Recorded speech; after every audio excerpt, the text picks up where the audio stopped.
Hi, everybody.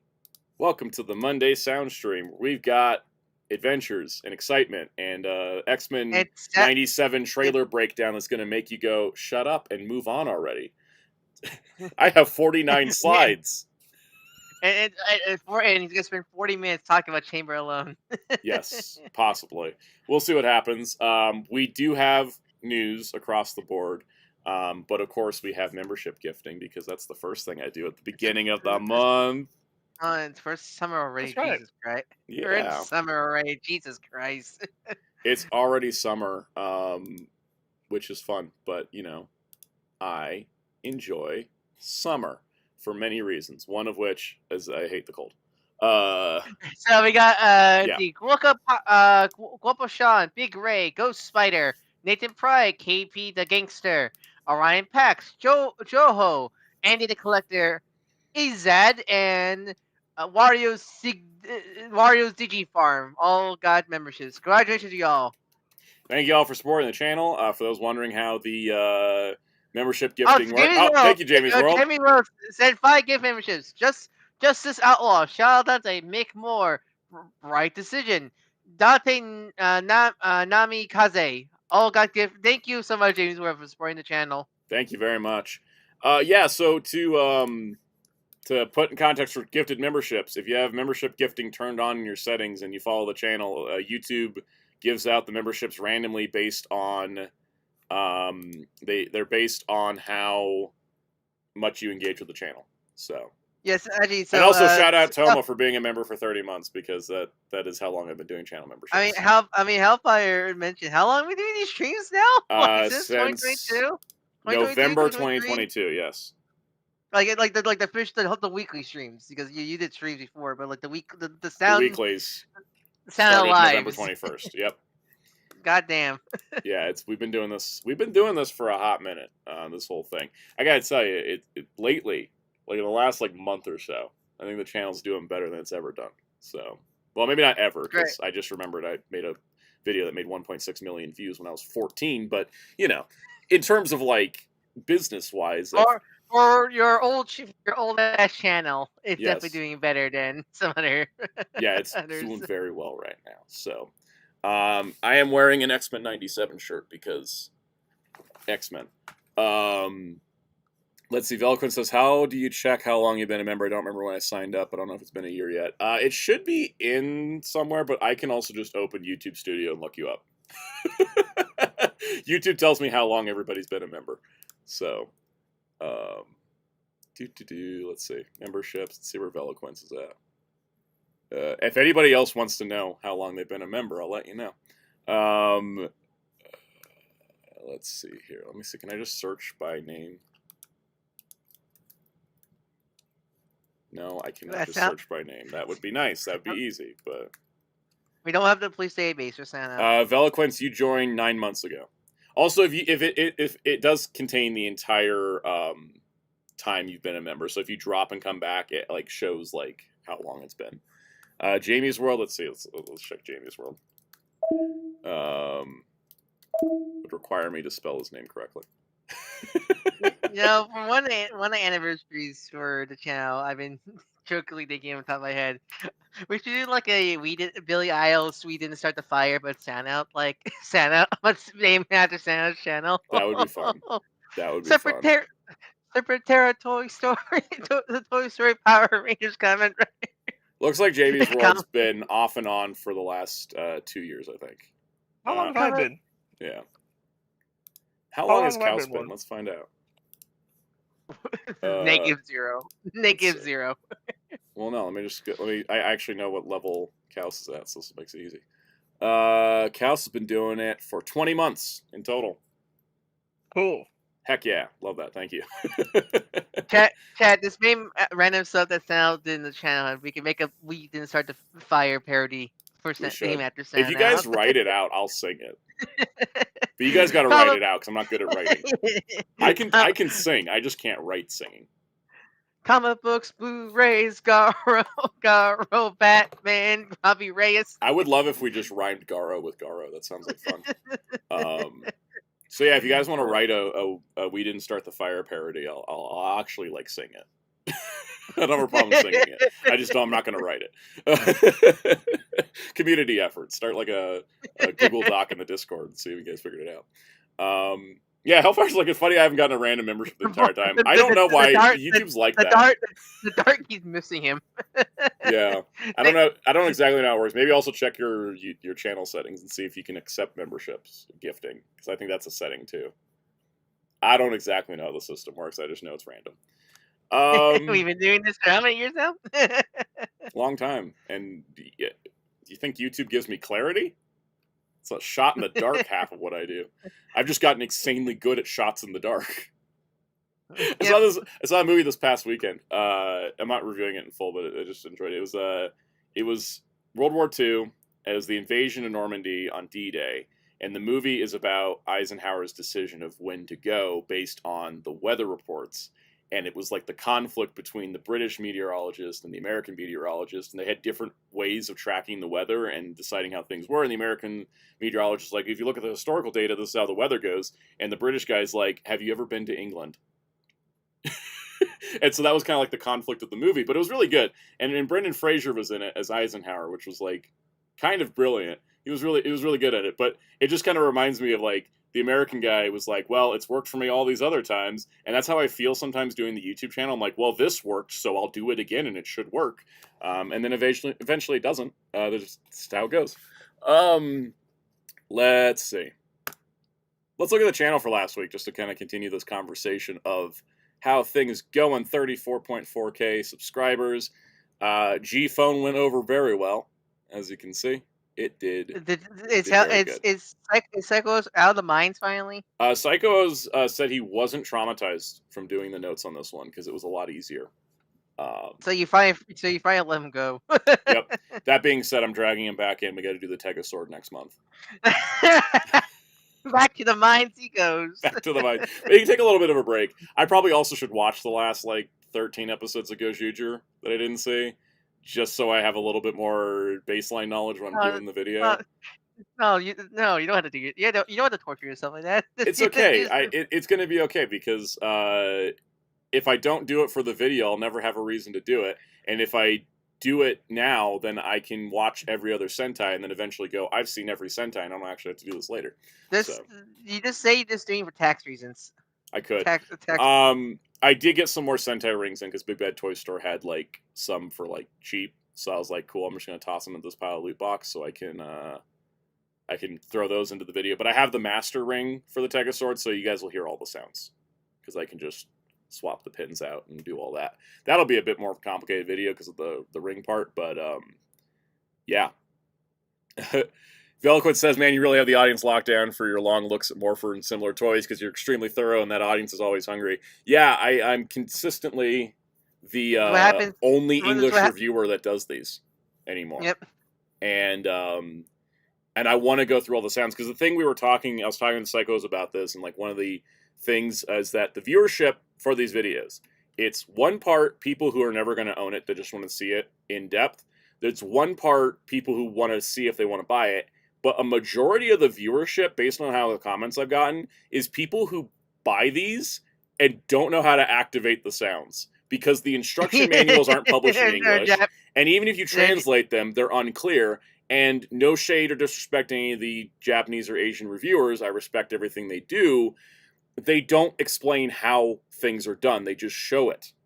For example, none of those videos showed how the motion sensor worked on this toy. And so Psychos and I had to kind of work it out ourselves because it's not like the instructions are super clear about it. Yes, actually, we'll be talking about droids.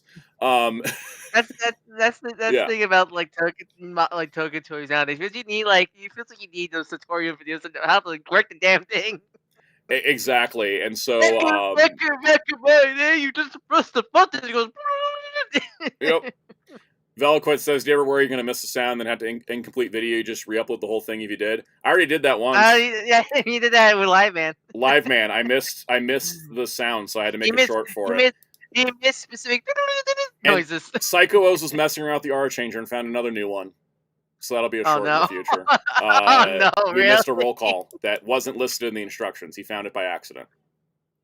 Hidden sounds, hooray! You know how like people find like hidden details of video games to use later. Like it's gonna be that with these toys one day, where it'll be 10 years later. Someone's gonna mess with one of these toys and go like, "Wait, man, that sounds not documented. After we missed this the 10 We're years." getting to that point already. By the way, CSM Hibiki video, I've just scrapped it. The more I've tried to mess around with those things, first of all, figuring out different lengths of whooshing sounds is just not conducive to my brain power. Secondly, I don't know how to make it entertaining as a video. And thirdly, I'm pretty sure I'm going to break that brace on camera. The biggest question I have is: you ever run into copyright claims in those videos yet? No. The only time I've run into a copyright claim issue was with the SCSA D3. Thank God, and it's not even for the audio, right? It wasn't for the audio. It was Bandai claiming I stole their video. Somehow they stole your it was brown an AI cable. bot that made the claim. They So. somehow Santa sold Bandai's brown table. Yes.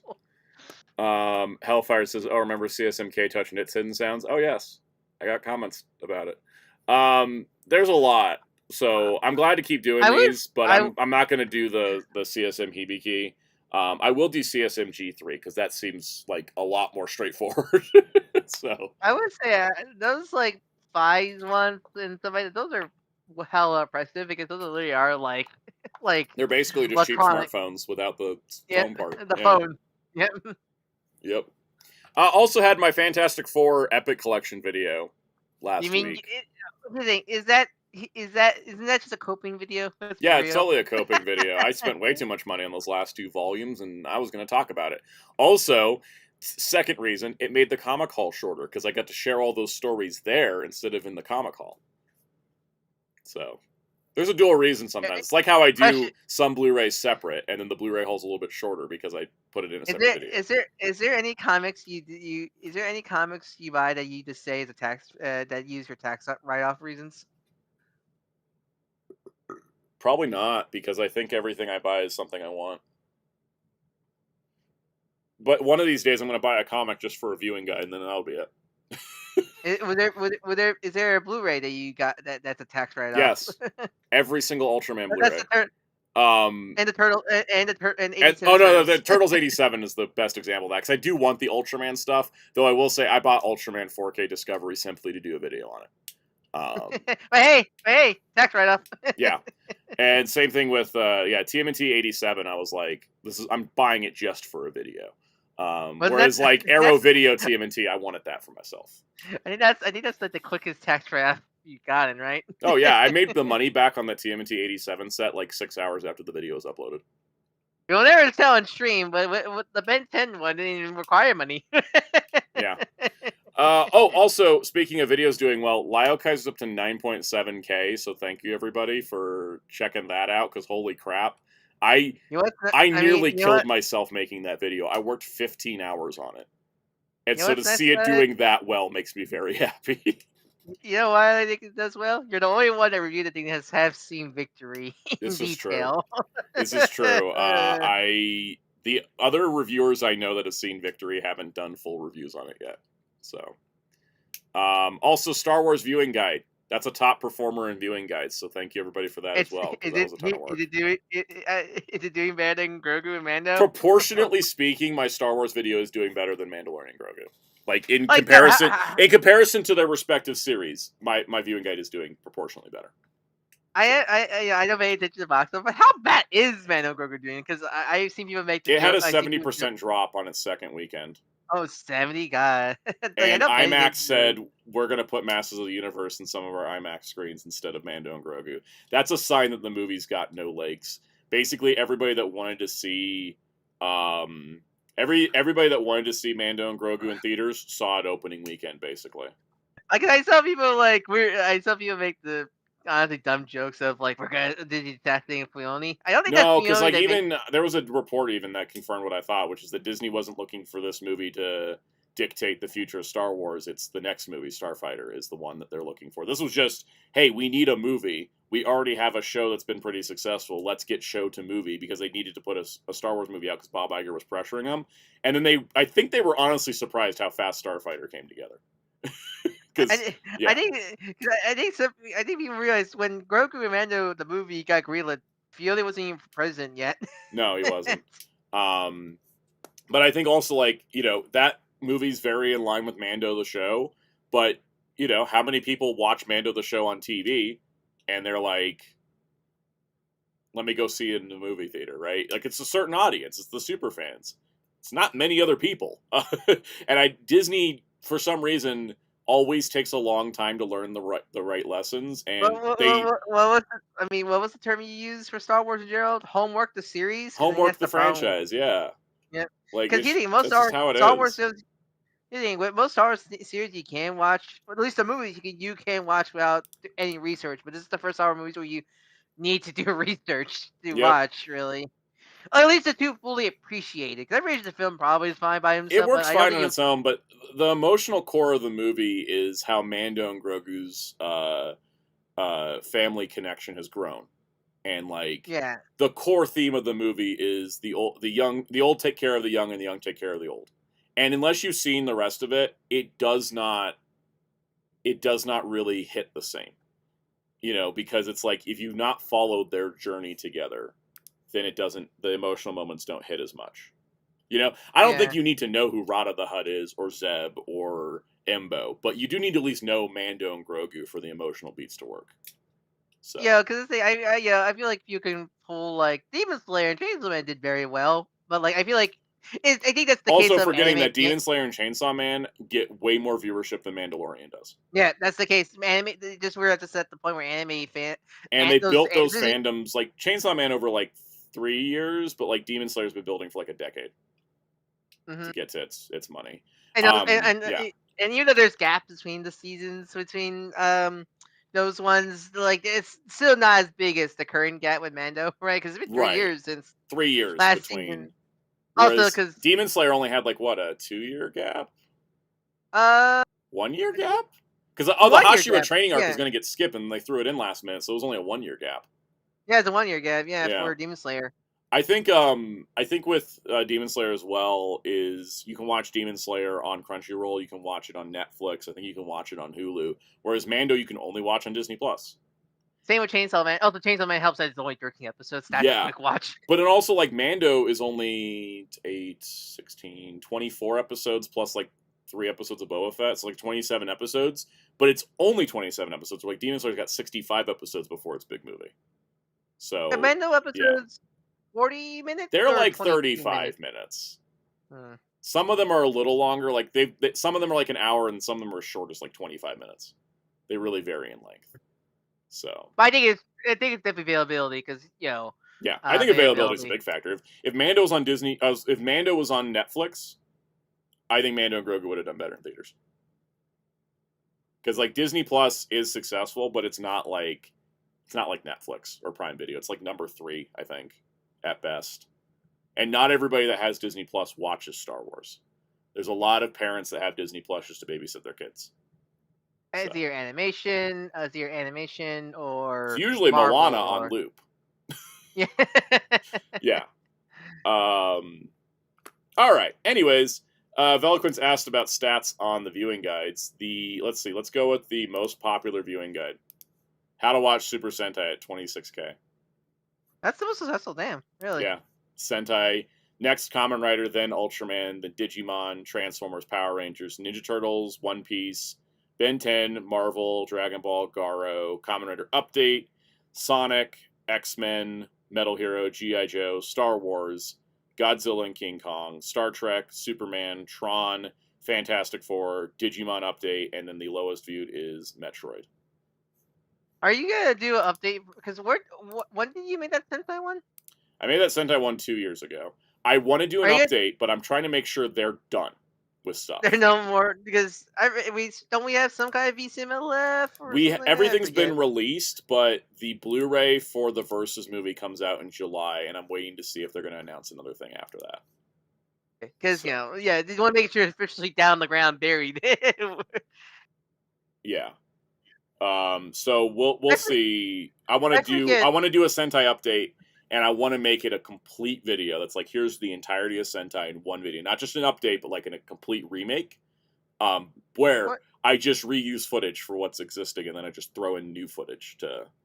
Yeah. What I forget about Power Rangers. What was it? Was Cosmic Fury in the comics still ongoing The at the time? I the forget. comics are the only thing that's out of date because I did do it after Cosmic Fury came out. Okay. So that's not too much. Yeah. I don't think you need. I'm not going to update that because the comics have been flopping left and right, so there's no point. Like, yeah.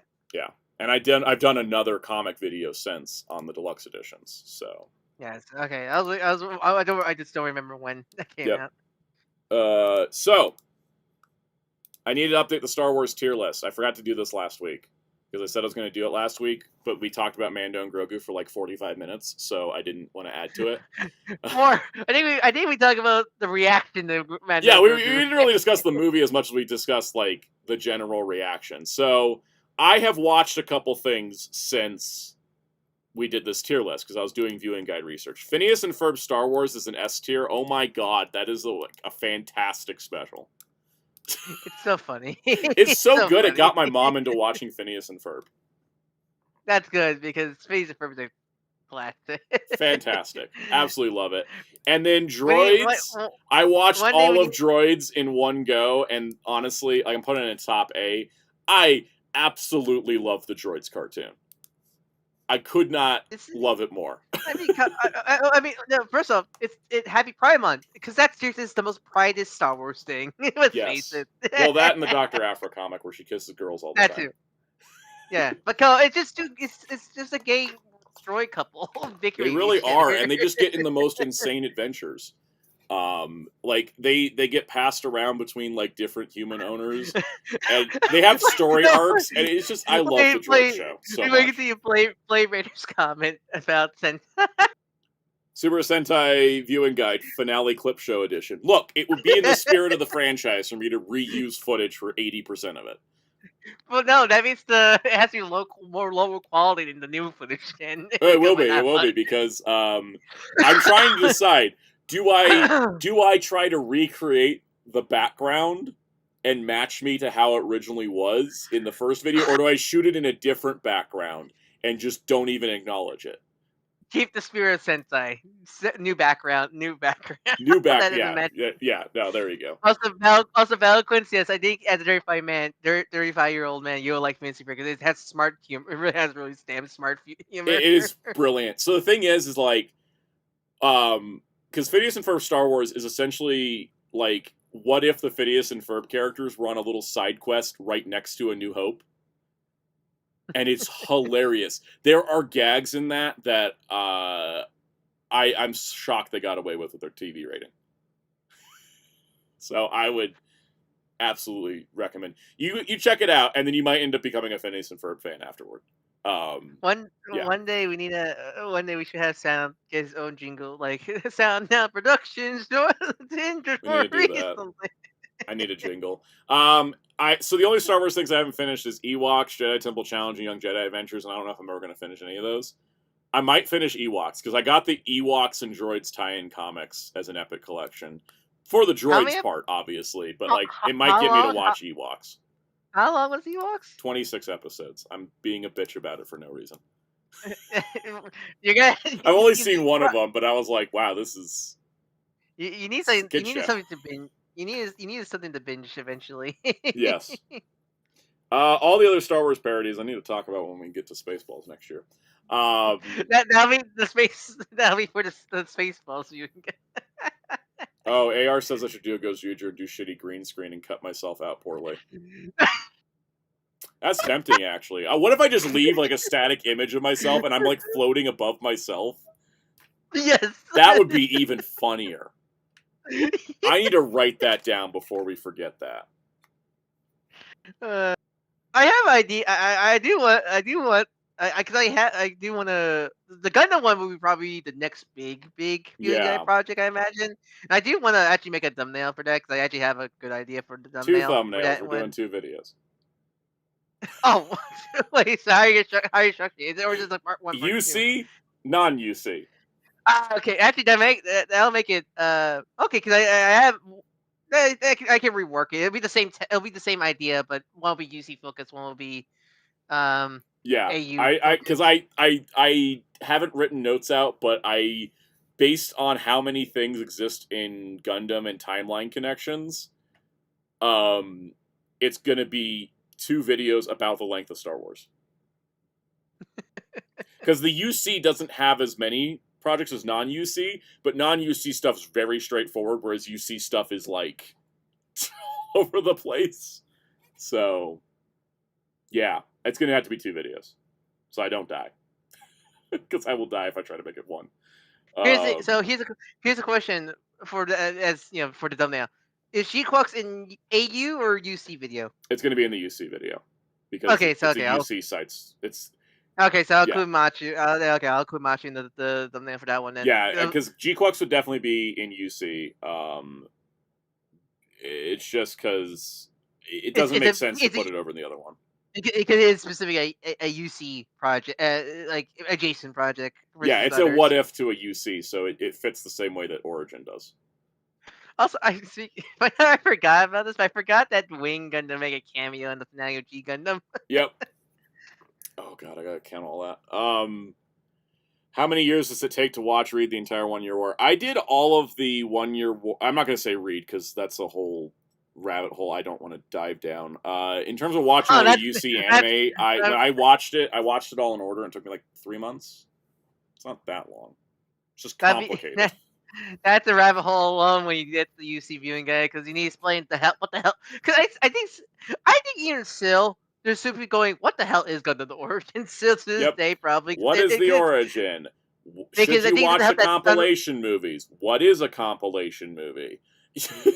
So much. I think it doesn't help with the origin because there's Origin the manga. There's the Origin manga where it's a full retelling of original 1 Year War, right? Then plus there's flashbacks. The Origin, and when people hear the Origin anime, they think only the flashbacks. Oh, yeah, people think, is that like the remake? And no, it's just the flashbacks. But no one would know that. I think a lot of people probably won't know that going into it. Yeah, because I mean, there's a movie version of the Origin, but isn't that just like it just the Kukuru's Doan's Island movie is Origin style because it's the same production team and it looks like the Origin, but it's technically not. It doesn't fit the Origin timeline, nor does it fit the TV timeline.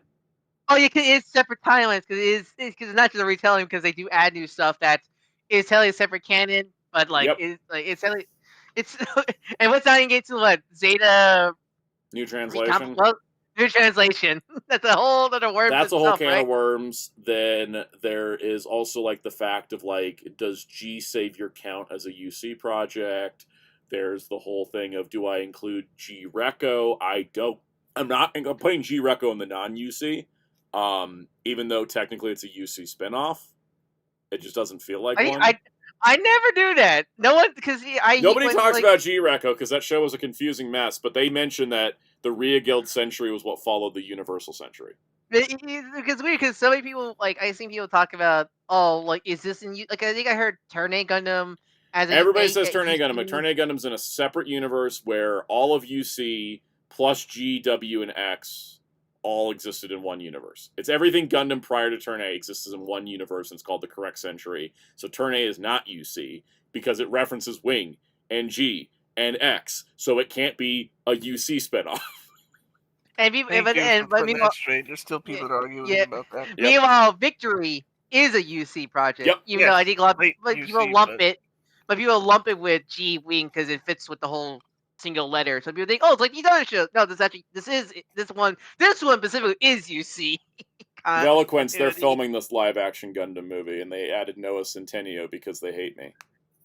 Because they love Nepo babies. They hate me specifically. Gundam, Gundam is gonna be specific UC is gonna be the biggest homework series of trying to figure out. Now that I've managed to do Star Wars, I feel like I can tackle it, but it's gonna take more work than Star Wars did. And then the non-UC stuff, I can just crank that stuff out. It's like G Gundam, robots fight for countries, Wing Gundam. It's like I can those sum up so quick. Because even they're just standalone shows, and then sometimes they get an OVA or a movie, and I can just ratchet through those things easy. Yeah, because those have side projects also, but not as many as UC. I think the biggest one would probably be Seed. From what I understand, but even Seed's easy. It's like Seed, Stargazer, Seed Destiny, Seed Freedom, or Seed Freedom 0, Seed Freedom. Cry and all the Astray fans cry. Yeah, because all the Astray stuff is just 2 shorts in animation, because I would only do animation and live action. I am not getting anywhere near the manga situation. unless it's like G Gundam, where there's only like that one. What was it even again? It was like a wee short story or whatever it was for G Gundam. Oh god, does Gundam-san have to go in the UC one because it only references UC stuff? Thank you, Logic Blaster, for the $10 super chat. $10. I appreciate that. Thank you. Yeah, Zoids is a rabbit hole I haven't gone down yet. It's on my list of rabbit holes. Oh my god, I keep trying to get you. He keeps trying. It's going to happen one day. I do. I think what's going to happen is I'm going to make this Gundam viewing guide. I'm going to be so sick of Gundam I won't want to touch it for like 3 or 4 years, and then I'll be into Zoids. And somehow, yet you will not get into across. Yep. I have a weird feeling that like I will burn out on Gundam doing these videos, and then I'll get my Gundam vibe back right around the time Hathaway 3 comes out. It is funny that like Gundam has all this weird continuity hip where all Macross is one continuity. It just keeps going further in the future. That's so nice. All right, let's do a review. I'm just going to do a brief review on Spider-Noir. Guys, this might be one of the best Marvel shows ever made. Straight up. So, you want to see the Cage? I saw a trailer for it. I'm already in. It's absolutely fantastic. Good, man. As somebody that loves black and white cinema, someone loves the old classic cinema, someone loves noir cinema, this show is like crack cocaine for me. I cannot get enough of it. What about the Cage Man? That's the thing. I like all of it, and if Nicolas Cage wasn't here, I would love this show. Nicolas Cage is here, and he makes the show better. It's the cherry on top. It's like he's the cherry on top. He's the cherry on top. This is absolutely fantastic.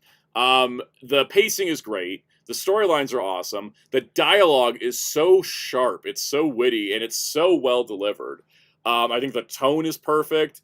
I think, like, just everything about it just fires on all cylinders.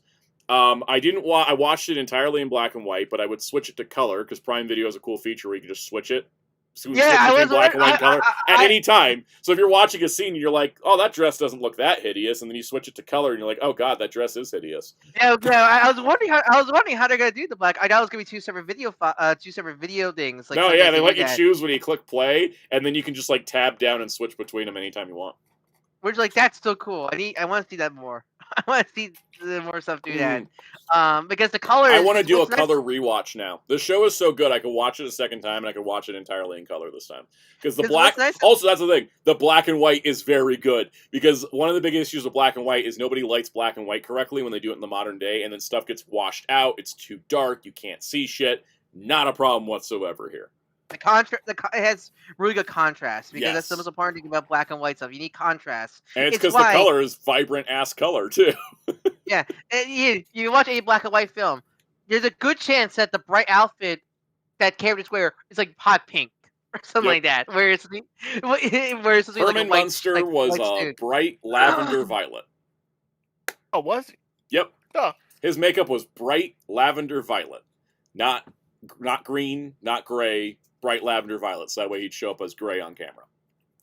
That's interesting. Yeah, no, and Nicolas Cage was great in this. Like, it's funny because you can definitely tell he's playing a character that's 15 years younger than his actual age, but he pulls it off. It works.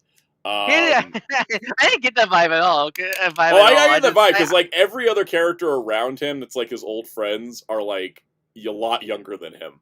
So I'm like, I think he's supposed to be younger than Nicolas Cage is, but who cares, because he's actually like doing amazing. I just like to think that's the stress from being Spider-Man. Yes, I like that too. One of the things I love about this too is that Nicolas Cage gets a lot to play with in his wheelhouse, because Ben Reilly has to go undercover a lot to like he puts on disguises, or he tries to go undercover, and he just starts doing like some crazy ass voice and like has a whole different personality for like a couple minutes. Honey, I don't think that was the plumber. Hiya, folks, I'm Pete from plumbing. I need to come into your apartment and check a leak. I love that so much. The bar, I don't think I got the episode, but I've seen clips of the bar fight. That bar fight. Oh my god. Also, music choices, excellent. A lot of times we do period pieces and the music's not period appropriate. This time it is. The theme song's a new song that was written for the show, and it's great. Valquin. It's Yeah. not really a spoiler, but every time Nick gets his ass kicked by someone, he does this like Bugs Bunny just got shot with a shotgun face. It Yep. kills me every time. Also, it's a noir story, so the hero gets his ass kicked every single episode. He gets his shit rocked. Also, my favorite part about this, it's not a Surf Dracula show. Yeah, no, he gets the costume back in episode 2. Yep. So. And in episode 1, we see him in costume.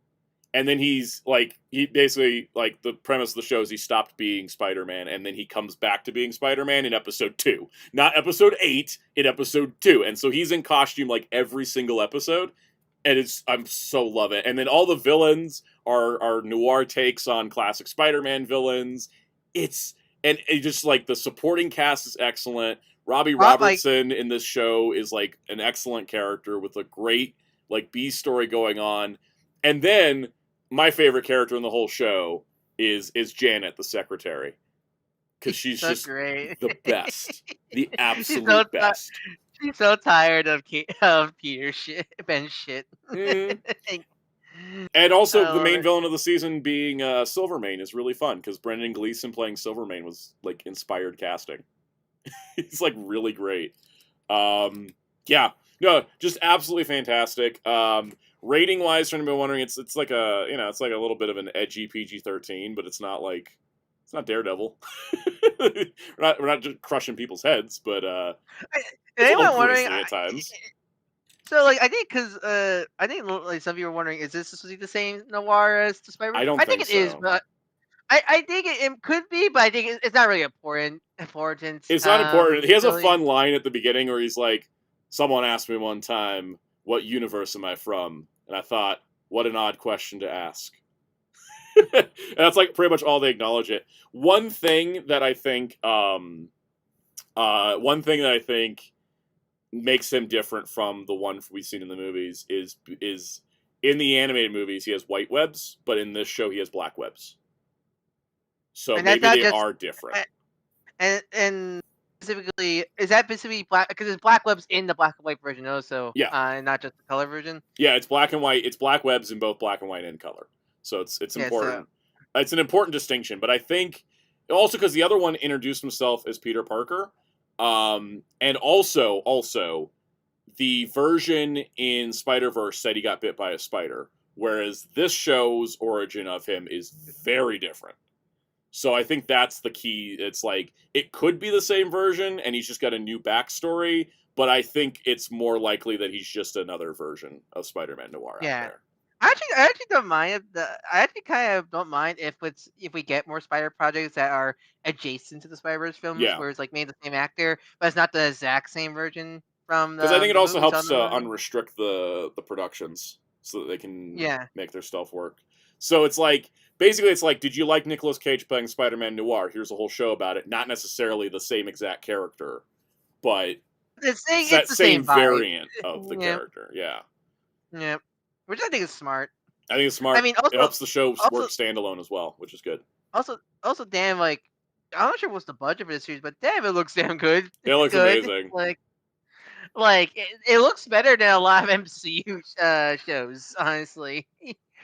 Like, it's also surprising. Stylistically like insane, because like you'll be watching a dialogue scene and they're like, dialogue scene needs a little bit of work, and they just Dutch angle the camera a little bit. They'll do a split screen. They'll do a tracking split screen. They'll zoom into somebody. Like, they do so many cool visual tricks that used to be very commonplace in filmmaking that haven't been in a long time, and they're like back in this show, and it makes me very happy. This show is like I said, this show's like drugs for me. Like, it's everything I love in one thing. It's so good. You've been telling me Sony's been doing this the whole entire time. Yes. Apparently Sony could have been doing this the entire time, and now this is all I want them to do. If they ever announce another villain movie again, I'm going to... Never mind, I can't say that for legal reasons. Veloquid says, okay, Play Quick is criminal. They dumped it all at once on a random Thursday. Weekly discussion. Social media would have done wonders for this show. I know, totally agree. But because it literally has the next time on Spider-Noir. Yeah, they have recaps of each episode. But I will say, it's as a Prime Video show, this is not uncommon. Every Prime Video show does a binge drop for the first season, and then they do weekly for every season after. I think Invincible was the few times where it wasn't binge, right? When it first came out, Yeah, that was weekly. was it weekly? I think that was the only one. It But was like every other no, show, yeah, even like was the Boys was was the also a binge boys? drop for season 1. Okay, yeah. So if this picks up for another season, which I really hope it does, I hope that's the case and such. And it's getting Oh, good traction, yeah, thankfully. Invincible did 3-episode drop plus weekly for its first season, which is unusual for Prime Video. They're usually first season binge drop. They did it with Fallout. They did it with the Boys. It's very common for them to do first season binge drop, second season weekly. So, yeah, but I honestly, it's great. And I was fun watching it all one week too. I like AJ Marco's comment. The only way this would be more up Soundout's wheelhouse would also had monsters in it, like Werewolf by Night. Yeah, exactly. Yeah, no, that would pretty much would be the only way to like make this more my jam. I'm pretty sure if it had Werewolf by Night in it, I probably wouldn't be alive anymore. I think my heart would just explode from the serotonin boost. And I think would fit the world and story the show set up. Honestly, yeah. Legitimately, like I think it's great. Now the question is, are we going to get a season 2? Obviously, viewership's going to be a big part of it, but I will say that a factor I think is they're going to wait for Emmy season, because if they submit this as an Emmy limited series, it'll be less competition than an ongoing TV series. Have you seen the photos of Cage behind the scenes where he's just wearing the goggles and had no mask? He looks like the Grey Ghost. You know, it's fun. That's a scene from the show. Oh, really? Okay. Yes. And it's like great. It's one of my favorite things ever. Oh, also, another thing for superhero shows, you know, because people talk about this, the loss of secret identities and how that cuts down the drama in shows. Not this time. Secret identity drama is still a key part of this, which I'm very happy about. Absolutely highly recommended to everybody. Everybody should see this. It's so good. I don't have anything else to say without just spoiling everything. Yeah, it's so good. Yeah. All right, guys, ready for news? Let's do the news. Yeah. All right. So, Blu-ray news. Discotek dropped some announcements this morning. It's out of nowhere. It's like, they told us last week they were going to drop some stuff on Monday. So okay, I must have missed that because I know everyone's anticipating Okatron, their Okatron panel. Right? Otacon's coming up, but they needed to announce some stuff first because I think these are probably going to go for pre-order before Otakon. But they're apparently going to be doing a really long live stream from Otakon. So, good stuff. All right, let's get into it. First of all, Digimon Tamers English dub is coming first. I'm surprised he announced it. I thought it would be only one of those like big Otakon too. Yeah, Otakon if this is just a random Monday announcement, what's going to happen at Otakon if they didn't want to hold this back? So it is going to be just like the previous sets, HD upscale, and it got in time for the 25th anniversary. Mark talked about how they've been working on this a long time. He says, here's a detail about Digimon Tamers. I lived in my house for about a year and a half, was working on Tamers a decent bit before that. Sometimes things just take time for various reasons. So this has been in the works for a while. I'm sure we'll get more details. Probably at Otakon. They'll probably tell us some more about the remastering. Yeah. I imagine like, these take time and these are man-made, damn it. So these that's why I imagine this delays like this happen. And also probably Toei approvals and stuff. Oh, definitely. That's the longest. All right, the next thing they have is Hana Yori Dango TV version, which will be upgraded subtitles in English dub plus the 30-minute long anime film. That's Boys Over Flowers? Yeah. All right, next up, their live-action movie this time, which is Journey to Japan, The Kyoto Connection, which is a exploitation classic starring Christina Lindbergh, and has a gorgeous HD remaster. Trailer on the disc is longer and uncut, shortened and cleaned up a bit for social media because it is one of those. They put it there, exploitation. 18 plus. Let's go with that. And then the big ass news of the day that blew my frickin' mind: Skyrider, which is the next Kamen Rider after Stronger. But why is this a big deal? It's not an SD Blu-ray. It's a Blu-ray Blu-ray. They have not released Skyrider in HD in Japan. We are getting the first ever HD remaster of Skyrider from Discotek in North America first. So it's like, we don't want to do it. You Americans do. This also gives us a chance. This gives me confidence that Toei and Discotek are tight, and they're really happy with what they're doing. So I think Skyriders or Super One's going to be coming because Super One also doesn't have a Blu-ray. I don't think so. This is exciting for the possibilities in the future. Again, also, I guess they finally figure out what they want to call it because the show is called like, isn't it just like? It's called Kamen Rider. Then it's called New Kamen Rider. Then it got Skyrider was the name they gave him during crossovers. So they've gone with Kamen Rider Skyrider, which I think is a good compromise. Yeah, because that's what people call him already. They can't call it Shin Kamen Rider. We've already got 2 of those. Yeah. It would have been funny if they called it Return of Kamen Rider. Like how Jack shows Return of Ultraman. Yes. And he's called Shin Ultraman. Yeah. That's everything for now. They're going to probably be putting these up for pre-order before Otakon. Kaus, what do you think of these announcements? Wild that this is just their batch of announcements before Otakon. Yeah. Right? I feel like Tamers and Skyrider are huge news.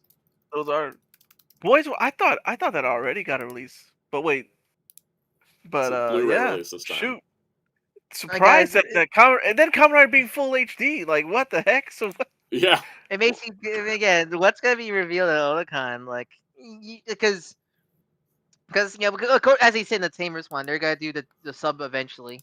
Yep. Eventually. The sub is coming. It's just they're doing dub first, which is how they've been doing it this whole time. They just haven't been doing, yeah. Yeah. But like, what are they like? Because I don't think they're gonna do Frontier right away, but because maybe Movie Collection 3, a Frontier Saber and X Evolution. Yeah. Maybe I have a feeling they're gonna do that. Or if they're gonna be like, because here's the thing. We were wondering about what happens when it comes to Sabers, but now I'm 100% confident we're going to get Sabers on HD before Japan.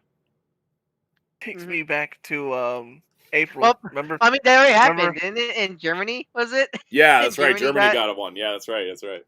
Remember, yeah, in April. I asked. When you asked them, yeah. Yeah. You asked them when their next stream was, and they said probably Otakon. And they've confirmed the next stream will be Otakon.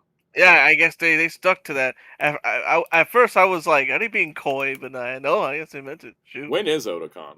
Let's see. July, if I remember right.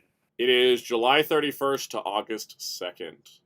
Yep. Oh, good. It doesn't overlap with the Star Trek convention this time. Because last time I went to the Star Trek Vegas convention, the Discotek Otakon stream was in the middle of the Saturday, and I had to take a break from the Star Trek convention to go watch the Discotek panel. Because I really wanted to see it. I was like, I need to take a break from Star Trek to go watch Discotek. And I'm going to Star Trek Las Vegas this year. So I was like, is it going to happen again? And it's like, no, it's going to be the week before. So thank God. I hate going to looking at other things from another convention while I'm at a convention. It's like the worst. So not the worst ever, but all right. Shout Factory announced their July releases, which includes The Stuntman, School on Fire, Your Name, Nightcrawler, not the X-Men, Night of the Comet, and JFK Theatrical Cut. But more importantly, for people who follow the channel, probably, there's a Speed Racer Complete Series set, but they gave us no details on it. So it has the Speed Racer logo. It has the Mach Go Go Go logo. It's 10 discs. Presumably that would mean it's the English and Japanese, but they gave us zero details in the press release. They just said Speed Racer the Complete Series and gave us no information beyond that. How many discs was the Funimation release? Was it? It was 5 for the dub and 5 for the sub. Yeah, so it has to be. So I have a feeling it's probably that, but I've also seen Shout Factory give ridiculous discounts to sets, like 10 discs for Zyuranger. So, I got nothing though. I've been looking around. I was like, someone's gonna have info, right? And I got nothing. There's nothing. So if it is only the dub, I'm not buying it because I already have the dub from the Funimation release. But yeah, this is the description. Speed Racer is a young and upcoming racer who dreams of winning with his family. His car, the Mark V, contains features that enable him to race around the world. The adventures of speed and exotic settings around the globe prove that quick wits and fair play are always sure winners. A 10-disc box set. That's it. And And he likes to shoot people. Yes, he does. So I don't know. Like, I wish they would tell us if there are any other details, but that's it. I would take a guess that it has the Japanese version because I believe Tokusatsu is streaming both versions.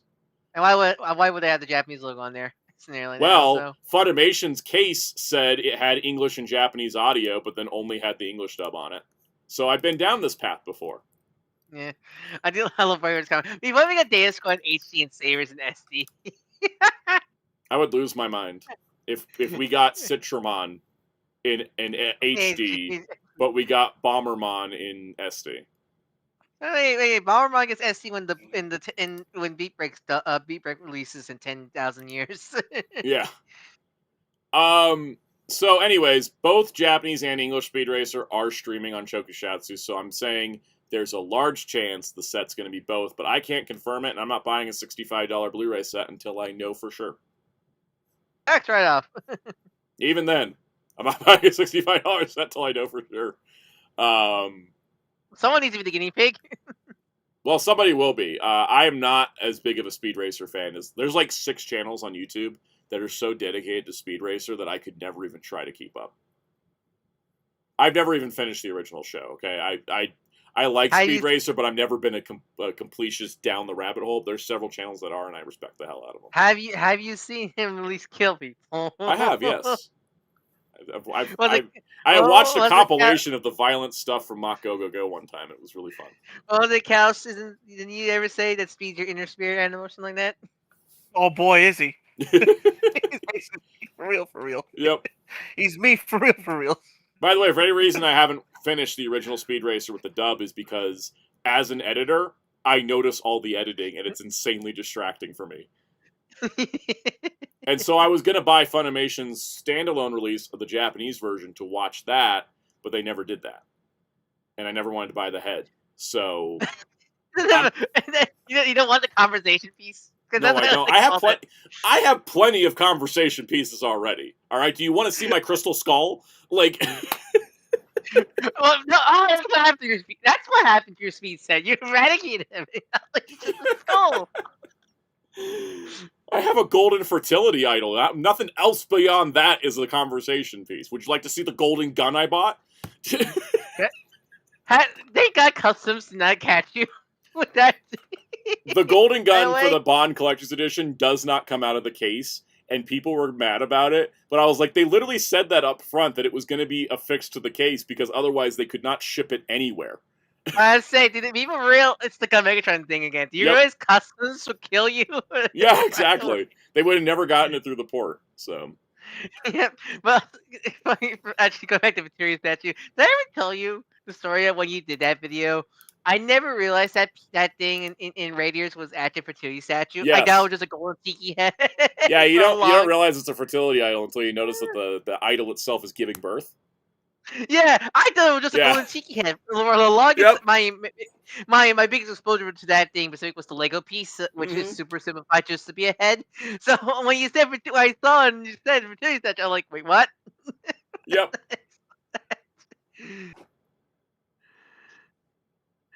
I love it.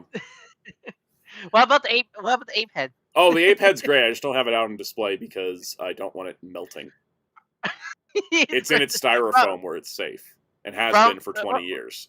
Well, here's question: Is it in the styrofoam with plastic bags over? I'm plastic bag, styrofoam, plastic bag, box, plastic bag. It is okay. sealed. Good.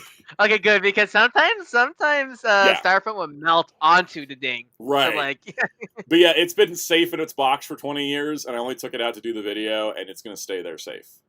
The last time I opened that box was to put the TV show discs back in. I finished watching it. Until you get a glass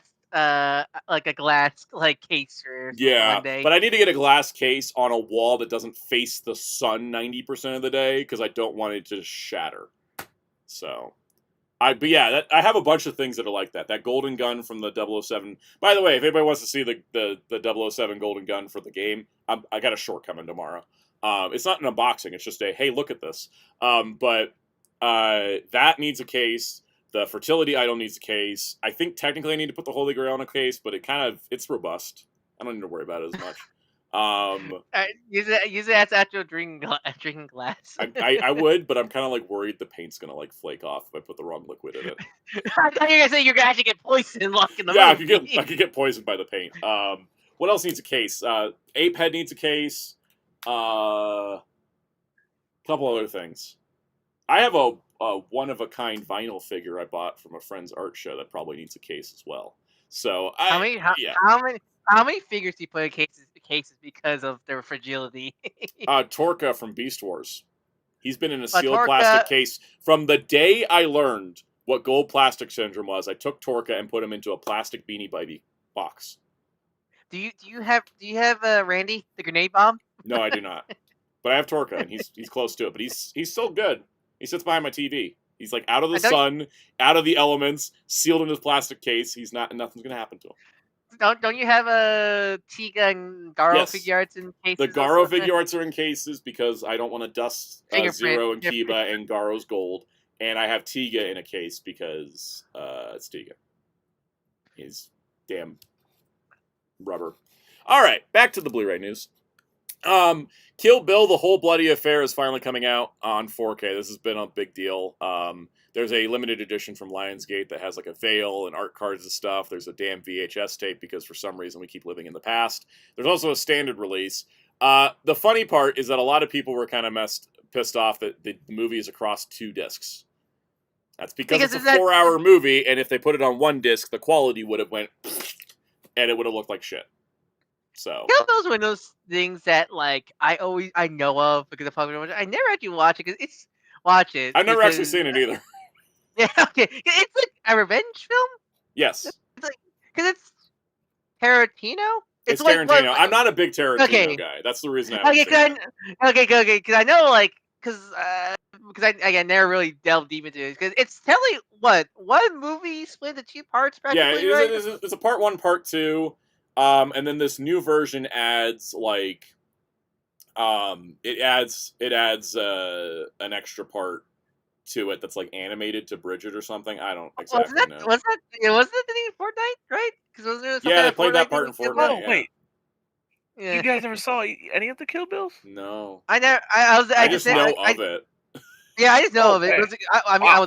I was a kid when it came out. So You wouldn't have been old enough to watch. Kenji Oba is in one of them, yes. Mutegi says, yes, the Batman was 3 hours. That's 1 disc. Yes, because they picked a 4K BD 100, the largest size possible, and managed to fit the 3-hour movie on there. But they don't even have the commentary on there. Nothing else is on that disc. Just the movie. I never Marco said how I feel about Kill Bill, basically. I'm not a big Tarantino guy either, but I'll watch that one. It's one that I keep forgetting how long the Batman. I need to rewatch the Batman eventually. Yeah, I think solid 3 hours. I forgot how it's 3 hours. That's why I haven't sat through it. Yeah, it's not long. even out of hate. I don't have the attention span anymore. Zack Snyder Justice League was also split onto 2 discs. This is going to work in a similar way where you hit play and you get to the end of what's on disc 1, and then it gives you the option to eject the disc and switch in the next disc without your player turning off, so it automatically picks it back up. Oh, I was like, play 2 disc PlayStation game. Yeah, it's got lock-on technology. So basically, it's like it'll hold the screen. You eject the disc, you put the other disc in, it automatically plays. So you don't have to go through the menu, you don't have to go through all the preamble and the copyright stuff. It'll just automatically play and keep going. So reminds me of the old when I used to play a lot on my PC back in the day, where it's like like Lego Island, we go like, please change the disc menu and stuff like that. Melquist says, I'm shocked someone who went to film school didn't watch Kill Bill. I saw clips of it in film school because we would study clips, but it wasn't an assignment. And then by the time I got done with film school, I was trying to make movies and I wasn't watching as many. Yeah, it's like you're gonna make like a video like James Rolfe did, where it's like 10 films that everyone like 10 influential films that you do not seen or not like eventually. Yeah, I gotta talk about my dislike of Top Gun sometime. Anyway. Oh wow. It's all because of my dad, because my dad was in the Air Force, and so I've watched Top Gun with him, and he talks about Top Gun and being inaccurate to the way that the Air Force works, the way I talk about X-Men in the movies. Oh, that makes sense. You know what I mean? Like we didn't go see we didn't see Top Gun Maverick in theaters. My dad was like saw the trailer and he's like, in the theater in the trailer pointing out all the problems with it. And then like we saw it, so when it came out on Paramount Plus, we like sat down to watch it and it took us 3.5 hours. Because we had to pause so he could mention things. And I was like, you know what? I respect the hell out of this. But I cannot look at Top Gun the same way anymore. What's the Soundout commentary for that film? Yep. Hey, Veloquence also hates Top Gun. Love it. Thank you. But no, it's the Sound Dad has the same ability I do. It's just with he was in the Air Force, so watching Top Gun movies is like pulling teeth, and he will point out every single problem with them. His whole thing with Maverick was from the top. He was like, and Tom Cruise would not be a captain in the Air Force, and he's too old to be in it. They would not let him fly. And I was like, yep, you're right. Flawed premise. Flawed premise from the jump. Even without being in the Air Force, that's the first thing I thought of. I was like, they wouldn't let this old man still fly. Like, yeah, he was like, it would literally be a safety risk because of his age. He could have a heart attack up there, and then the plane would go down and kill 2 people. And I was like, yeah, that sounds about right. So, later said, I have a history teacher like this when 300 came out. Yeah. I think that's the thing. 300 maybe gets away with it just a little bit because it's not trying to be realistic, but Top Gun is. Like, Top Gun is trying to be realistic, and then it, so it's like, it bothers my dad, and so it bothers me. It's just like when I complain about certain X-Men movies, or like, no, it's funny. Like my dad listens to me talk about X-Men, and then he goes off about Top Gun, and I'm like, yeah, see, this is an exchange of ideas. How does your dad feel about Hal Jordan? He doesn't mind it because Hal Jordan's a test pilot. But also, he thought the Lanterns trailer was like shit and was like, why'd they even make this?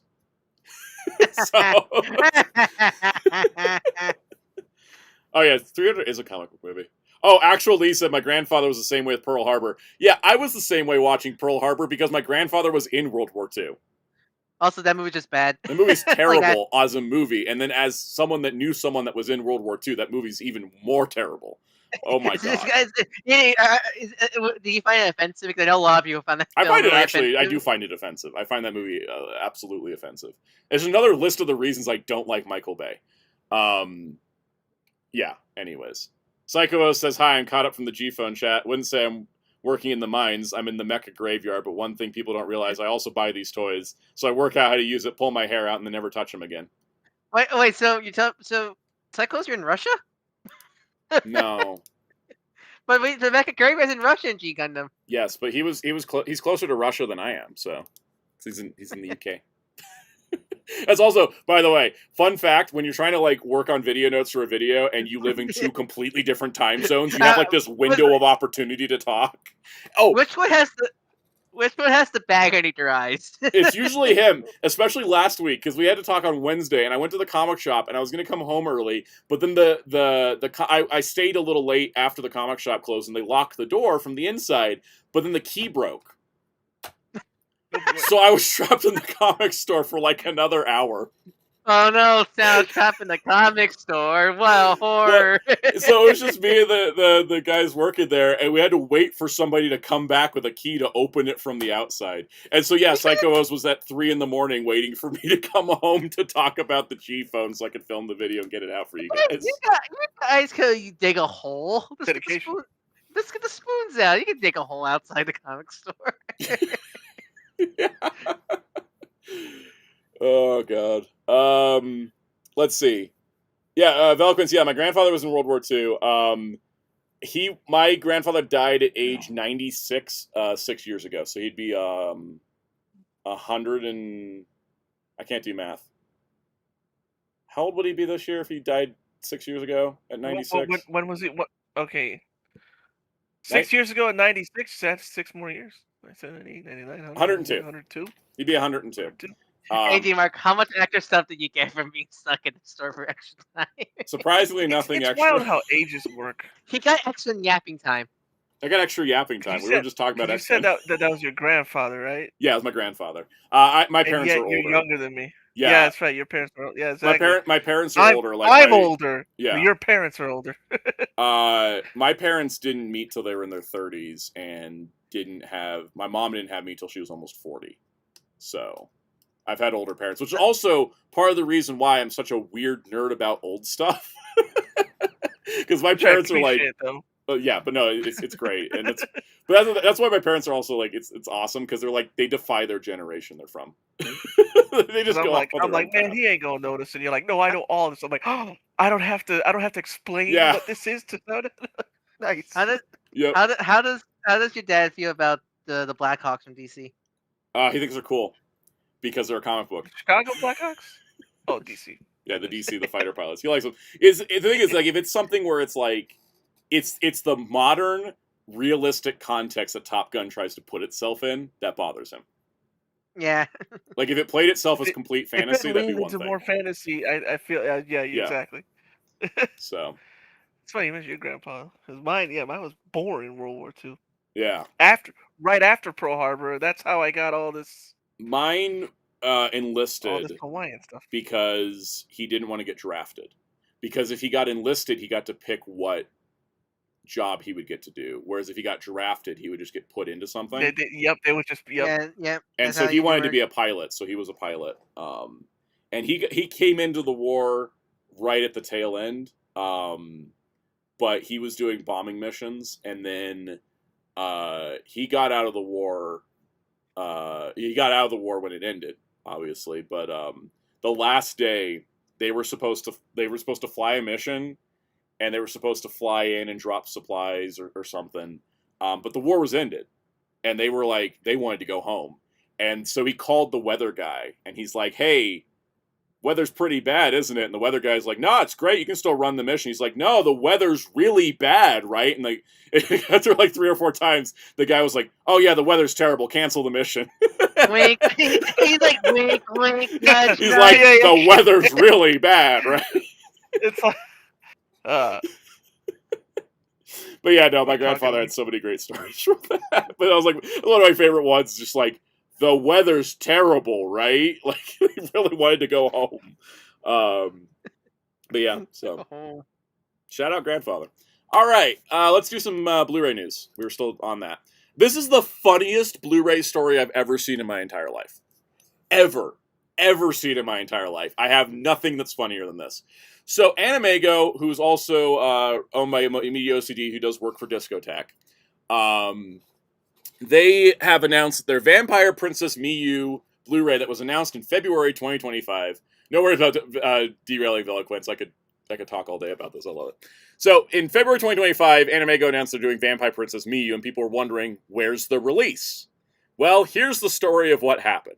So well over a year ago, way back in February 2025, we announced the restored HD Blu-ray release of Vampire Princess Miyu, and since then, nothing. What happened?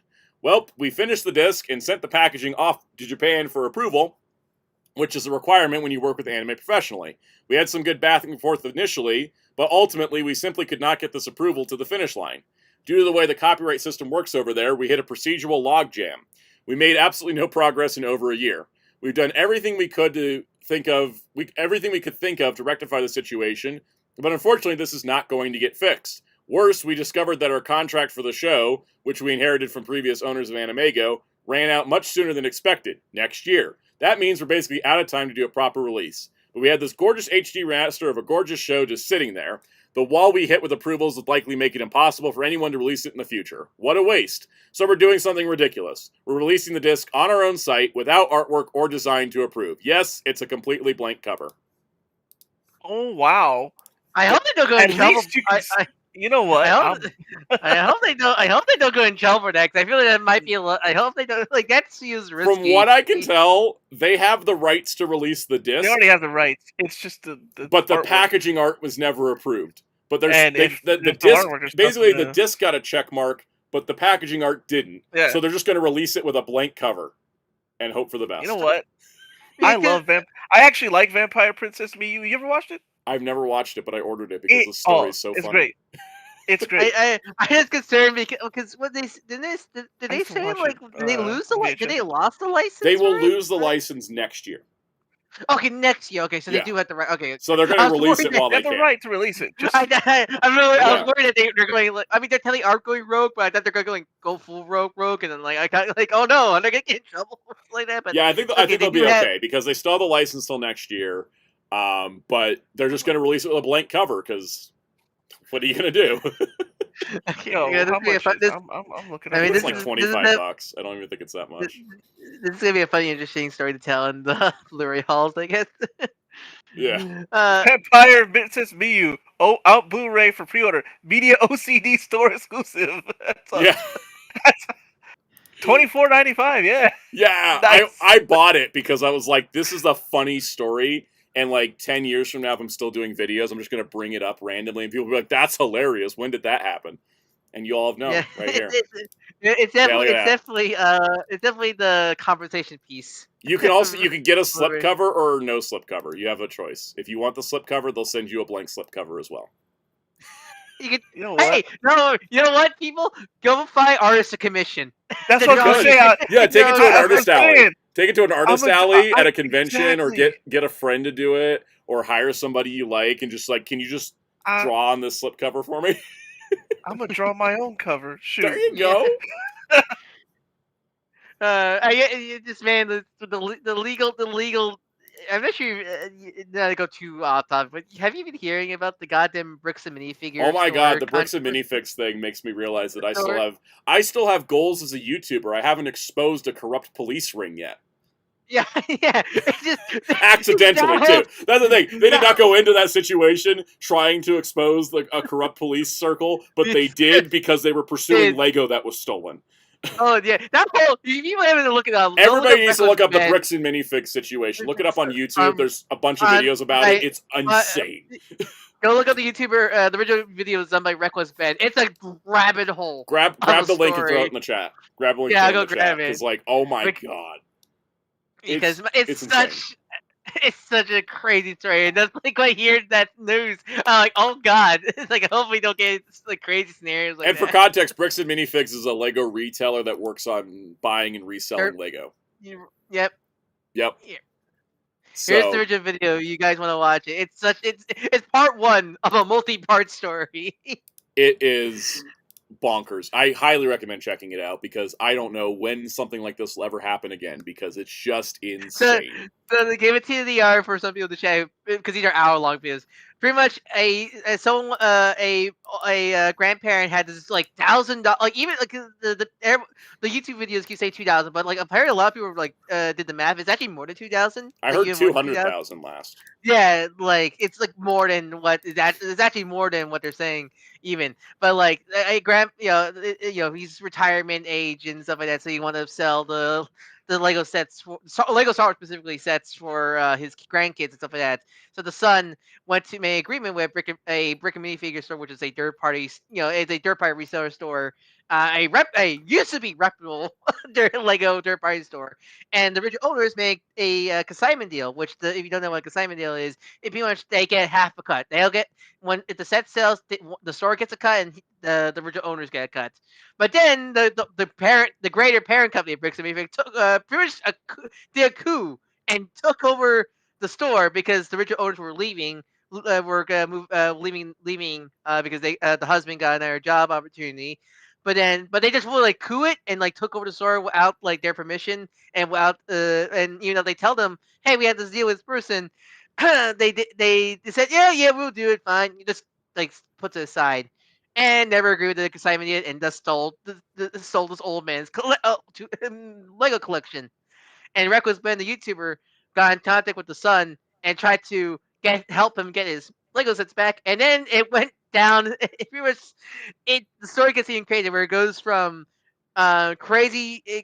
Let's say the police got involved because the police in I forget the police pretty much in leagues with the store, and pretty much got to the point where the Reckless one had to escape to Mexico to get away from the police.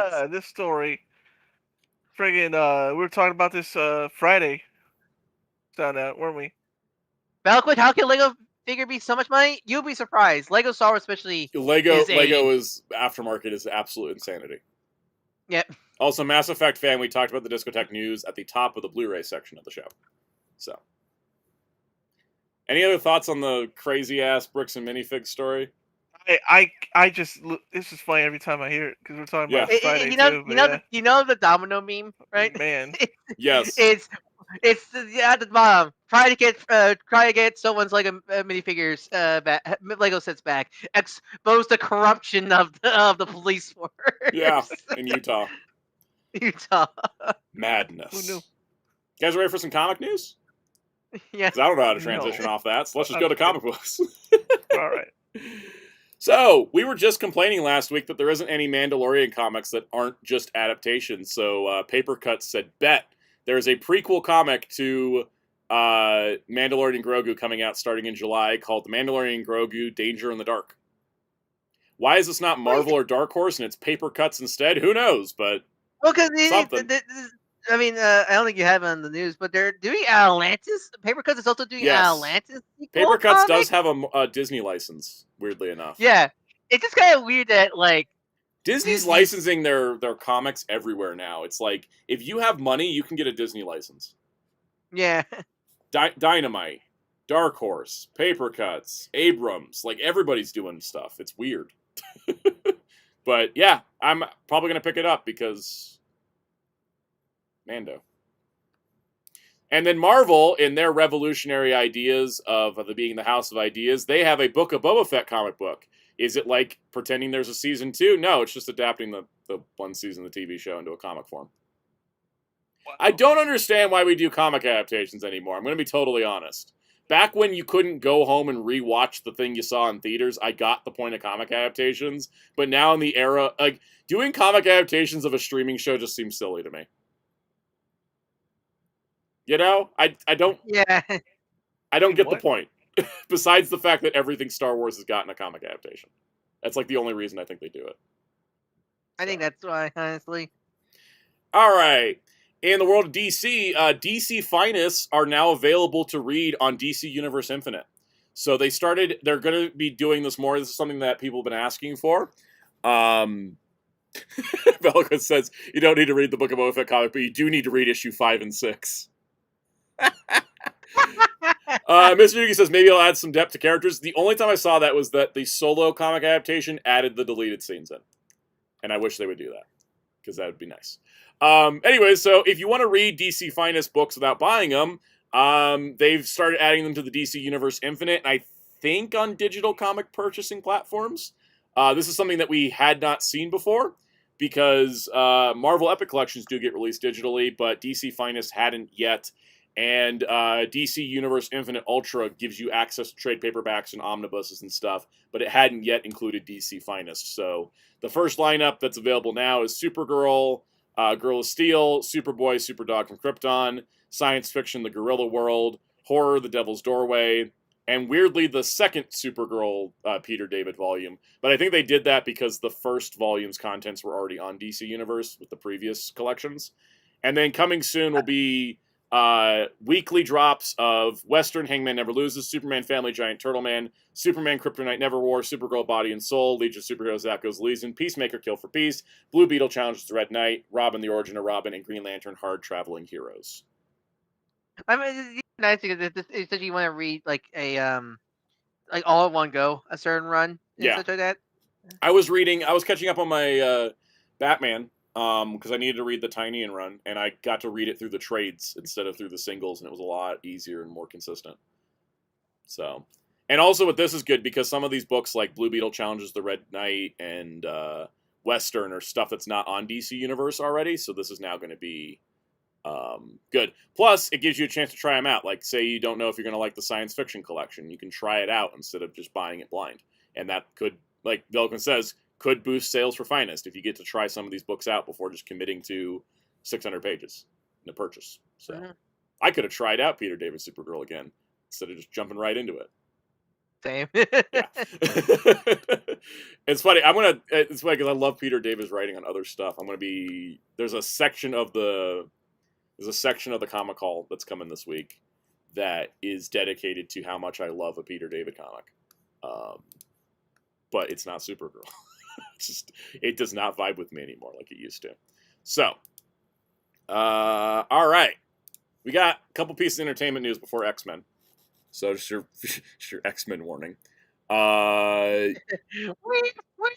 Yes, I do think Mr. Yugi says I do wonder if they're putting out Peter David Supergirl because of the movie. Yeah, I think it's because of the movie because DCU Kara has the vibe of Linda Supergirl.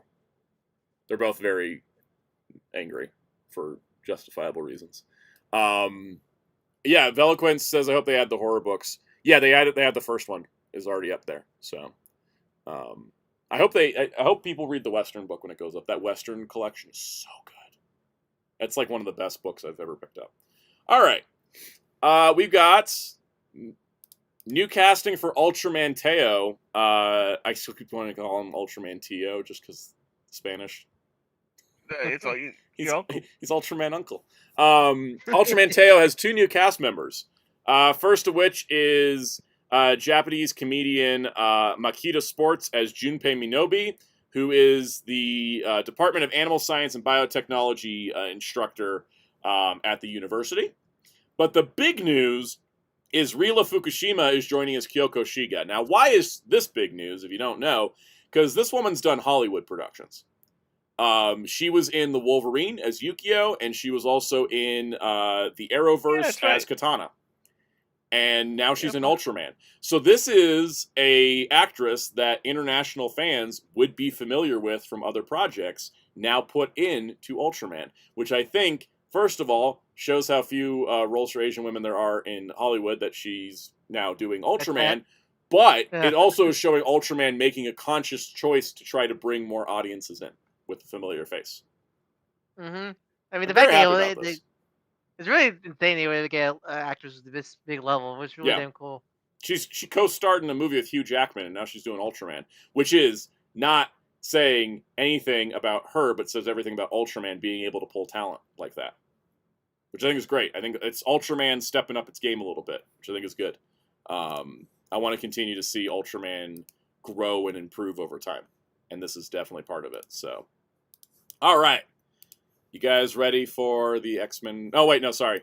James Gunn tweeted a picture of Lex Luthor in his mech suit from Man of Tomorrow, confirmed it's fully practical, and confirmed there's an Argus logo on his chest. And this got more attention than all of the Supergirl movie marketing, and I don't know what that says yet. He looks so good, but he looks so damn good. He does. I love the dome. But the dome, I just say, "Follow Lightyear!" Yes. It accidentally marks Toy Story 5. Yes. It looks great. It looks great, and it is funny that it does have more green than the entire Green Lantern show. DC Universe, you're so weird. I'm looking at it. I'm just trying to okay, I guess, yeah. Yeah, it's a Lex Luthor in a mech suit. I mean, there's not much, I mean, that's pretty much how his mech suits are, right? Just big and green. Big and green. Fit check live from the set of Man of Tomorrow. That's pretty much all. It's all Gunny Boy's got to say. I don't know why I called him Gunny Boy. That sounded weird. I'm never going to do that again. My apologies. Gunny Boy. You say I like you call him Gunny Boy. You know he's like push him for SummerSlam. Many more years older than you. He's so much older than me. I should not be calling him boy in any context. All right. Where's my slideshow, guys? It's X-Men 97 trailer finally came out. I want to give you context. I did watch the trailer. Good. A different one. A different one, though. But I did not deep dive into like you did. So I deep dived it for you guys. First of all, season 1 spoilers abound because this is a season 2 trailer. They're grieving. Rogue's grieving Gambit. Yep. So first things first. This is the 3rd trailer for this show, but the first one to be released to the public. They showed a trailer at New York Comic Con, which I saw through somebody's cell phone footage. Thank you, person who recorded and uploaded that. There was another trailer, I think, just under 2 weeks ago at RetroCon, which was an official showing, and there was no restriction on filming, and I saw that trailer. And then here is a 3rd trailer that's coming out, and the 3rd trailer is the first one released online in HD. Disney, your dumbass marketing plan has never served you any benefit whatsoever, and it's hurt every single project you've done where you've done this elitist mentality of, we'll just show it to the small group of people, and then everybody else gets to see a different trailer later. Like, stop wasting money. Just put the damn trailer online. It always leaks anyways. It's been a while, but did that comic... Was that contract very... Because one thing I did look at this trailer, and it's how they very much We had to get the X-Men back Okay, to the 90s. the Bishop line of we have to get the X-Men back to the 90s has been in all 3 trailers. But I don't know. This one's like so emphasized the 90s. Like, no, we want X-Men to escape the 90s. Goddamn. Yeah, it's funny because we don't want the X-Men to stay in the 90s, but we also don't want From the Ashes X-Men. So where do we go from here? 2000s. we need the X-Men back to 2019 when Krakoa started. Yeah, I mean, the rivals. I have a sneaking suspicion we're actually going towards a Krakoa arc in this show, and I have evidence to point to it. Have you seen Manslet Cyclops' I model have. in Rivals? That better be a skin. Better. We need to get gender equality into Rivals. I'm still mad that they gave Weapon X pants. It's a travesty. Hey, we're getting better. Have you seen the bulges on the men in the Yes. Battle Pass? I play Gambit, all right? I notice. So anyways, let's talk Gambit, because this trailer... Oh, Outback Era might be a good way for this show to go in Season 3. That's a thought. All right, so let's go through the trailer, and I'm going to talk about characters and theories and stuff. This trailer was definitely centered more about Rogue missing Gambit, which I think was intentional that this was the one that went out online, because the other two were more action-heavy. This one's more character-heavy, because I think they know how well the internet reacted to Gambit's death in Season 1. So they're pulling the heartstrings, and they're teasing. Because we see here that Rogue is handed the Gambit card that was left behind, which we saw Apocalypse pick up in a post-credit scene. I didn't take a screenshot of it, but the person that handed it to her was wearing a Generation X uniform with a yellow trench coat, so I think it was Jubilee. I don't know. If it's not Jubilee, I'd be weirded out. So I think Gambit's coming back. I have a whole 4 Horsemen of the Apocalypse theory that that was like the most common thing is was to do with the Apocalypse is 4 Horsemen Gambit. He always has 4 Horsemen, and I think that the 4 Horsemen for this show are all going to be dead characters coming back. That's my guess. Kind of little X-Men Evolution-y, now that I think about it. But yeah. I think Gambit's one of them. There's no way they keep him dead. They've done too many teasers. No, of course not. Of course not. All right. Why is Rama Tut here? Get Kang out of my X-Men show. Be gone, Kang. I don't want you here. I think this is definitely leftovers of Kang. Please be a cameo like Silver Samurai was in Season 1, where you see him for 2 seconds and we move on. I don't want Kang involved in this shit. I think that's... I mean, it's going to be some kind of time travel shenanigans, probably. Well, because the whole season, based on the trailers, all 3 trailers, it's consistent. It's about the X-Men have been scattered through time, and Apocalypse in the past, present, and future, like, he's going to be, like, dominating things. So the X-Men in the past are trying to stop him from preventing the present, and then the future Apocalypse is trying to go back to the present to stop everything, right? So, Ramatut is always Kang in some way. That's just kind of how it goes. So basically, it's supposed to be like Apocalypse is the villain across 3 timelines, but the present day is where he's trying to take out the X-Men because they're not in the present day currently. Half of the team is in the past, half the team is in the future. So he's like, they're vulnerable in the 90s. We need to go to the 90s. And Bishop's goal in this season is like, we got to get everybody back. They got to fight Apocalypse. We're all going to be dead. So it's about preventing the future Apocalypse, but also, having connections in the past. So Kang as Ramatut should be in ancient Egypt. So this isn't that far off. But I am kind of hoping he's just a cameo because the season might get... I don't want this season bogged down by Kang lore. Kang needs his own space in an Avengers show. All right. So we get some shots of Apocalypse back in his In-Sabanur days. Back before he was Apocalypse and was just a mutant from space that came down and started breeding enough to create mutants across the planet. He looks cool as hell, and I can't wait for his toy because they're going to make it. Almost everything we see is going to become a toy at some point, right? Yeah. Yeah. All right. Future Apocalypse, the pyramid that Apocalypse takes over in the future looks so much like Snake Mountain on steroids. Like the colors, the vibe. I'm just like, it's very Masters of the Universe. It reminds me a lot of the Horde from the She-Ra Netflix show. Yeah, but I'd say it looks more Horde than Snake Mountain. It's definitely more. You know what? Actually, it is. It's more Horde from Revelation with Motherboard. Yeah. Yeah, or like everything's purple. Yeah, that's more of it is. I like it. All right. Got to see. I guess we're in Gotham City with the color skies. Oh yeah, you get the purple skies. It's Neo Gotham. All right, so the future X-Men team, we saw at the end of season 1 that Scott and Jean are in the future, but they're in the future where Nathan is a teenager. Was it Logan in Storm or Future? I think which. Well, we're going to talk about that because they did not show us where Logan, Morph, and Aurora landed. They weren't in the teases at the end of season 1. I went and checked.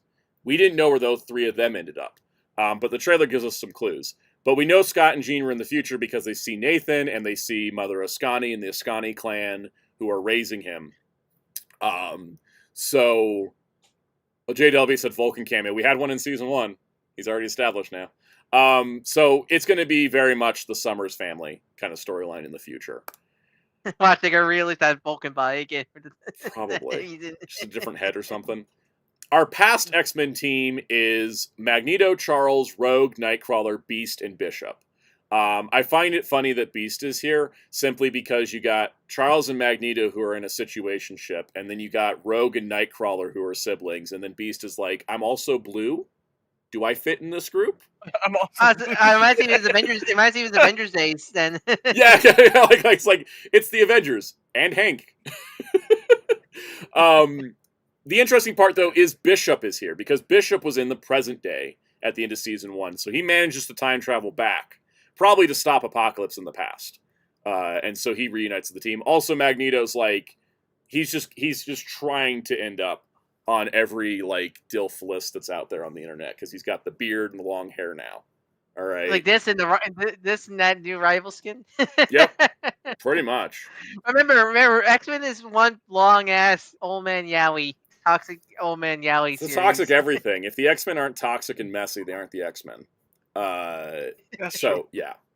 All right, next up, here's Apocalypse advertising his made-to-order figure that closed 7 months ago. Oh, yeah. Timing. Delays. And then we get the most interesting part of this trailer to me, because she was in the previous 2 trailers that were at the conventions, but she was never prominently featured this prominently, and that's Polaris. Polaris is a character that only appeared in 1 episode of the original show, but she seems to be given a really big part in this trailer. Do you think the reason why they're using Polaris is because mandates won't let them use Wanda and Pedro? Because I feel like maybe that's the case, is that they want to use Wanda, but they can't.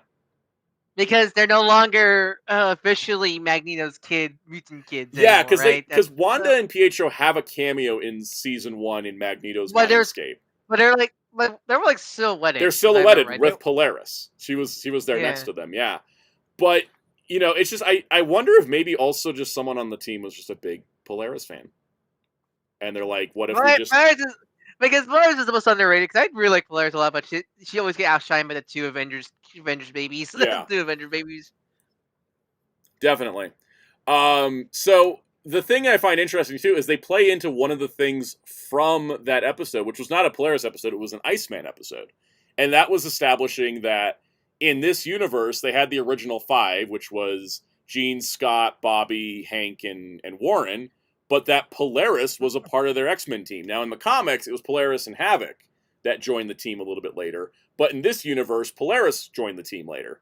But what I find interesting is there's a picture of Polaris, Jean, and Storm, which I don't know when in their timeline this happened.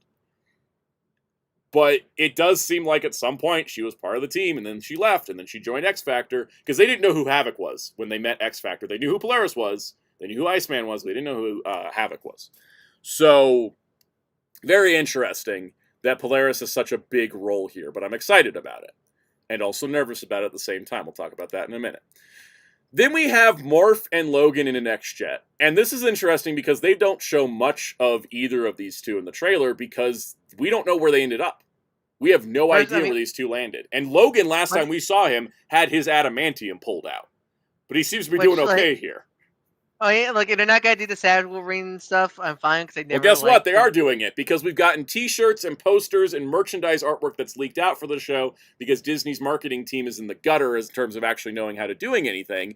So we know we're getting No-Nose Wolverine. must have missed those. Yeah, those, they just like pop up on Amazon. It's like the made-to-order T-shirt things, like the screen-printed T-shirts. There's one of No Nose Wolverine, so I guess we are getting him. And his outfit implies that he's in the past timeline. But I don't exactly know when that happens because we don't see these two with the other X-Men to know if they're in the past or the future. So are they in somewhere, or are they somewhere else, right? Are they somewhere else? And I think everything they do is spoilers. So, interesting. All right, next up, we see them doing some crazy bullshit because they did this in season 1. They put this shot in all 3 of the trailers as well.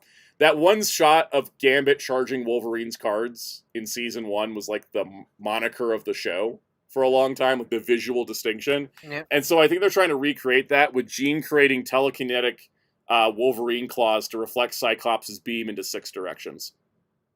Also, Morrison outfits, or Grant Morrison Frank era Quitely outfits. Thank you very much. Right. Morrison era, but Frank Quitely drew those. It's funny because Grant Morrison gets credit for those costumes on Twitter, and everybody always brings up the point that, you know, a comic book writer could kill a man, or no, a comic book artist could kill 3 people, and the writer would go to jail. Yeah, I said Morrison era specifically. Yep. So Morrison era, but Frank Quitely did design them. I think it's cool as hell. It's just there's 0 comic basis for this. They're just like, rule of cool, let's do it. And I'm like, yeah, let's go for it. I really like the Frankly outfits a lot. They're like some of my favorite X-Men uniform. Yeah. Like when X-Men don't have unique outfits, like astonishing. Like the Frankly jackets are always been my favorite. I love them.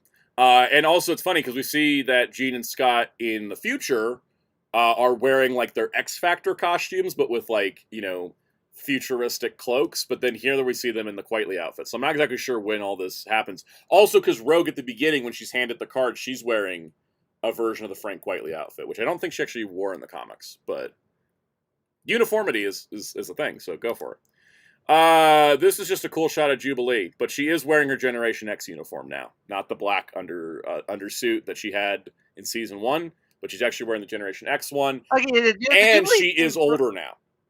Yeah, the Jubilee stuff threw me off because I wasn't sure if this is present or future. I think it's present day, but I think present day's had a time skip. Yeah, I'm thinking that also because it threw me off because with all the time travel. So I wasn't like, is this like a future resistance fighter Jubilee? Yeah, because I think her and we see Sunspot later. They both look older. I think they have a present day time skip, which I think makes sense. Yeah. All right. I hope Jubilee doesn't do her vampire arc. That is one of the dumbest things. I'm not a fan of Jubilee vampire. I like her outfit. I do like the vampire I like the outfit, but I don't like the storyline. All right. Then I just put this shot in because Nightcrawler's kicking a dude and it looks cool. More Nightcrawler, the better. Always more Nightcrawler, the better. I love how this show makes him a main character. That's my biggest problem with the 90s show, is that he's only in 3 episodes. And then this show's just like, yeah, he's a main member of the team. What do you mean? That's why Evolution's the best. It is. All right, and then we got Forge and Bishop. You know, they're working together on the time travel stuff. Get back X-Men the 90s. Every X-Men fan, no, don't. Yep. We're trying to escape the 90s. I know, but I think it's funny they put that line in every version of the trailer. It's just a bit annoying. Yep. Every time I hear it. You're gonna keep hearing it. They're gonna put that in every TV spot. All right, next up we have Nathan with he's already got the metal arm to combat the techno-organic virus. So he's already gone through some shit. Poor kid. He's already like, so but it's funny. They show him getting the metal arm and he's like accessing a device. And Storm's there. So this is our first shot of Storm in the trailer, and she is in the future timeline where Jean and Scott ended up. Why she's not part of the group otherwise, I don't know, but she is in the future timeline, it seems, based on this shot where she's in the future I like her look. I like her look. I'm not sure it's original or not, but I really like the look. It's kind of a mix of things. It's got like her ponytail look plus the 90s training outfit plus like a cool cape. So I like it. Because then we cut to a shot of Storm where she is controlling fire, which is solar rays, because she can do that because they're the cosmic winds. Because Storm is awesome, and the show remembers that she's like the most powerful member of the team. Mm-hmm. So, thank you. Then we get this shot, which is genuinely devastating. Magic's dead. this is again with the time travel is gonna be a big thing in this season because I don't Yeah. know. It's hard to tell. Is this like, oh, the present day, or is this like the dark timeline? Because Oh, this looks like Genosha with the way that the Sentinels are laid out, and this looks like Colossus finding Magic dead on Genosha. The interesting part is that Forge's board of the current mutant status didn't have a marker saying that Magic was dead, so maybe he didn't know. Yeah, it's hard to until we get to see. Is this because this is one of those, is she actually dead in the present, or is this like, oh, we get like in the future timeline, we get like here's what happened ever since you left, and it shows like a montage of the world being destroyed by apocalypse, and we're seeing the aftermath and stuff like that. Yeah, because the thing is, I think she is a Genosha victim, though. There's another shot in the trailer that tells us. I guess it's just like, I kind of want Magic dead. It'd be really kind of stupid to do. I will throw in some fun theories for you. Right? Hell Child? You can incorporate some kind of Hell Child? Well, we already know she can become Dark Child because Morph became Magic. Oh, yeah, Morph, yeah. So, that exists in this world. Alright, so here is Exodus. Exodus is a character that they've never made able to work before. Yeah, I was watching chat, I'm like, he's the mutant messiah and an acolyte of Apocalypse. Yeah, because I always recognize the design, but I couldn't tell, like, who are you again? Because What's so funny to me is that he was dancing on Genosha like 10 minutes before this place blew up. And here he is back being a villain again. He is such a weird character, but if we finally get a Marvel Legend of him because of this show, I'm going to be super happy. How many of Apocalypse? What's the term? It's not Heralds. It's not Heralds. Heralds not Acolytes, yeah. Because the Four Horsemen are his heralds, but the Acolytes are the people that choose to follow him. How many Acolytes do we have in Not Legends? many. We have more Magneto Acolytes than we do Apocalypse ones in Marvel Legends. Yeah. So, all right. Then we got Danger. What's up, girl? You look like you actually could kill a couple kids in a Danger room. Everyone say thank you to Tokon, because I'm pretty sure if before Tokon, everyone would go like, who's that? Yeah, but everybody's like, oh, that's Danger. And I'm like, yeah, this one looks like she killed kids in the Danger room, whereas the one from Tokon looks like she's cute. It's the silly robot girl. Yeah. But yes, this is the Danger Room's AI given true form. So we'll see how that incorporates into this. I love this shot of Cable polishing his gun. Just because it's so cool how this show does reflections. Because they actually look like reflections. Even though it's like mostly 2D. It's pretty awesome. And then there's this shot where adult Cable is looking back and he sees Scott and Jean. I think this is in present day. Because he's not in the future story. I think this is in present day. And they're like, hey, we met you in the future. Now we know what you went through. I also think, when they had the Frankly outfits, it might be present day. Because I think every time we've seen Sky and Jean in the future, they don't have the Frankly outfits, so that's my they have the X Factor outfits in the future. So yeah. This is Magic being dead because this is. It looks like Rogue Nightcrawler and somebody with gigantic shoulder pads at a Genosha memorial because we see Marrow, Gambit, Dazzler, which we know all died in Genosha, and we see Magic like front and center on this thing. I have a theory that the Four Horsemen are going to be Gambit, Magic, Marrow, and Iceman. Because I think Iceman might be dead. We don't know for sure, but I feel like Bobby's dead with the way Polaris keeps looking at the photo of the two of them together. God damn it, Bobby. Yeah. that boy ain't right. But I think Magic did die in Genosha because this looks like a Genosha memorial. If Gambit wasn't there, if Dazzler wasn't there, if Marrow wasn't there, I'd be like, oh, this is just a memorial for like people Apocalypse killed. But I think it's a Genosha memorial because all the Morlocks are there too. But I have a feeling that these popular characters like Gambit, Magic, Iceman, Marrow, maybe Dazzler instead of Iceman, those are going to be the heralds as the horsemen. I feel like I'm pretty sure they even know it'd be stupid to kill off Magic. Yeah, I don't. The thing is, killing Gambit was bold. Killing Magic is dumb. Killing Marrow, nobody cares. Killing Dazzler pissed a lot of people off. Hey, look, Marrow has NBC fans. Yes, and the thing is, I think that if that was the lineup, Gambit, Marrow, Magic, and Dazzler, I think that'd be great. I think, even if you swap Marrow for if Iceman's one of them, that's fine too. But I think the thing is that like Dazzler, I can see Dazzler being one simply so that when she gets turned back to being good, she's now in her kind of her blonde look that people are more used to, because they picked a very specific Dazzler look when she showed up, and everybody goes, "That's Dazzler," and so I think they might be fixing Dazzler that way. Doesn't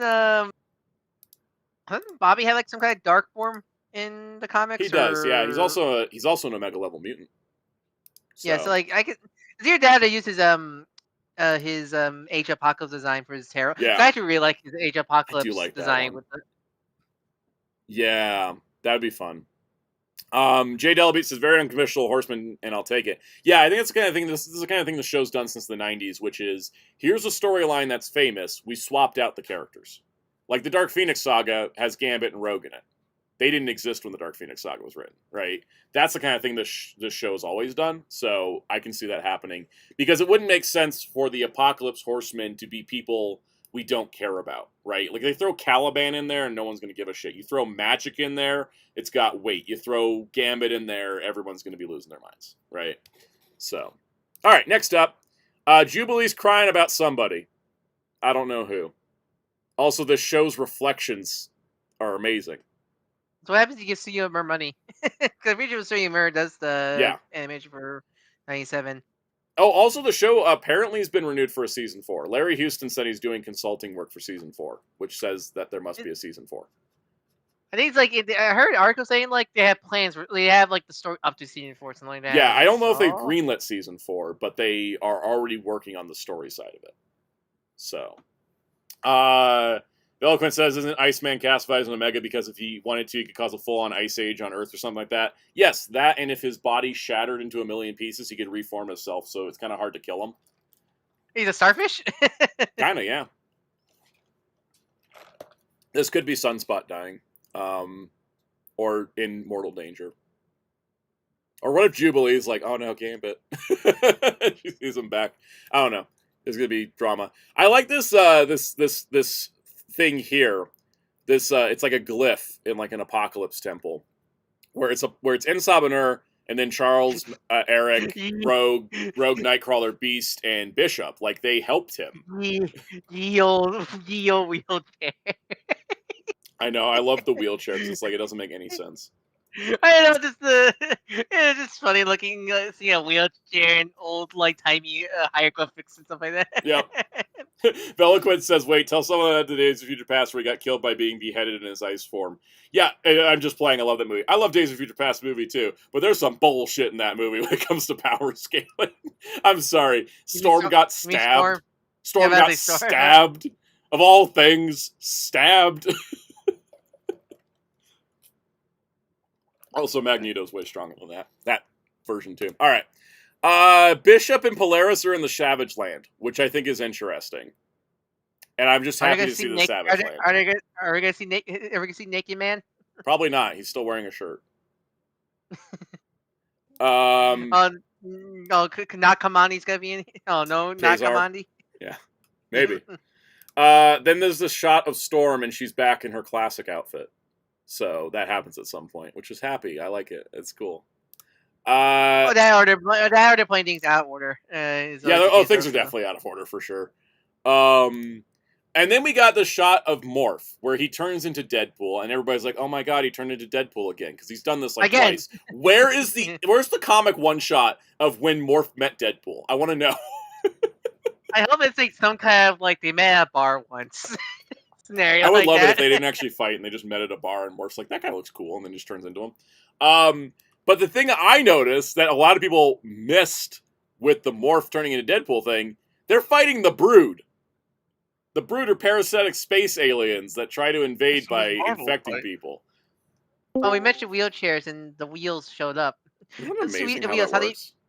Wheels, how do you feel about yield hieroglyphic wheelchair in the Apocalypse? I guess I need to flip back so he markings. can see it.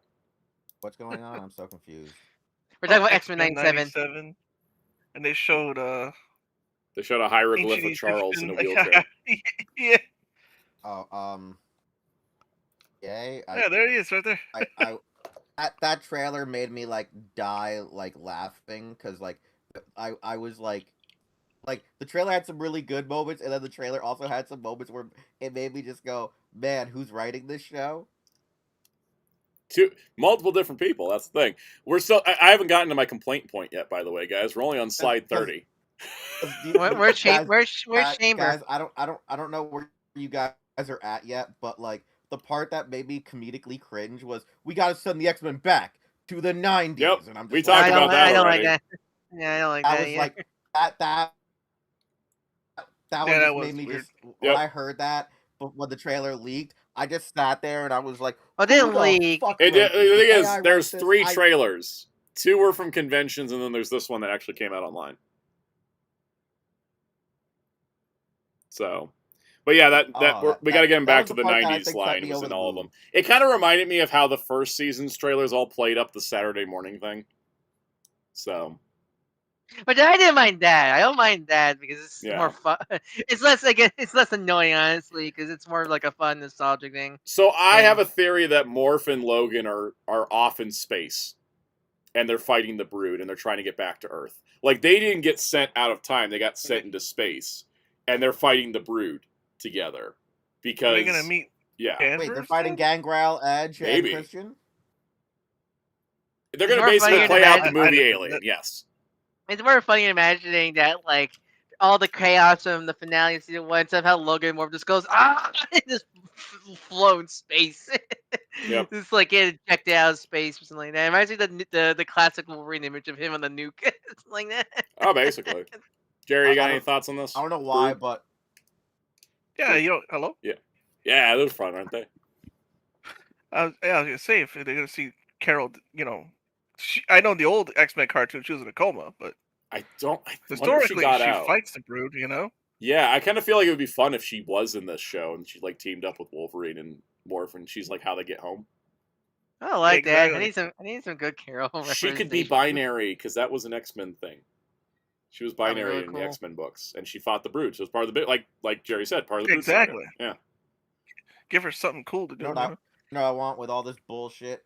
What? We have the other Marvel heroes just show up because, like... They probably will. They did it all over season 1. Yeah, like I want more. I want more. They never put Captain America in the trailer, and he was in, like... We already know who... Say all his slurs. Cap hates mutants for some reason. Cap in his own comics. I love mutants. Cap in X-Men comics. Slurs. It's such a frustrating thing. It's like all the time. Because someone does like see him a lot. And when it's like every time he's written X-Men stuff, he always writes. He's always written like that. One of the reasons why I'm also not really like a super huge X-Men fan is because X-Men X-Men comics wrongfully pick most of the actual Marvel heroes for their own agenda. And that's why I don't like their... it goes the same way too. It's why I don't like Avengers comics, because they always portray the X-Men wrong. It's always the problem with X-Men, or just with X-Men being a shared universe, because it being a shared universe. People love the science experiments, but hate the people born different. Yeah, it's just a giant hypocrisy. Like, these people are fine. Like, there's other people that were born with superpowers and they're fine, but mutants are like the exception. It's always the problem with X-Men being in the greater Marvel universe, because exactly. Like, so these guys are fine, but not these ones. They had the same idea, but it's funny though, because like lately, I'm not finding it as unrealistic as I once did. Yeah, like the reason why I hate it though is it's really hilarious, because this is why, like, people are like, oh, you should be an X-Men fan. But also at the same time, I'm like, but they ruin all of my other favorite characters whenever they cross over. So it's like one of those things of like... I would argue that every Marvel crossover ruins every character involved, regardless where they started from. But it's true. As years have gone on... We really know Spider-Man is the only exception, because they hate him for some reason. Yes, that's true. But that's who I was going to bring up. I want to see Spider-Man just show up because, like, he realizes something really weird's happening, and he's just like, hey, do you guys need any help? And I'm just going to be like, yeah!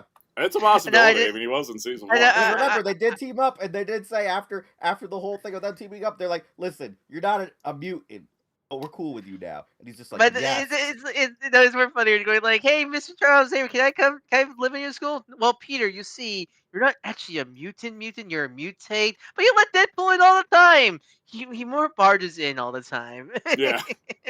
he barges in. Oh, that's a good one. No, that's a good one, right? No. It's true, he barges in. No, it's true. It is true. It literally happened in Krakoa. He parachuted his way onto the island because he couldn't walk through the gates. Well, of course he couldn't. But no, I personally that's one of my biggest issues is just the whole X-Men Marvel dichotomy because to me, like I said, growing up, X-Men to me because X-Men means so many things. But as a young kid who doesn't understand all the other things, like the frickin' LGBTQ, I just saw it as a race disability story. Well, that's the thing is, I think X-Men is worked the best because it's mutants are a allegory for racial discrimination, orientation discrimination, gender discrimination, and ability discrimination. Because there's a lot of mutants whose powers make them disabled, or mutants who are disabled that have powers, so they're ostracized twice, right? Like WizKid. Except Charles. Except Charles. Charles is a favorite, but no, WizKid, for example. WizKid was already in a wheelchair, and then he got a mutant power that made him super smart. But then basically he was discriminated against by kids at his school because he was a mutant and he was disabled. They double hated that kid. And it was sad. No, that. Yeah. That's the thing. But I find it funny, like Ryan brought up, is that even the other ones who are the ones who are made mutants and freaks are okay, which is also another thing which I sort of get behind because cripples sometimes are our own people. I'm gonna be honest. Sometimes I don't like people who are made disabled because they're assholes. There's a whole other conversation I could have about immigration that we're not going to have because this isn't that kind of show, and it would derail us further. That's an Adi Shankar's topic. We don't do that here. Oh God, no. The thing is that there is a discussion of people. The short version of it. In America, most people are immigrants, but people will get judged by society and discriminated against for being a different type of immigrant than another person who's an immigrant. And that's one of the biggest problems we have and so anyways, that's another thing that adds to mutants as well, especially with the Mutant Registration Act. Mr. Doogie also wanted to point out the one good thing about X-Men United is they had an issue with Cap and he was written correctly. Thank you, Al. Thank you, Eve Ewing. Sorry, I almost said Al Ewing. My brain defaulted. Is that how you actually pronounce his name? Yeah, Ewing. Yeah. I've been saying Al this whole entire time. Well, it's Al Ewing, and Eve Ewing's a different person. Oh, okay. They both have the same last name. They're completely unrelated from one to another. But Eve Ewing's a black woman. Al Ewing's a white man who everybody is surprised is white. Al Ewing is Andrew Garfield's Spider-Man in No Way Home going, talking to Electro, and Electro's like, I thought you were black. And he's like, oh, I'm sorry. I'm sorry, man. I'm sorry. That's Al Ewing all the time, because he writes characters of color he's got experience. So, anyways. That's still my favorite scene. It's so good. I love it. Let's talk about what next is up. Psylocke and Archangel seem to be semi-important this season. They're part of the lineup. It's been a bit. Did Warren have his Archangel arc, or was he always Archangel? He had his Archangel arc. He started as Angel and had his Archangel arc in the original show. Now we see why he's got an X-Men 97 Marvel Legends figure that just came out, because he's in this show too. Psylocke was part of the 4-parter Beyond Good and Evil, which was a giant final battle against Apocalypse. So it makes total sense to bring her back, because that was her major appearance in the original show, was fighting Apocalypse. They're fighting Apocalypse this season. She's back. I remember that. Yeah. I remember that actually Figure Arts Gamerverse Psylocke tease from months ago. Whatever happened to that? Yeah. Did that not happen because of the whole Asia won't sell Marvel figure arts anymore thing? It had to be something related to that, because it's been months now since they teased that. I mean, hopefully they can release that mold out to have a 2-pack now. Hopefully. Yeah. Hopefully. It'll probably come out as an X-Men 97 Psylocke, I think, is what's going to happen. As long as it's the same mold, I don't mind. Yeah, I think it'll be the same mold. It'll just have maybe some slightly different accessories. Because here she doesn't have she has a sword, which the Gamerverse one doesn't. So. I will say that... I don't know why, but I was going to say her accessory is going to be a thicker ass. I figured already cake. The figure already has a thick ass. How much thicker do you think it can get? Do you think I will stop at thick? All right, fair enough. You're a man that knows what you want. Well, here's the thing. That figure is thick, but his suit isn't Bingus Sprite Art dick. That sprite of hers is... Ryan gets me. Yep. He gets me. It's Chun-Li Yeah, even my more. little freak. She's Freaking. Chun-Li even more. By the way, we have no backstory for this Circuit. version of Psylocke, so I don't know if it's Circuit. Betsy, Quan on a fusion, or neither. Maybe it's best to. Maybe it's best to leave it vague, because I've been reading my Claremont X-Men run. I've been doing it daily, and I got to the storyline where Betsy gets the new body from Mojo, and I just hate it. It's awful. She debuts, by the way, as Lady Mandarin first, before Wolverine breaks her brainwashing, and that's her be Psylocke from there on out. But it's so weird. It's so weird. All right. I just love this shot because this show ain't afraid to be goofy. Rogue is trying to get through a portal that's in the shape of Apocalypse's big-ass mouth. Comic books. Comic books. This is what like I love a video this show game, for. though. It looks like a video. Yeah, it does. It looks like like the final boss in like a beat 'em up. It reminds me of in Mario 2 USA where you beat a level, they had to go to the giant bird mouth. Yes, exactly. Yes. Exactly. You had to walk in and Yes, that's perfect. That's a perfect next level. comparison. Also, the blue people are with her. It's Beast and Nightcrawler. I was just start calling them Blue Man Group. Yeah, sure. There's only two of them. But who cares? There should be like there's probably enough X-Men characters where you can make a Blue Man. Like those two, Archangel, Mystique. probably someone else. Mystique. Iceman can be like a voluntary member because depending on how they color him. It's funny.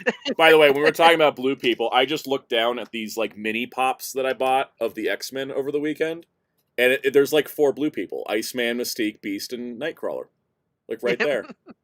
Also, it's very funny because one of these sets was Magneto, Scarlet Witch, Quicksilver, and Mystique, which kind of makes it look like she's the mom, which is not the case, surprisingly.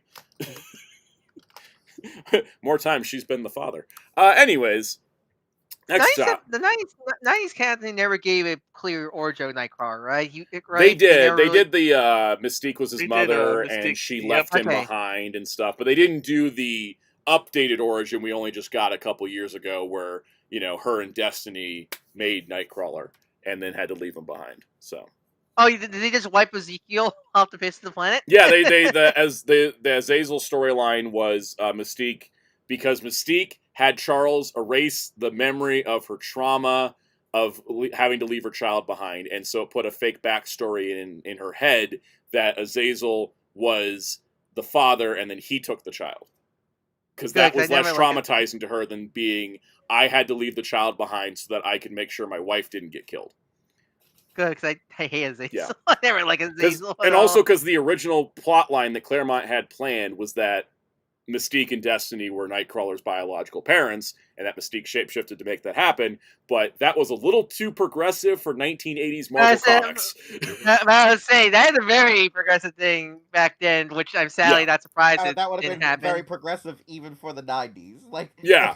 So it was like, they didn't allow it to happen, but then was it X-Men Origins Blue, I think was the issue, came out during the end of Krakoa, and they talked to Claremont about the story and how he would have done it, and then they wrote it into canon, so it's canon now. So, nice. Yeah. All right. Then it goes through a montage of what I would call the roll call montage of the trailer. These are going to be our major players of the season, because we see a lot of mutants in this show, and I think they decided to put the major players in this montage because I would consider these the opening credits characters, right? And there's some interesting inclusions here. So we got a shot at Charles. I actually not think I am curious how they're going to do the intro, because I imagine it's still going to be different. Is it going to be like 10 minutes long for that intro? Not on air. I will see your text after the show. Read what I sent you, but don't say it on air. Don't say it on air. Okay. It's either gonna be one intro where it's cuts through all the different timeline, or you get a time like an intro per timeline, like a past intro, a present day intro. Because I also wonder how the season's gonna be structured. Are we gonna be jumping between the 3 timelines? Is it gonna be like, you get one timeline per episode, or is it get like 2 or 3 timelines per episode? Yeah, I'm wondering. My thought is we're gonna get past, present, future as like the first 3 episodes, and they'll each have a different opening, but the Morphin Logan stuff will be the B plot in all of them. Yeah, that's my guess. All right, so we got Charles, obviously. We got Polaris, like we said. She seems to be a big deal this season, so she got a special shot. Blame Vader's comment. It's not too late for a baby mama daddy combo, right? This is true. It's never too late. So we got Polaris, we got Beast, we've got Magneto, we've got Emma Frost. Hey girl, where you at in the rest of this show? They teased you so hard in season 1. They even gave her the diamond form. Why is she not all over this trailer? But Emma, she's in a shot in a montage of main characters, so maybe all of her stuff is spoilers. Here's the thing, Emma doesn't need to be all. You just need a shot, Emma, and boom, you're sold people. Exactly. So I'm hoping that she's got a storyline and they're just hiding it, because this is like a 2-minute trailer. I mean, because 10-episode season. Again, there is like what Generation X stuff. Well, that's the thing we're gonna get to in a minute. We'll talk. I have a whole thing. Then we got a shot of Storm, looking gorgeous as always. She is Generation X like mentor, right? Emma is the Generation X mentor, yes, which is why I'm gonna. Okay, yeah, okay. You're gonna hear me bitch in a minute. Of course, we got Cyclops, we got Jean. They didn't, and then they included a shot of Rogue and Nightcrawler, but they didn't include shots of Wolverine and Morph in this montage. I don't think they're in it as much as everybody else is, because somebody's got to take the fall for being this large of a cast. You can't put everybody as an A-lister, right? And it's got to be the man that's been stealing the spotlight for the past 22 decades. Wolverine's had his time. He's got like 15 solo episodes in the original show. He's fine. He could be a B-plot. All right, this is the shot that makes me simultaneously happy and kind of pissed off. So first off, it's your boy. It's my him. Boy, Chamber. Can you zoom in on these slides? I totally can, because I need to talk about each people here. So, first of all, over here we have Sync and Penance, 2 members of Generation X. We've got some kid knocked out on a table that almost looks like Peter Parker, except it's not that freaking polo, so we know it's not him.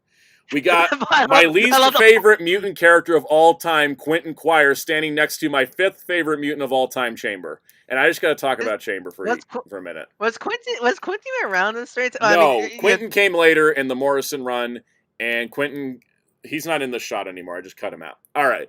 So, as we know from the series, the series is not afraid to pull modern stuff from later stuff. I see you got really mad that they took stuff from the Morrison run, and like people were like, "This is the '90s series." Like, guys, this is own adaptation. It doesn't have to be strictly. They did this in the '90s. It's not like the '90s show only did '90s stories. Most of that show was '80s comics.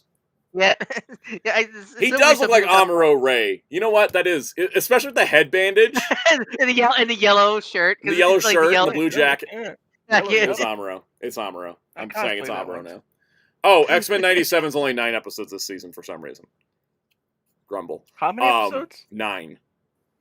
Not even 12. I know. It was 10 last season. But the animation's so beautiful, I'm going to let it slide. Okay, so Chamber, Penance, and Sync are all Generation X members. I don't know where Monet, Skin, and Husk are. Why is Polaris looking like she's leading them? That's Emma Frost's job. All right, that's Emma's big storyline. Is her redemption arc is Generation X. Why is Polaris why does she look like? Why does she look like fire? Why does she look like fire? They're doing cool effects with their powers. I'm not mad about that. I'm just like, she shouldn't be with Generation X. Anyways, she looks like Pantera's gonna start playing. If you've seen Broly, yeah, she does look like Broly. All right, I'm gonna talk about my boy Chamber. All right, because he has never appeared in anything outside the comics besides a Marvel Snap card and this one shot of this trailer. All right, this is my 5th favorite mutant of all time. I'm very passionate about this. So, Chamber. Who is Chamber? Well, Chamber is a mutant from England who was going about his day, having the best life. He's got a girlfriend. Things are going well. Life is great. His chest explodes and fire comes out, and he's scarred forever. He has one of the worst origins of a mutant power of all time, because he crippled his girlfriend at the same time. Oh, golly. He is British and sad, and he wears leather, and he's the coolest damn dude on that team. The fire is controllable, but it is a constant portal of psionic energy. Not psychotic energy, that's different. Psionic energy, which can manifest as fire, but it blew open his chest and his lower jaw, and he's permanently stuck with it forever. He can cover it up, but he can't talk. Good thing he has he has double mutation. He not only has the psychic fire, but he also has telekinesis. So he is a telepath, and so he can communicate to people through their thoughts because he can't speak anymore on the fact that he doesn't have a lower jaw. Also, he doesn't need to eat or drink anything because his body self-regulates being a vessel for psionic energy. It's funny because isn't that story practically what they're doing with Cyclops and the Rivals were like yes, with the whole like ultra dimension like because the punch dimension thing. Like, yeah, Cyclops' punch dimension for his optic blast is like a comic thing from like way back. Okay, they're trying to make happen. Yeah, it's like because when I heard about that, and when they brought that back up in Rivals, which first off cool, but also like wait, it's like I find just the punch dimension. His eyes are portals to the punch dimension. Yeah, so is Chamber like what? The flame dimension? No, it's not even a flame dimension. It's a psionic energy, so it can manifest in different forms. But fire is the easiest one for him to control. He is cool. So it's just he's so cool. Like psionic, so just psionic dimension inside him. Basically, yes. Blader says so. Chamber is the rebuttal to everybody poops. Yes, because his body doesn't work like that. So I always love the so what's the pattern of Sound's favorite niche Marvel characters? They wear black leather and they have orange somewhere in their side. And fire is usually involved. Yep. Also, this guy is so cool. By the way, he soloed Omega Red one time. He took on Omega Red and won by himself. Oh, wow. He's insanely powerful. He's so cool. And he was dead in the comics for like almost a couple decades until they brought him back in Krakoa. And also, you think missing, part of his chest and his lower jaw means he would have a poor dating life, but he's hooked up with a lot of people. He's managed to pull at least like 2 prominent ex-girls, and that's impressive considering all of that. But he's amazing. He's one of my favorite characters of all time, and I've always wanted him adapted into something.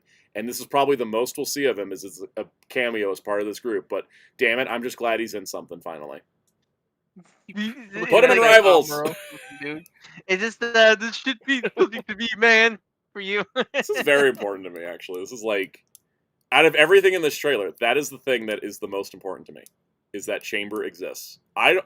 He's probably just a cameo, but the fact he exists is what matters to me in this moment. Also, it's fun because Marvel already made his Marvel Legend in that costume. They didn't make him in the Generation X costume. They made him in the black leather. So, simple re-release. Yep, they'll probably just reprint them. I don't know if they do an X-Men 97 specific one, but I'd buy it again. Yeah, very happy about this. Love Chamber. Love Generation X in general. It's like my favorite. See, the thing that always bothered me about the New Mutants and why I couldn't get into them is they're always like, oh, our lives are so hard as mutants. I'm like, most of you just look like normal people without your powers turned on. Like, yeah, okay, you burst into flames, you got the whole soul sword thing, I get their power, it's rough as a mutant, right? But Generation X, you've got guy who blew open his chest and crippled his girlfriend, woman who's trapped in her sister's body, girl who has to tear her skin off to get superpowers, guy whose skin is so long he becomes a stretchy guy, and then a guy who syncs up with any mutant in proximity to him, meaning he always copies powers unwillingly, and Jubilee. And it's very funny, because Jubilee comes in bitching and complaining about stuff, and she's like, I was on the X-Men, why am I being demoted? And everybody on that team is just like, you can still go to the mall and nobody calls you a freak. Like, what are you complaining about? I can't even say privileged white girl. She's Asian, so. Yeah, exactly. Was Cannonball one of them? No, he was part of New Mutants. Okay. That was the earlier group. But I like Generation X because they're all freaks. So I feel like they have more hurdles to overcome. Oh, I forget when he came in. Yeah, he was New Mutants. It was Cannonballs, Wolfsbane, Sunspot, Magic, Danny Moonstar, Karma, Warlock, Cypher. I think I got everybody. I miss my boy Warlock. I hope he appears one day in the series. He was in one episode of the old show. Yeah, no, he was like the season 4 debut, like the Phalanx Covenant one. Yeah. Mm-hmm.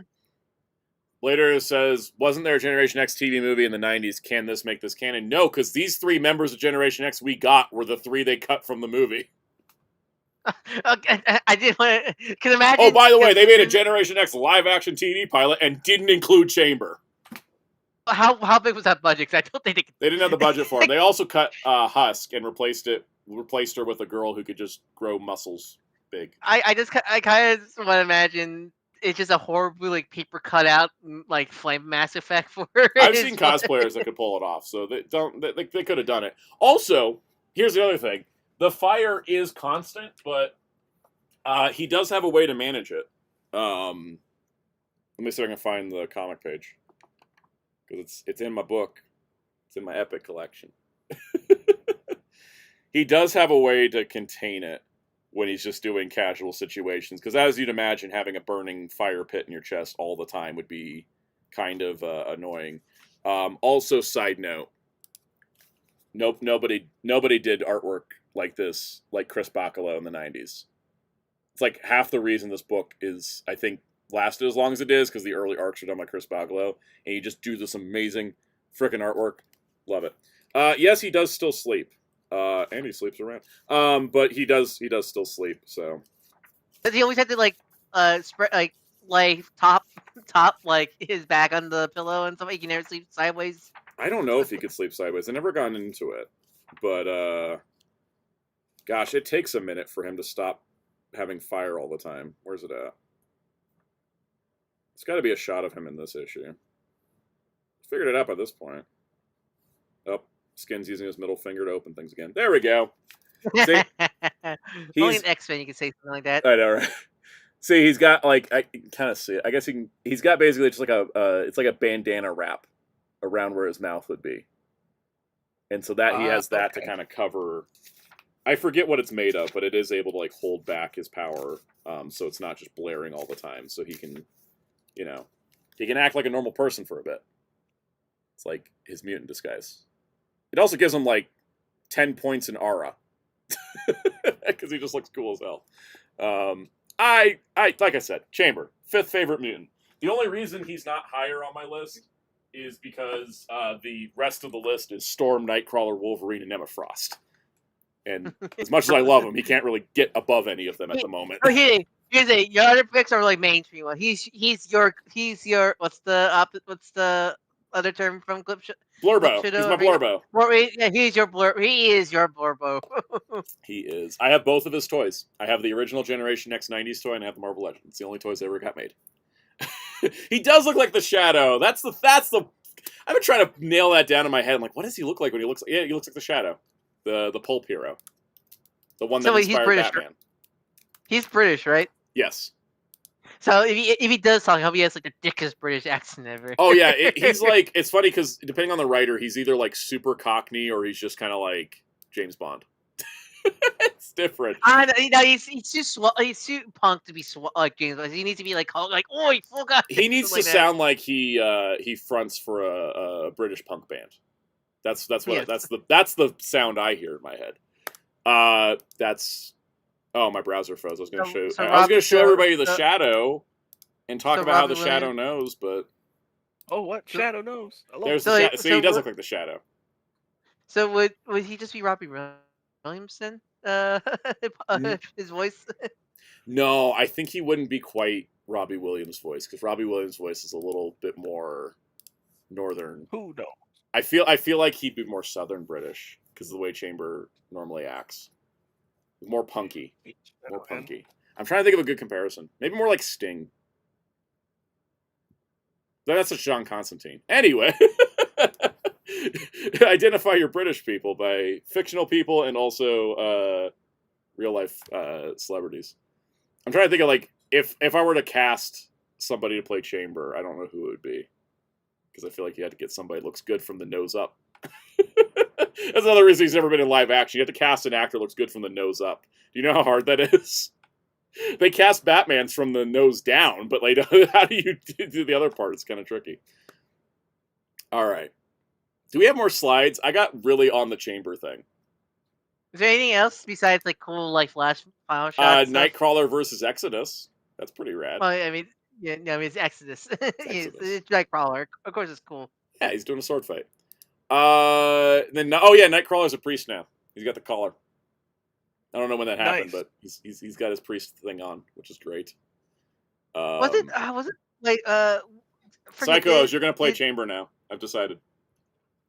I forget. I'm blowing did your they chest have... open tomorrow at 9. I think was it 90s X? Was it what X-Men series did have him be the one that married Jean and Scott? Was it this series or the 90s, the original 90s series? It was the 90s. No, I don't think he married Jean and Scott because their marriage was the fake one, and he wasn't introduced yet when they did their marriage. Right. He did do Gambit's funeral, though. He did do Gambit's funeral. Yeah, okay, that's what I'm thinking of. That's what I was thinking of. All right, and then we got a cool like team shot of everybody united together. So we got Morph and Logan are in their season 1 end of costumes. Storm's in her end of season 1 costume. Scott and Jean are in their Quietly outfits. Archangel's in the same look he's had since the 80s. Forge is in his normal Forge look.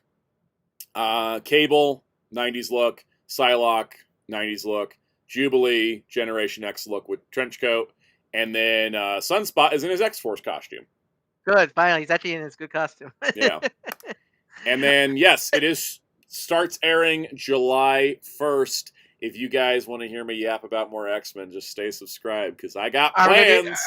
Are we going to do weekly episode reviews? I might do weekly episode reviews. I probably will. Because every just going to be because it's going to be how weekly. well the first. Yeah. The first one did amazing on weekly. I will also be doing pretty much all my shorts in July are going to be X-Men.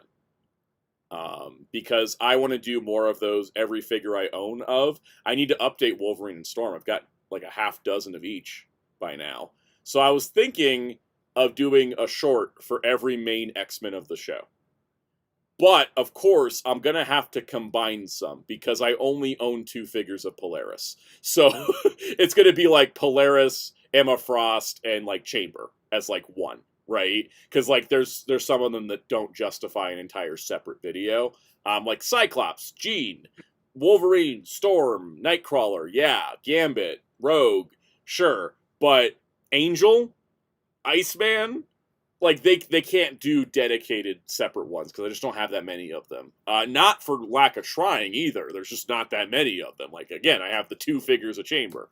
So I'm going to combine them up, but that's going to be part of it. And then that X-Men Teams video that I've been putting off is going to come out in July as a tie-in for the show.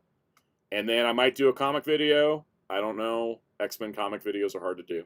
Like X-Men home media history. Home media history I could do. I have all of it sitting in the house. Unlike my other Marvel stuff that I have some of it in the storage unit. I can't find it. All my X-Men stuff's here. So, I could talk about how X-Men Evolution had a confusing release schedule where they never finished it. Yeah. Oh no, they didn't. Did they even get home? Did they even get home release? It did. 3 seasons got released across like 10 DVDs, and then they didn't do season 4. And until Disney Plus, there was no HD version of season 4 out there online. Oh yeah, because I remember because they on the old Marvel YouTube channel the Marvel YouTube channel they used to upload like the episodes in nice quality, but yeah, they never got to 4. You know how I used to watch it at home, Soundout? How? I taped them. That's yeah. That's how I watched Evolution, because it was like double backed with some other show I was watching, so I always taped Evolution. Like that's the only way I owned it. Yep. Oh god, yeah, the episode order problems of the 1990s DVDs, the 92 show DVDs, that'll be a fun whole segment to talk about. I'll tell you, for the longest time, the only way I could watch like Lost Galaxy for the long time Power Rangers is through my VHS recording of the Lights of Ryan arc. Nice. The longest time. Yep. Oh, I have one more slide. Wolverine did the Wolverine #1 cover. So we now have Jackman the original cover. Yep. For 03. Also, he is in the brown suit again. He's got his adamantium claws back, not the bone claws. And the green goo, I think he's cutting up some Brood. I think this is a shot of him cutting up Brood. That where he really hates Mountain Dew. Yeah. He could really hate Mountain Dew. All right, that's my breakdown of the X-Men, guys. That was a lot, I know, but I love X-Men, as you can tell, so I hope you all learned something. I hope you all know how messy this damn franchise is. I saw a Reddit post in Omnibus Collectors where someone was like, do I really like X-Men? Because every time I try to read the comics, I get a headache. And then I thought about it, and I was like, I think the headache's part of the experience. Because let's face it, X-Men is just one giant soap opera, isn't it? It is. And, somebody said to me one time, when I was first getting into X-Men comics, I was like, what are some good X-Men comics? And they're like, there may not be actually any good X-Men comics. It's not about finding good or bad comics. It's about experiencing the really bad ones. So when you find the good ones, you're going to really appreciate them. I don't know why. The way you say it, I just think of the Megamind. There's no Queen of England. There's no Tooth Fairy. There's no good X-Men comics. That's how it felt when this person was telling me this at a comic shop, and I was like, my God. And the more I've read it, the more I'm like, oh yeah, when it's good, it's really good. But when it's shit, buckle up. I can't wait for you to once this Rise of the Ash air is over. I can't wait for you to read all of it and just rant for days and days and days. I will. I gotta wait till it's over because I've tried reading some of it monthly, and I can't. It's just too much. You know how you make an X-Men comic video that's not just a haul or anything like that. There's a giant rant on all.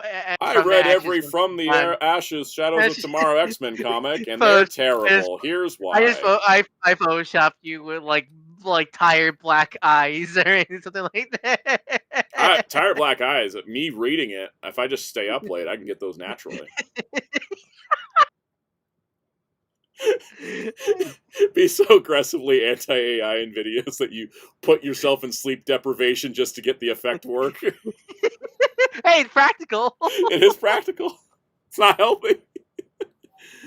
Blader says I read X-Men so you don't have to. I'm reading the only part of the X-Men books I'm reading of the current stuff. I'm reading Storm and Marvel Unlimited, so that way when I get the trade, it can just go into the shelf and I don't have to put it in a backlog. And I'm trying to read Wolverine. It's rough. But I'm reading the current arc on Marvel Unlimited of Gail Simone's Uncanny X-Men features Werewolf by Night and Morbius and Elsa Bloodstone, and that I can enjoy because it's monsters. But look, if Linkara's not gonna do any X-Men videos, you might as well. I might as well save him the health risk. Also because I've read more X-Men than him collectively, I believe. So. Because somebody said, if you're an X-Men fan at Marvel, you're not a fan of many other characters. And it's true, because I don't follow Spider-Man, Cap, Iron Man, Thor, Hulk, Avengers. I don't do any of that, because I don't have the bandwidth. I have X-Men, Fantastic Four, Ghost Rider, Guardians of the Galaxy, and then, some other random characters that only get a series every 3 years. I get how many times have we talked about how X-Men's pretty much his own world? It really is. Yeah, no, it's I'm gonna have more X-Men Omnis when the Krakoa era ends than I do any other batch of omnibuses. Maybe not Superman Triangle years. Meanwhile, Hellfire stuck in his hole he made with those Spider-Man Omnis. Yep. I bought another Omni on eBay, by the way, because I realized we're never gonna get the John Byrne thing run in Epic Collection for another 10 years with how slow Epics are moving now. I was like, I should just get the Omni when it's at Fanaticals for $30. I was like, I should just save myself the trouble and just get this thing series now instead of trying to wait it out in Epics and it take another 10 years of my life. That's what happens when you turn 30. You start going into mortality. Are these books going to get printed in my lifetime? And it's and when they print something and it's right there and it's cheap and you're like, I should grab it. So, all right, let's get back to the news. Let's go to the toy news now. Do toy news. All right. So, Star Wars had a stream last week that was all Mandalorian and Grogu themed, which is funny because it's one of these things. But yeah. So, are they late, or they figured, the movie's not out now, we can actually reveal stuff? I think they got mandated to wait because these are actually coming out before the mall figures, according to Hasbro's fake dates that don't matter. But first up, we got Embo, who was a Clone Wars character that showed up in Mandalorian and Grogu. He was in trailers and stuff. So Embo! I have a theory this was totally going to be Cad Bane, but then they made the mistake of killing off Cad Bane in the Boba Fett show, so they were like, well, Embo. I don't think Cad Bane has the technology to clone himself like Palpatine. Exactly. Then we got the guy I've been waiting for, which is Zeb. I wanted the live-action Zeb, and so we got live-action Zeb. The cool part is he's got more articulation than the animated one. They bumped him up in the articulation. How old is that old animated one? Probably close to 10 years. They also fixed his staff because his staff was too short on the animated one because it's the rifle turns into the staff. It was too short in the animated one, but this time you swap out the rods so that you plug on smaller ones for the rifle, you take them off, you plug on longer ones for the staff. So that's perfect. Yeah, what? No. Oh. I'll get to what I was going to say after we finish the black. Okay. So anyways, happy about him. Then we got a new Grogu where he's got his stick, which is better than bacon. Better than bacon. He has a stick. He has a stick. Better than bacon. It's better than bacon. I need a third one of those videos now with Grogu. Yeah, for real, please. He's in a tiny little box, and he comes with food. Okay. Sound out. I need to break the illusion. It would be the fourth one because there was a third one already. Shoot, released. that's right. Yeah, one of them was an extended cut. Yeah. Cal's question. I forget what did they call the power pole and the big green dubs of Dragon Ball big stick or something like that. I forget. Magic stick. Yeah, does he have the magic stick? He does have the magic stick, and he looks so cute. Look at him. That's a $10 figure, by the way, or $12. He's $12, I think. He was $12 when he went on Pulse, but he's $10 at Target. So if you wait and get him at Target, he'll be $2 cheaper. Yeah. I love paying $10. I love paying $10 for a figure that's only like 2 inches tall. Hey, I give him credit. They gave him universal ball joint. They gave him universal shoulders and ball jointed wrists. So these an upgrade over the pack-in figures, which are usually just lateral movement. All right, guys. So. I'll be back. I'm gonna get dinner. Sounds good. He looks adorable though. They went up on Pulse today as in stock, and I bought 2 because my mom loves Grogu and she wanted one, and I was like, I better get her one separate from mine because mine will never make it to the shelf like the IG-12, like the mech suit Grogu. It came into the house and went straight into her stuff, and I never went into my shelf. So is there a story reason for the plate on front of it, or is that just a dinner plate? That is a Beskar armor plate that was given to him by the armorer in season 3. And okay. He's wearing it. He's usually wearing it under his robe, but in the movie he has to do a rescue mission, and so he puts it on the front. Okay. Super cool. So he isn't just wearing a trash lid as armor. It's kind of what makes him Mandalorian Grogu instead of just Mandalorian Grogu. So, all right. Then we got IG-11 as the Navarro Marshal, which was a funny reveal for 2 reasons. One, thank God we got an IG unit with actual working ankles. It's not just a stick. And secondly, he's not in the movie. I was say, is this the babysitter? Yeah, it's the babysitter, and this is his look from the end of season 3, but he wasn't in the movie, but he was supposed to be. There was a set photo where they had like the Rod of the Hutt stand-in puppet, and then they had IG-11 there, and they cut him apparently, and I wonder if it's because it would be weird if you go back to Navarro with Mando and you see IG-11, but you don't see Carl Weathers because he's passed away. It would probably take people out of the scene, because they're like, why is he just talking to the droid, not Carl Weathers? And so I think that's probably why they cut him. But he still was in the toy plans, so he's the Mandalorian as opposed to the Mandalorian and Grogu figure. Is it like that one weird hat guy from The Force Awakens? Yes, Black who suit, apparently right? is the same species as Zembo, which I learned that recently. Really? Constable Zuvio, yeah, it's like hat people. Did that character came back in canon? Yes, he's in a novel. Okay. Yeah, he did make it, but only in a novel. Hey, Spin Dash. The baby lamb free. Then we got a Remnant Snowtrooper that comes with multiple mask and helmet options, which I think is awesome. They should be doing that with all these troopers. So that's pretty awesome. That's really cool.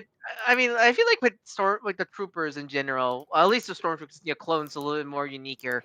I feel like they should come with parts like that to make them more armor build friendly. To make them like every stormtrooper should come with like 3 pauldron colors, so it could be any of the rigs. Yeah. And then we got a mercenary guard droid, and that looks so freaking cool, man. It looks like a battle droid that can stand too, because he's a little bit beefier. But these guys were protecting the Hutts in the movie, and wasn't this guy in Outlaws? Or I saw this. There was a BD-1 battle droid in Outlaws who was a bounty hunter, but it's a different guy than that. Okay. This guy's just a mercenary droid that got hired. I love the expanded battle droid lore we've gotten recently. It was like battle droids after they were decommissioned, they didn't just get all shredded; they got sold off. So there's a bunch of them that now look like freaking war criminals. It's great. Now, that was the Black Series lineup. The Vintage Collection lineup, we got Devin from Maul Shadow Lord. They said her hands do look big, and the reason why is because she's a smaller figure due to being a teenager, and she still has to be able to grip the lightsaber, so they they compromised and made her hands big to make sure that could happen. So she's a female Marvel Legend then. Yes. So she looks good for Vintage Collection. Hey, she has. Oh wait, this is Vintage Collection. Never mind. I thought it was Black Series. Yeah, no, but Vintage Collection gets thigh swivels. Actually, no, her Black Series does have thigh swivels because they already revealed her Black Series. They're getting better at offering all the characters in both scales because sometimes they're a little off. Like how Vintage Collection only has one Bad Batch member, but Black Series has 2 complete sets. So they still got some work to do. I'll never forget how the indie figures got really budget cut in near the end of that line. Let's see. So there's Devin. Embo is in Vintage Collection as well, in addition to being in Black Series. Of course, the Vintage Collection gets extra hands. Also, I just realized they used a Clone Wars shot for him. It's so weird with some... some of these... Maybe because I'm not a Star Wars figure guy, but every time I look at sometimes when I look at Black Series and a Vintage, I can't tell which one's which because they share sculpts. Because essentially since they're zoom in, I can't really tell which one's the 6-inch and one's. They use the same sculpts for both lines, which is why I think it's crazy when there's characters in one scale but not the other. Because it's the same sculpt. We're also getting a Hera based on Season 1 of Rebels, which is exciting because they never got Rebels figures in Vintage Collection, but we've had them in Black Series for years. So she got added to that, and she looks better than the one that came with the Ghost, to be honest, face-wise. So did that come out? Cool. That did come out. Yeah, it's the Republic gunship that people are waiting on. Vintage Collection got a different mercenary droid. It's the Super Battle Droid mercenary one. All these Haslabs, I'm just losing track. I'm trying to keep track of because basically there's not been a Haslab announced since Tron. And I think they're waiting for the gunship to ship. So we have no more karma. Yeah. But they got a different mercenary battle droid in Vintage Collection that's off the Super Battle Droid. I think they'll swap in the next wave, and we'll get this one in Black Series and the other one in Vintage. That's kind of what they do. They got a new Sand Trooper. That's nice. And then they got Zeb in Vintage Collection as well. And I'm glad that Zeb is in both scales at the same time. Because I think Vintage Collection still doesn't have Sigourney Weaver, but we got all the major characters in both otherwise, so that's pretty fun. But there's that. And that's the Star Wars stream. And then today, Hasbro, I guess, playing into my main character syndrome, I watched the Droids cartoon because I started watching it for the Star Wars guide, and I was like, I love this show. I absolutely love it. I bought the tie-in comic in the Epic Collection reprint, and I bought the Vintage Collection Droids figures of 3PO and R2 at my comic shop. And then Hasbro was like, hey, bitches, guess what? We're doing them in Black Series. And I was like, you could not believe the timing on this. I cannot believe the timing on this. I just got into this Droids cartoon. I have never watched it in my entire life. I get into it like 2 weeks ago, and now there's Black Series figures of it. What's more main characters in this or Aztec? Aztec. 100% Aztec. Because this almost feels inevitable. It's just repaints of 2 molds they've had forever. But the Aztec thing was crazy, right? That I reread Aztec and then it happens. But these are going up on Thursday, and I am absolutely buying the hell out of both of them because I absolutely love the Droids cartoon. So yeah. Also, Twitter broke, so I can't flip back through the images, so we're just going to move on. Happy Pride Month. Happy Pride Month, everyone. Happy Pride Month, everyone. They really were the droids you were looking for. It's true, Blade Raiders. They are. Speaking of droids, just kidding, Transformers. Yellow Park's next releases in their Beast Wars model kit line are Black Arachnia and Megatron. So Black Arachnia looks... When Hasbro fails us. I love that they made Black Arachnia's gun stupidly huge like it was in the animation. Yeah. The thing was always massive. So they did that, and then for Megatron, you can strip him and brush his teeth. What does he come? Unless he come with rubber ducky, but the rubber ducky came into transmetal, right? Yeah, but he does look like he has toe joints and stuff, which is cool. But yeah, you can take the armor parts, so you can have him like when he's stripped down in the show. I forget in the show for his quote unquote Cybertronian mode when we saw like the little like wireframe. Was it just this without the T-Rex head? Yep. Right. Pretty much all of them are like that. All these Cybertronian modes, that's why they kept them in silhouette, are basically just the base model without the animal parts. So, but like God, they look so good. Look at that crunch on Megatron there. It looks so good. It's like the best looking Beast Megatron I've ever seen. I thought the toothbrush is just down there. They just put it right there. I love it. All right, Blockies is doing Optimus Prime from Transformers Prime. He's already available to pre-order on their site, Yep. And he's so good. He's got a Matrix. It's the first time a Prime has had a Matrix. There's videos already out on him from like the Chinese release. And God, he's so good looking. They even included the Decepticon logo and the mouth fact, plate. The fact they included the Decepticon logo from the season 2 opening. Super spoilers, by the way. It's so goddamn cool. And the Star Saber too. Like in both regular and I'm assuming Energized version. Yep. Also, like, damn, like I saw video reviews of him, and he can air crunch good. Like, it's impressive. This figure is like legitimately impressive. Like, there's legitimately they have not missed a single detail on this. He didn't come with 2 tit windows. Like, so if you want either the black, like the more darker blue, or the lighter blue tit windows for him. It's amazing. He also has like his from what I saw in the video, the like people building the kit. The wheels are actually rubber. Oh, like, that's even cooler! Wow. I might end up getting like this kit. This kit's like I was only playing the game because it's just to get really nice show accurate Prime for like. But they really went all out for this one, yeah. Yeah, it's impressive. I can't wait to see them do more. The fact that we're just getting Prime Marinade merch like this is so cool. Like this, like putting them next to that Flames toy animated Optimus is gonna look so cool when people put them next to each other. Oh, definitely. All right, next up. Takara's targeting my wallet. We are getting very close to the pre-orders for Gigastorm, happening Friday. And Gigastorm, we got some more details on him. First of all, obviously he does transform still, because he's the Trypticon mold. Second of all, it does confirm that he's got Megastorm's minds put into his head, which is awesome. And we had already seen that Megastorm was going to be the headmaster for Full Tilt, but Full Tilt has been redone to look like Megastorm. So that way, when he connects to the chest, it's Megastorm upgrading into Gigastorm. And I think the Legends manga is even making like Gigastorm a mech suit for Megastorm. Which honestly, that's a cool idea.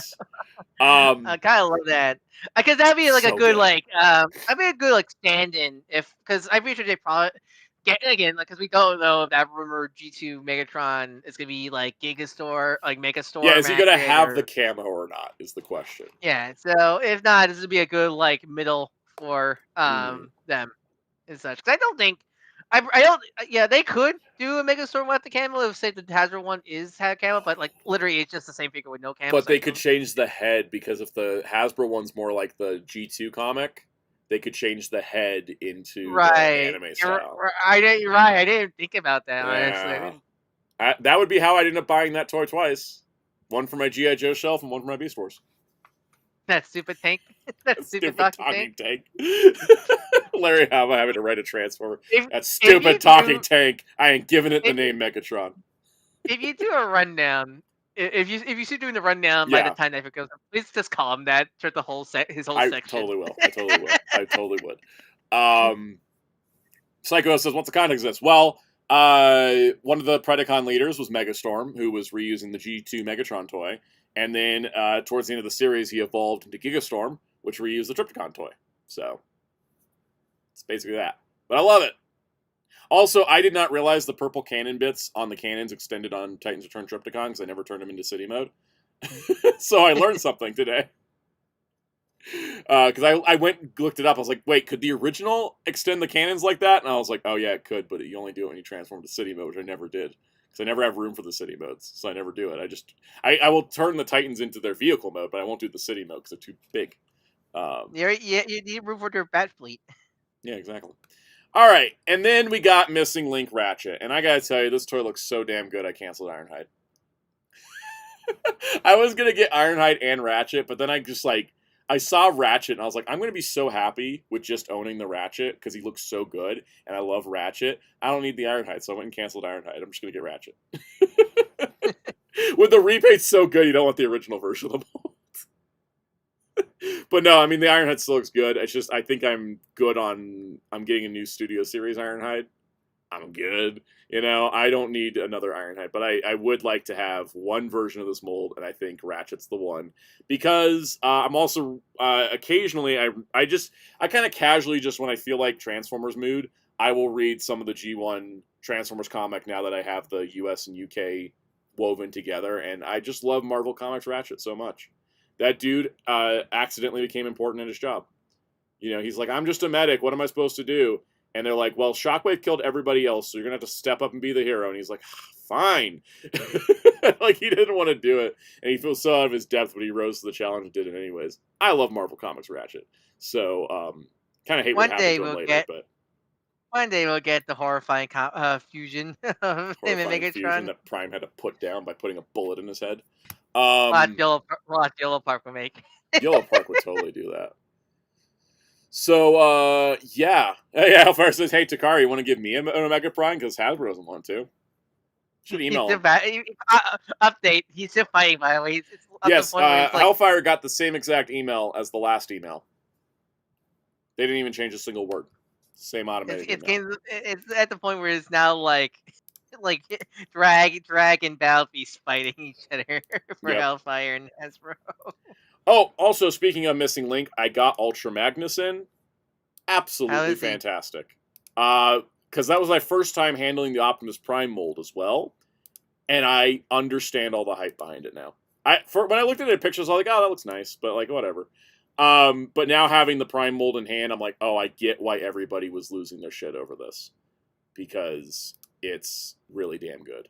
And then the Magnus itself, like, having it in hand, I still don't exactly know how the knees work. It's kind of a bonkers engineering trick that they pulled off. And, yeah, I'm excited to get Delta Magnus in 2 months. Because I'm still buying both. Like, I kind of realized with most of the Missing Link, I only need one version of each mold to be happy. But it's Magnus. And I wanted Lesbian Flag RC. So, like, I got both of them. Great Aunt RC. Great Aunt RC, who is the most badass lesbian you've ever seen. I've decided this is my headcanon for that RC original toy color, is that she is a badass lesbian great aunt to Rat Trap. So, I don't know. I don't know where all this lore came from, but it was just I just happened to notice that the lesbian flag colors and that RC shared the color scheme. Now I can't get it out of my head. Yeah. So, anyways, I will also. I don't know if I'm ever going to do a video on Missing Link, but maybe when we like have more. Maybe we have more. Yeah, make a good you could do probably because I currently have one of every mold. So I kind of want to wait though till Grimlock and Ironhide come out because I feel like that's got like a narrative through line to it. Because Grimlock's very we made the old toy better, and Ironhide's very we made just a brand new toy that fits with these. So yeah, but I like my Magnus. It's also nice. I've never owned a G1 Magnus before, and I've always wanted to. And so it's kind of fun getting one. Really? Yeah. Really? Never owned G1 Magnus before. I never was able to find one that was complete. And also I was a stickler and I wanted one with the short missiles from the original release, not the long missiles from the reissue. And so I never could find one for a price that I liked. And so I'm happy with the one I got. The missiles don't fire on him because none of them do on the Missing Links. But I'm fine with that because it's one less thing to break. But the missiles are the right length, so they look good. Yeah. I did not get Bumblebee. I got Cliffjumper. And I don't like Cliffjumper. I like Cliffjumper. I don't like the toy. That toy, I don't want them to do the mini-bots again in Missing Link, if I'm going to be totally honest. Because I already have a crack in my foot of Cliffjumper because everything is too tiny for that type of engineering. Oh, okay. I did the toy. I didn't mean I thought. I like Cliffjumper. Oh, no, I picked Cliffjumper over Bumblebee for a reason. But, like, the toy of Missing Link Cliffjumper, I do not like handling that. No, that's the way. The way you say crack your foot, then you actually drop it and crack your own foot. No. I meant the toy. I tilted his ankle tilt and I heard a crack. And then I saw there's a crack and it's oh god, it's awful. I don't like it. Blade Raider said, fun fact, Sue Blue's wife was with her when she was added to the Hall of Fame. That's when a lot of fans realized she has a wife. That is true. I knew that before the Hall of Fame. That's another reason why Lesbian Flag RC works, because her voice actress is married to a woman. Oh, I didn't know about that. There you go. That's really cool. Yeah, it's like when everybody found out Kevin Conroy was gay, like 2 or 3 years after I figured it out or found out from somewhere else. Yeah. Yeah. Because again, a lot back in the day, they usually keep this. Yeah, because it would be a career killer. Even if it was an open secret and everybody knew about it, if you never said it publicly, you could still go by. But as soon as you said it publicly, they started boxing you into certain things. You couldn't do certain stuff. So. Alice says, are you going to vote in the DC Finest near mint condition poll that's currently being announced? Yes. obviously I need to see the stream first to figure out how it works and stuff, because they're streaming right now and I'm streaming right now, so I haven't seen it yet. But Near Mint Condition is doing a DC Finest poll, which is a poll for which DC Finest books you want to see printed. And apparently, unlike the other polls that they do, which are more hypothetical, send them to the publisher and they just do what they want with the info, apparently DC was heavily involved with the DC Finest poll, and they are getting they got direct info from DC about what should and shouldn't be on the poll. So, if you love DC Finest and want to kind of put your voice into what should be printed and whatnot, go check out Near Mint Conditions DC Finest poll after this stream is over. Don't abandon me. Or open in 2 tabs. It's fine if you open in 2 tabs, but don't leave this stream to go to that stream. Do both. Watch both. You can watch both at the same time. I don't mind. But please don't leave here and jump over there. I'll be done in like 15, 20 minutes. Anyways. Yeah, Hellfire says, DC, can you backtrack on Flash? I don't know how the poll's structured, because usually the hypothetical poll is the Near Mint Condition team. They come up with like 600 possible books, and then you just vote for them. But with this one being DC, and apparently like, I imagine part of it's going to be lines that don't exist, and part is going to be lines that do exist. So I don't know how it works yet. That's what they're probably explaining on the stream over there. So. Also, the fact that DC's actually asking people, like they're getting more involved, man. Yeah. Epics used to be like really damn cool, but now like after all the headaches, it really is just becoming more of a headache with Epic. I was just looking at my Fantastic Four shelf and seeing the dollar signs, and then of how much I spent on them, and then looking at my DC shelf and be like, I didn't pay cover price for a single one. So, all right. So G.I. Joe's going to start doing streams every week on Wednesdays, but for some reason they gave us render reveals today. Did you get the new ones that Discovery? Okay, yeah. Good. I was wondering. I'm just like, why not wait till Wednesday? But we're getting Deep Six, who was previously announced. That's one of the last major G.I. Joes that we didn't have. Why does he come with a deadhead? I don't know. I have no idea where that's from. But I'm kind of horrified that there's here's when he died because his helmet cracked and he drowned at the bottom of the ocean. That's so morbid, and I love it. It's so I love morbid. It. I don't know the context behind it, and I hope they talk about it on the stream. I love how morbid Classify can be sometimes. Like this. Yeah, because you know that parent groups don't give a shit because they don't care about G.I. Joe. Yeah. Yeah, and also like this toy like that for adults anyways, to be honest. But so it's like this and the Sean Minor. It's like I love the morbid stuff in this line. I mean, we're gonna talk about morbid stuff when I review those Star Trek figures. True. Yep. All right, and then there's a 2-pack of vehicles and pilots. There's a Cobra Trouble Bubble with a Viper, and a Joe Steel Trooper with a ATV, and that is a 2-pack that is going to be at Walmart. Yeah. Oh God, Blader said, I remember this episode of Doctor Who. I think River Song was in it. Was that the library one, or was that another one? Yeah. No, that's the library. That's the library one, right? Donna Noble is safe within the library.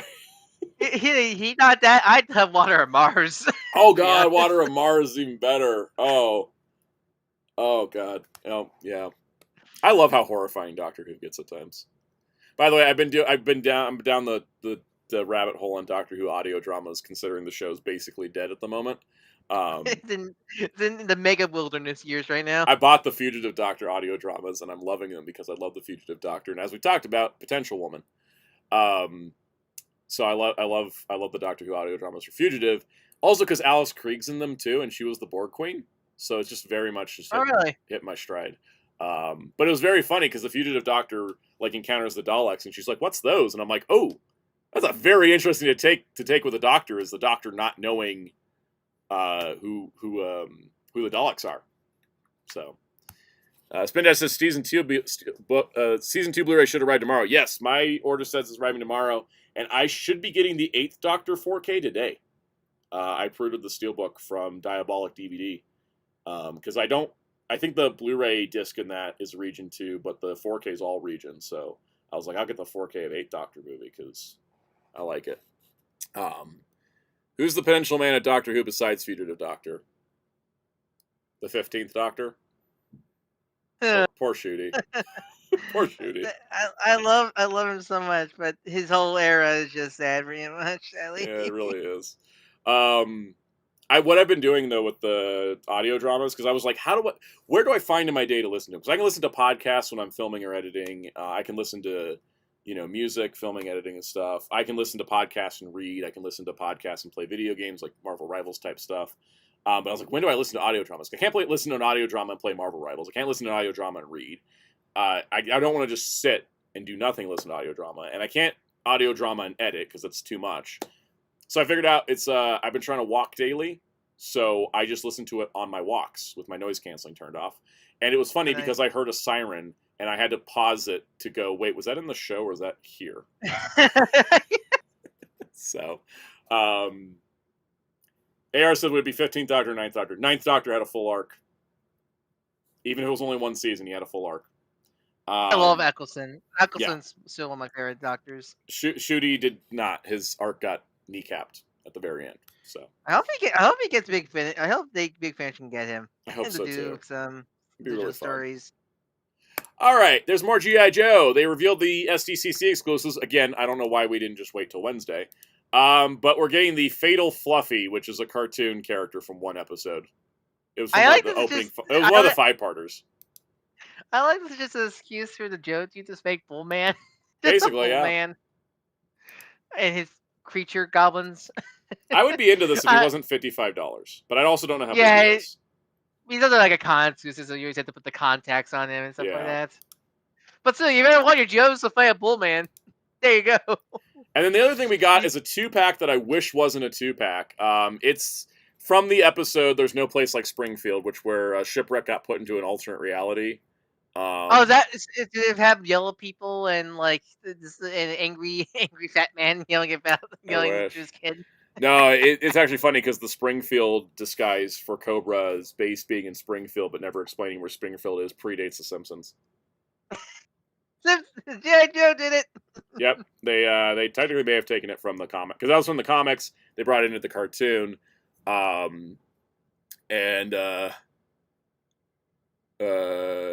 Jade Olby said to turn off noise canceling, realize if the emergency siren is part of the audio or not. I do that all the time. Yeah, I feel like if you walk outside with headphones, you should have the noise canceling off. I'm just in the neighborhood, so it's fine. But I still was like, is that siren from this planet or is it from my planet? But anyways, this 2-parter, so basically, this was the woman who was mind controlling Shipwreck. And so what's interesting is that we've got Shipwreck with gray hair, which I don't remember from the episode. And then we've got her, who is a Crimson Guard, like a female Crimson Guard, but in normal Cobra Trooper colors. I would buy this set for her, but I don't want to buy this set just for her. But I think it's cool that it comes with the console and everything. It's very episode specific, and I do love that original show, but that's just not... I love that original show, but my G.I. Joe's comics, so... I don't really know if I want to shell out extra money for this. It's like a lot of the 2-packs lately have been very cartoon inspired, and I'm just kind of like, eh. I'm very much like a comic nerd for G.I. Joe stuff. So I kind of I would buy a Cadet Deming figure, but in a 2-pack with Shipwreck, maybe not. Especially because it's not the Shipwreck I want. I want the Shipwreck from the 2000s where he had the beanie hat. And we really need more 2000s. That's my biggest complaint with cosplay right now. Is the colors are good, but God, please, some 2000s. I think just 2000s Sigma. We get some of it occasionally, like we got Dawn, Venom, and Overkill's from the 90s at least. We're getting a little bit further, but we need some of the Valor versus Venom era stuff. That'd be great. This is just the Valor, because it was, I forget, Valor, was it Spiders, Valor, and Sigma 6 are all one continuity? They're all one continuity.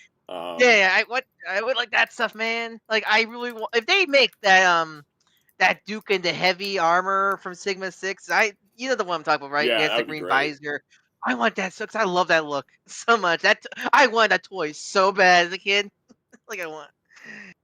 Here's the Shipwreck I want. Because I do like the old Sailor look, but Shipwreck's one of my favorite Joes, but I like this look a lot better. It's more modern, it's more practical, it's not so Sailor-y. I like this. I mean, what we need is Skybound figures so bad, man. We do. I'm hoping that with 4 G.I. Joe streams, it's not just going to be toy recreations and cartoon and Sunbow cartoon stuff. I want a new subset thrown in. How do we not have Baroness Joe yet, man? Exactly. We need some Energon. It's beyond time. They've had time to work on it. It's time to do it. We're almost at 30. Are we at 30 issues now? We're close to that. At the very we're least. Close to it because G.I. Joe started shipping twice a month. But we're getting up there with Joe. So it's like, I think at this point, Velikos says, why is he named Shipwreck? Are they all named after things that happened to them at some point? No, their names are really just pulled out of a hat. They're like Sailor Guy, Shipwreck. Big Guy, Roadblock. Sigma 6 Tunnel Rat. I love that design for Tunnel Rat. I would love a figure. There's a lot of great stuff, and so I think, and we've been talking about how the line needs a refresh to feel exciting again. Because the toys are still good, but there's nothing like, I'm not feeling the flame of excitement, and I think Energon Universe stuff would be a way to do it. Remember when we were getting like, modern updates to G.I. Joe characters and people got like mad or whatever? I don't get the hate for those modern updates, to be honest. I don't get it either. Ryan, this is the thing I don't get ever with any of the 80s properties.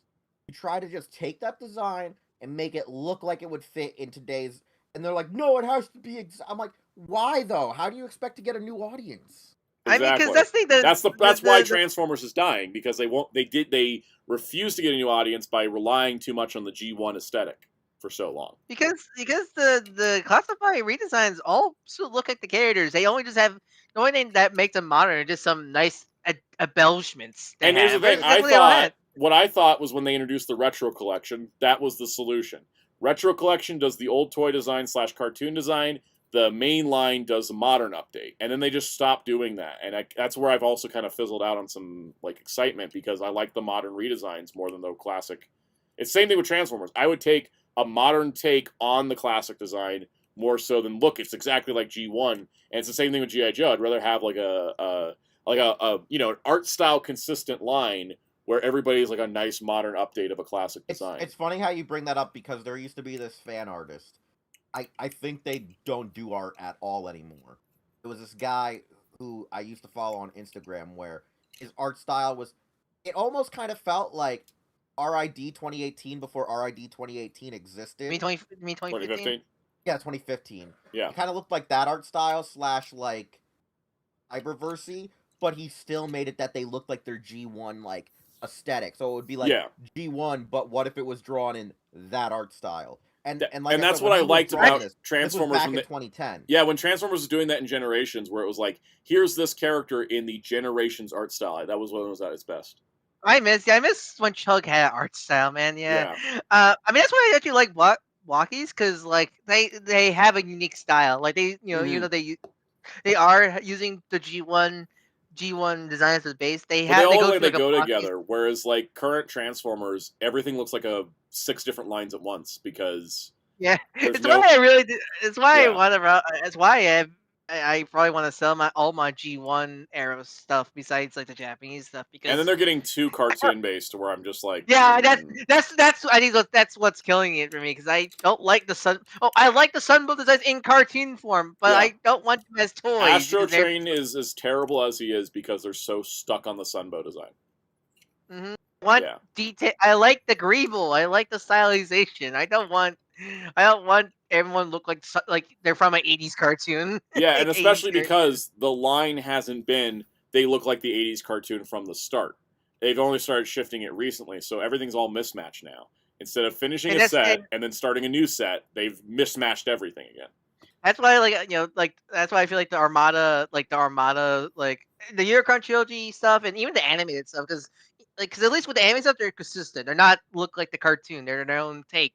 So that's why I don't mind the animated stuff, because at least they're consistent. All the anime figures are consistent for each other, and stuff like that. Anyways, I hope in the next 4 weeks, when we get streams for G.I. Joe, we're going to get something big and exciting that starts a new subset or new style, or just something like, here's a new Duke, here's G.I. Joe Baroness, something. I think Energon Universe is the way to go, but we need something to freshen up this line.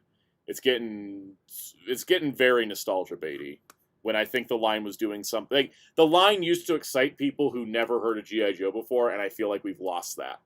significantly. Yeah. And I think it's time to bring it back. I think it's time to reinvigorate this line. I'll reinvigorate it. Yeah. Energon Universe Designs would be a great way to do it. So, all right. So, for Comic-Con, there is Comic-Con exclusive figure arts. It's a Super Saiyan God Gogeta with clear plastic hair, a clear plastic version of Naruto Kurama Link mode, a clear plastic hair Super Saiyan Gotenks, and a clear plastic hair Super Saiyan Goku Mini from Daima. There was a God, I wish lot... Dash was here right now. He is. Or He I is. think he's. He was. No, I wish he was actually in the voice chat because I need to ask if he was a part of the group thread where people were clowning this guy who didn't know how frickin' Bandai exclusives work. Where it's just we took this and gave it nice metallic or clear plastic parts. Oh, there he is. There he is. He's here. Goku 53. Yeah, no, because Spin Dash knows probably what I'm talking about. Of the one guy who was like getting real pissed that they were just clear versions. Everyone's like, that's what they always been, stupid. Like, I mean, do people want the Comic-Con exclusives to be like a new character? Super Saiyan 2 Goku? Yeah, that was annoying, right? Or like when who was it? Madara and Jiraiya were Comic-Con exclusives before they made new ones. Yeah, they're always repaints and recolors, and that's how they should be. That's what that is what convention exclusives should be. They either should be molds. Convention exclusives should either be the most obscure bitch that you can never sell in a store, or a recolor that only some people will be interested in. I don't like convention exclusives where they're like, this is the only way to get Sebastian Shaw. Like, no. Like the fact that like Super Saiyan 2 Goku was a Comic-Con exclusive is the most boneheaded thing Bandai's ever done. I know, right? Done. I also still I do not understand why Super Saiyan Gokus don't just come with like 3 heads. Dude, that's what I've been saying for a long time. Okay, at least I bought that. Well, at least 3 doesn't. It makes sense to have 3 as a different one because of the hair. Well, because at least a Super Saiyan figure, a figure of Super Saiyan Goku needs to have at least a Super Saiyan 1 and 2 head. Because I understand why there's no normal head. Because when they go Super Saiyan, they do change the color. Changes. Yeah. Yeah, color. But at least Super Saiyan 1 and 2 should be in the same box. Yeah, there's no reason 2 should be a separate thing. Yeah, no. So this is the thing. As someone who the only reason I bought Super Saiyan 2 wasn't because, oh, you want to get all the forms? No. It was because the year before they were like, here's Majin Vegeta. Then the next year, they were like, here's Goku with the clear plastic and the blast parts. And I'm like, greatest fight in Dragon Ball history, and it's goddamn filler. Must have.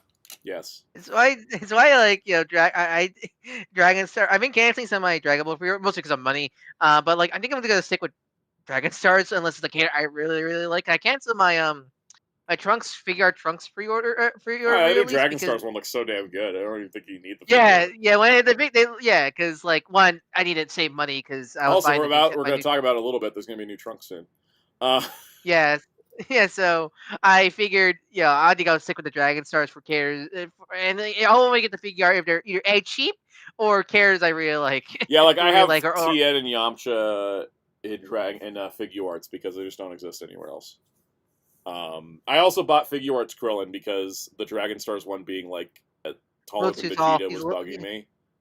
Yeah, I do want to get that one because he's really nice, that figure. Yeah. All right, moving on. The next CSM Gaia Memory set has been put up for pre-order. It is called Gaia Memory Version 2 Extra Set. We haven't been covering the A to Z ones. I said they were doing them, and then they've just been doing them progressively every few months. Another batch of letters. This one's interesting because it comes with the Shipu and Kurifida, the Edo period style ones. They're not wooden. They just look wooden, but they actually work on the belt because they're not wooden. They're actually electronic.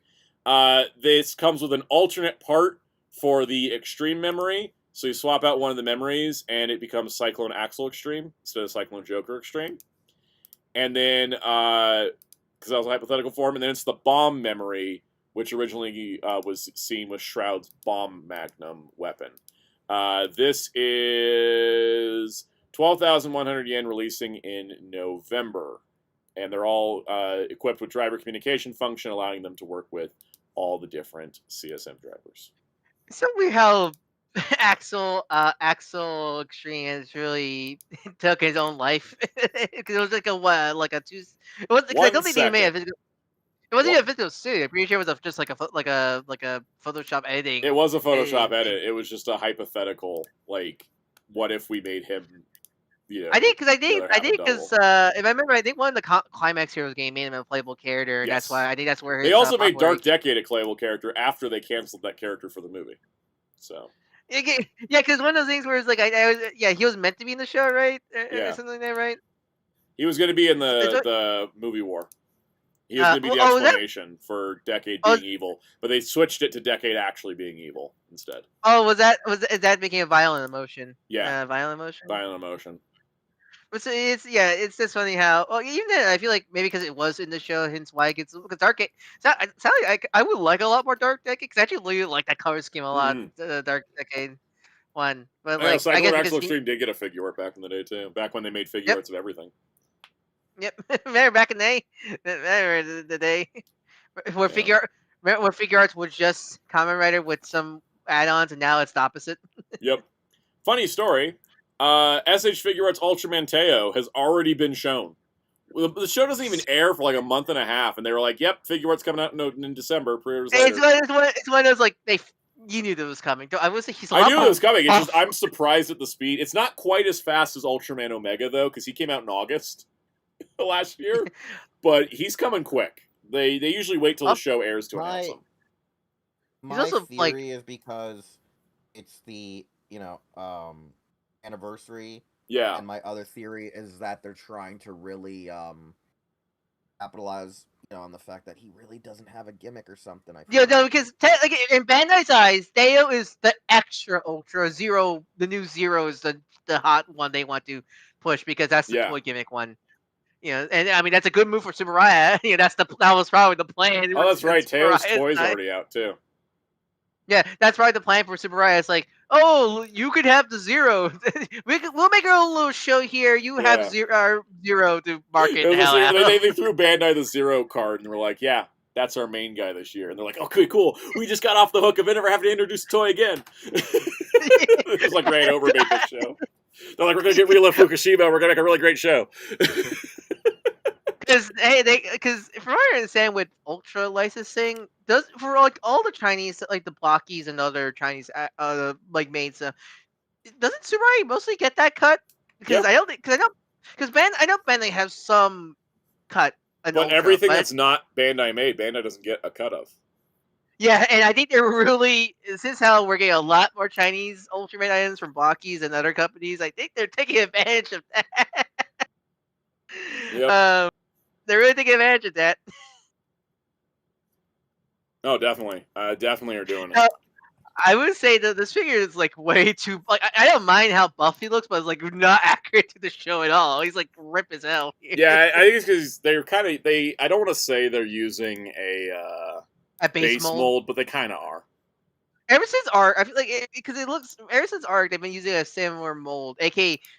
Not a good one, honestly, because this mold could barely have crunch at all for some dumb reason. And there's like a lot of articulated.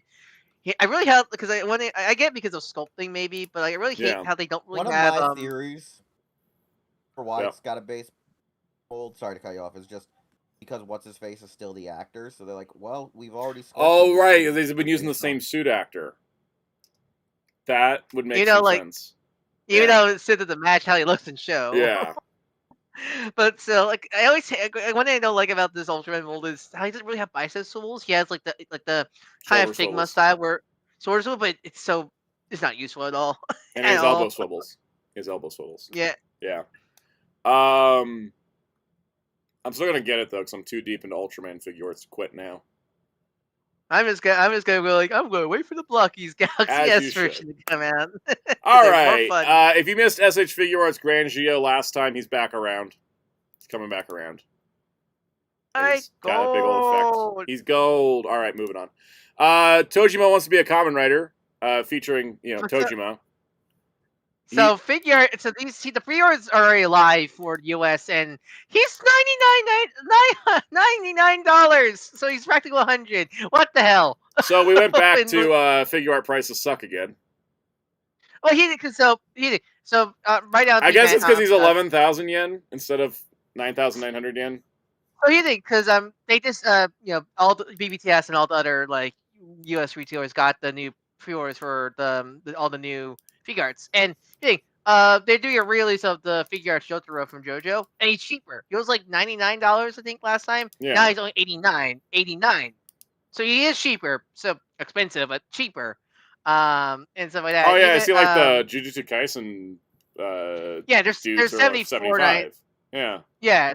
So like, so it's not a figure art pricing awful. It's just some reason it has to be some weird licensing thing. I imagine why he's so expensive. Also, can I say I think the mask looks too small. Yeah, it's too small. Way too small. Also, like he's the way how they did his diaphragm cut. I don't think there's gonna be any good air crunch in that at all. Yeah. Because let me go pull up a picture from the show. I can switch tabs correctly. Because because I only got our figure. This is clearly based off the show more than the manga. Because the manga has a more fatter art style. Yeah. And such like that. Because it just doesn't. The mask just doesn't look right to me. I know it's supposed to be kind of small, but it doesn't look. Is it because it's a child? It's supposed to be a child's mask. It's the. Well, maybe it's just because it's in plastic form. It actually is that small. Yeah. Here it is in the show. Here it is in the figure. Same pose. Yeah, it just looks weird in plastic form compared to the animation, but it's the correct size. You know what's even weirder? You know what's weirder? They made it metallic. They did make like it metallic. Like the actual Kamen Rider.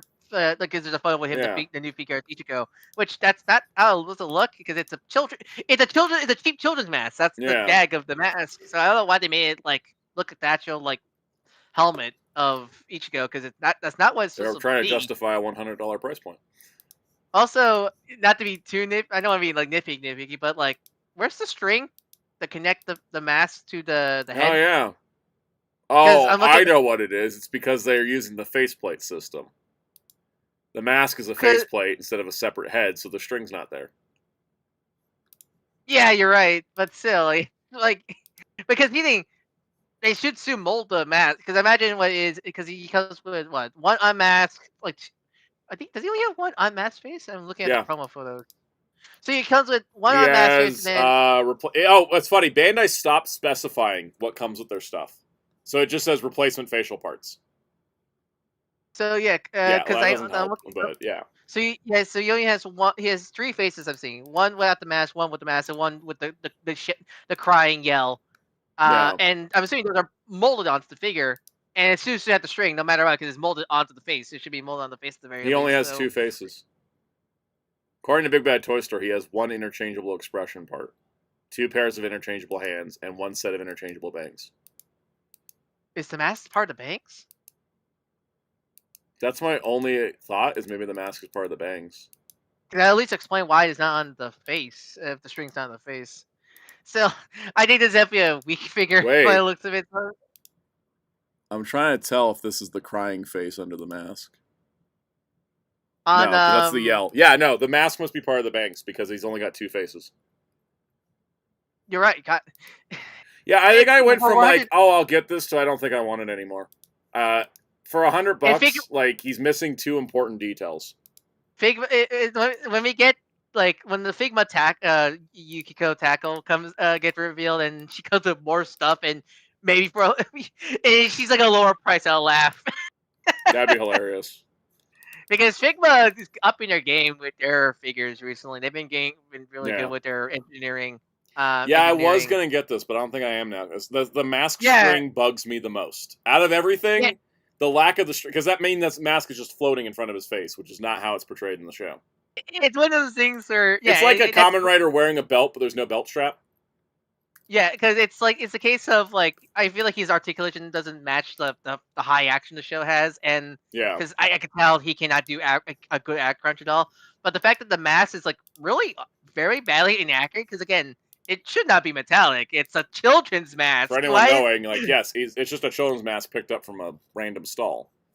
Yeah, it's you can see the string is a major detail, and it's like supposed to be like a cheap like kid's thing. It's probably made out of like very cheap plastic. So why does it have a metallic sheen on it? Yeah, on the figure. Let me go look up the real life one because you can buy them on Amazon actually. Yeah, because it's just actual real mask. You probably buy in festivals. It's cheap plastic. It's not metallic. This is very flat colors. Yeah, it has to be a licensing thing. Because why does the new Ichigo is only $89.99? Yeah, why is he this much then? Because like, isn't Ichigo? go. What is the price? Let me go find the price. I didn't include the reissues in the notes because they're just reissues. Because the reissue each goes $89.99. He's cheaper. He's 9,900 yen. Tojima's 1,100. It has to be a licensing thing. I feel like. What is the price of Nego on the reissue? Nego's not a BBTS, so. Oh. Well, he's 11,000 yen. So I was trying to find somebody that's. Oh, what's that Gear 5 Luffy Shinjuku Mari main building piece? Oh wait, that says One Piece Shop Limited. Never mind. How much? How much is Girl JoJo? 89. Okay, so Tojima's just $10 more for no reason because she's 11,000 yen. I mean, look at the new Kenshiro. He's $94.99, and he's much more heavily engineered and come with more accessories than Dojo. Yeah, Psycho is just a reissue of that Ichigo we got recently. So like it has to be some dumb licensing. It's got to be some dumb thing because the prices don't. Usually the prices line up vertically like that, but they don't this time. How much is Gohan? Gohan, he's on BBTS. He's $69.99. Okay, he's 7,700 yen. Actually, you might as well condition because isn't this next on the? Yep, that's what I'm talking about. That's why I mentioned it. Yep. So Gohan we're getting a new kid Gohan. That's not giant because that was the problem with the previous kid. You can see him with Krillin here. He's at the right size this time. Yeah, he's using the newer engineer 3.0, 4.0 engineering style. He fits with all the modern Cell figures. And he comes with 1/3 of a display base to make the second Z opening. Which means we're going to get everybody else from that second Z opening we don't have. So, because was it all we need left? Let me go look. We need. I will get the picture pulled up, but we need Tien, Yamcha, a new Piccolo, maybe a new Trunks, because maybe a new Trunks to. We need a new Trunks because he can't actually take the jacket off. Also, he's too big because I think they probably want to look like make the problem. Okay, so if we look at this here, because there's 3 stands in total, and we've already got 1. So we know it's not going to be Vegeta, and we know it's not going to be. We already got Krillin. Gohan comes with 1. Piccolo and Goku are covered.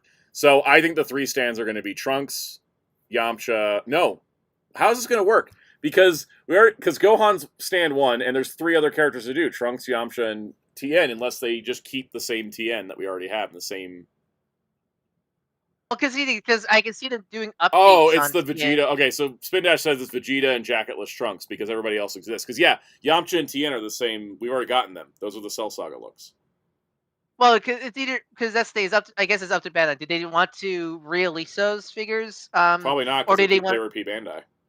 Well, because they're using they were the older 2.0 body style. Same with Piccolo, and it's up to Bandai. Do they want to update them to be like the 3.0 body? I do think it's probably Vegeta and Trunks though, as the other two, because that just feels like Bandai would do. I think I think it would be Tien because they usually they'll make Vegeta. They probably make Vegeta a cheaper, $30 figure. It's just that's their pattern. They usually but then how do you do Trunks? Because Trunks without the jacket has to happen.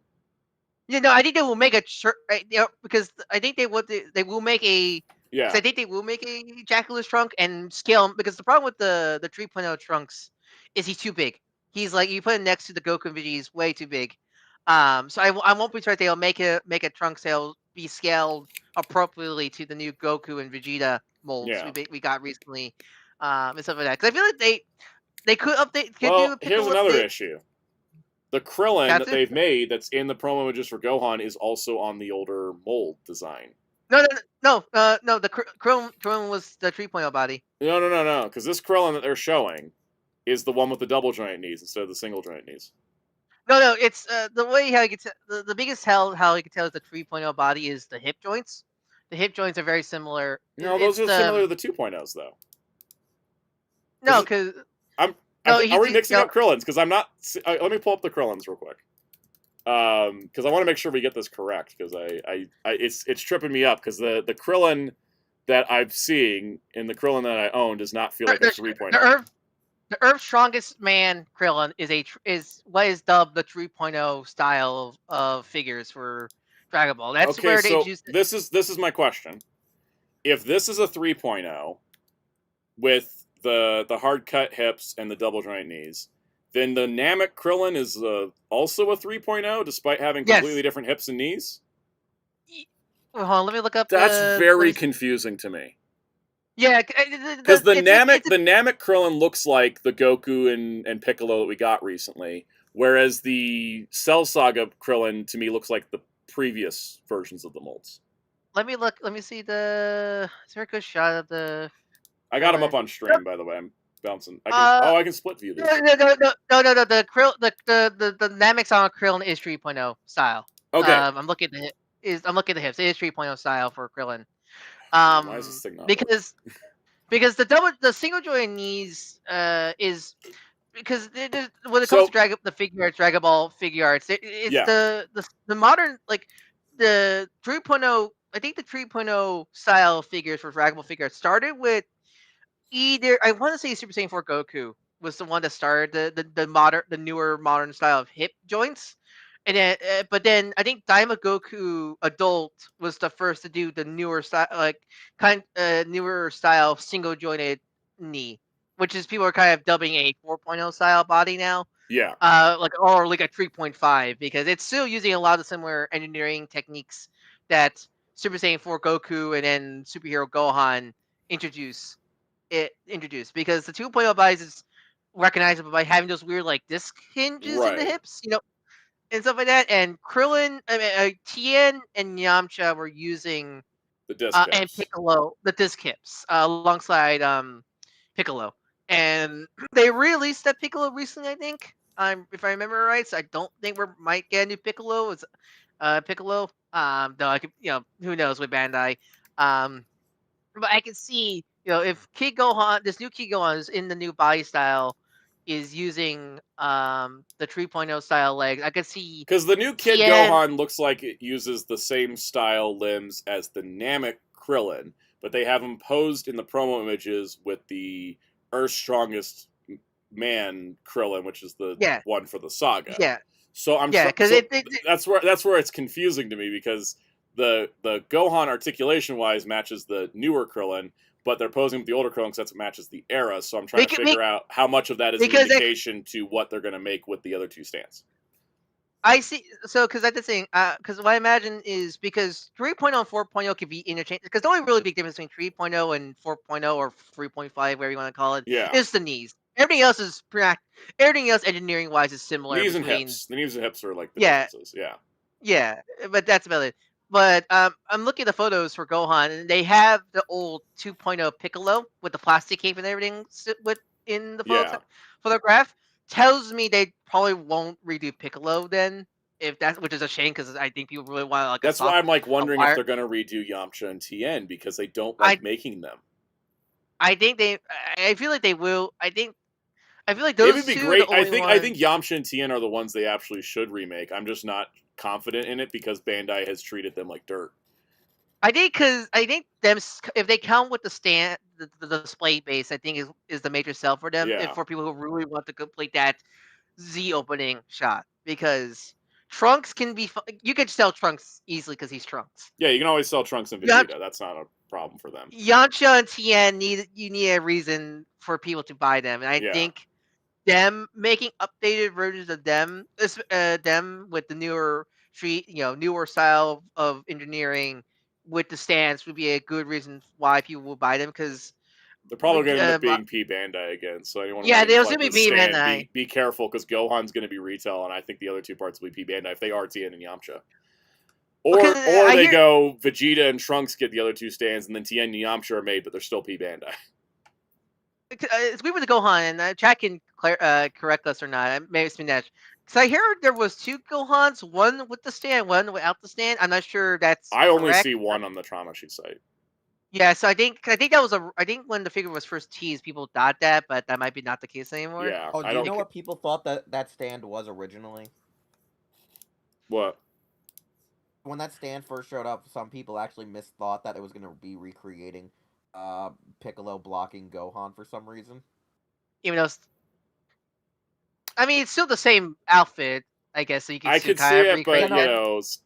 I'm saying when it first was like leakers thought it was that. Leakers thought that that's what it was. I shit you not. I saw. It's some not in people the right talking about that. orientation for it to be that. No, it's not. But like Yeah. what I'm saying is people thought it was that. I'm just saying like people thought. I also feel like that would be a something- Comic-Con exclusive from Bandai, like a combo pack of the two. Because you would need a battle damage Piccolo and stuff. Yeah.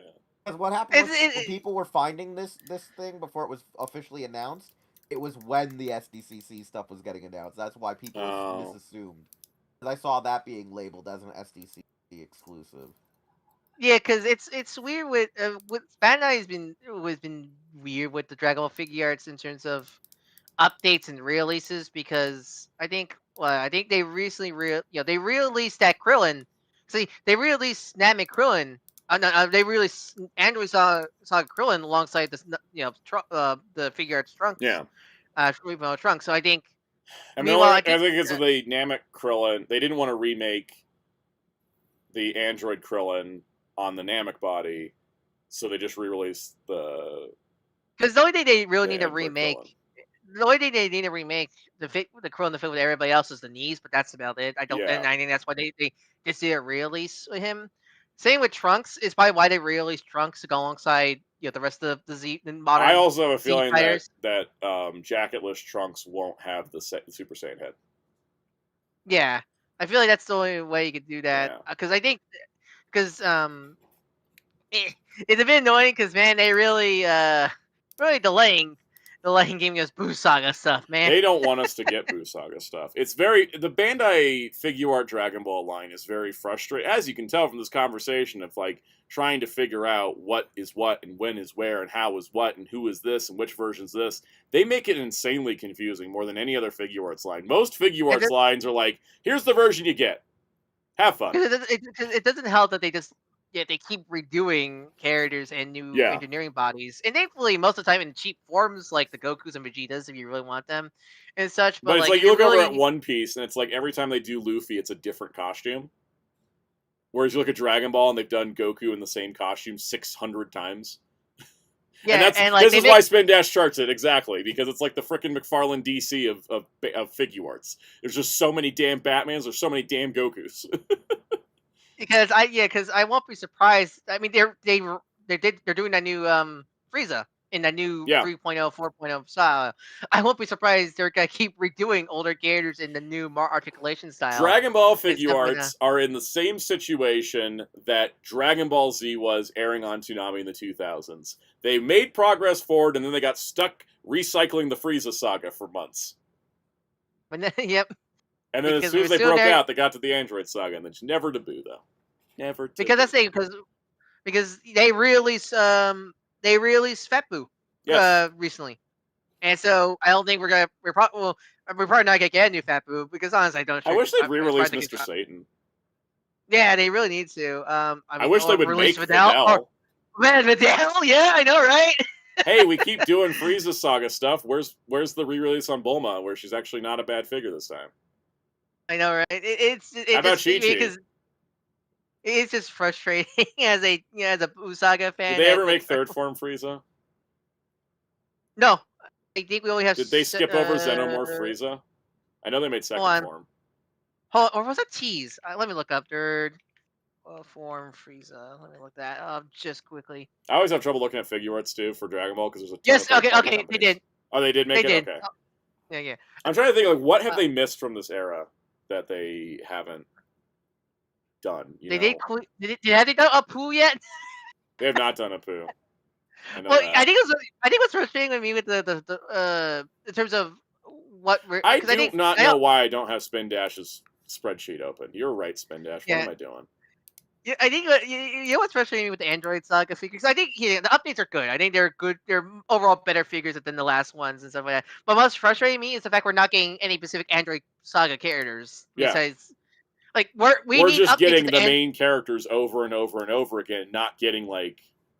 We need a new Cell. Cell has not got a new figure since his first figure. Perfect Cell.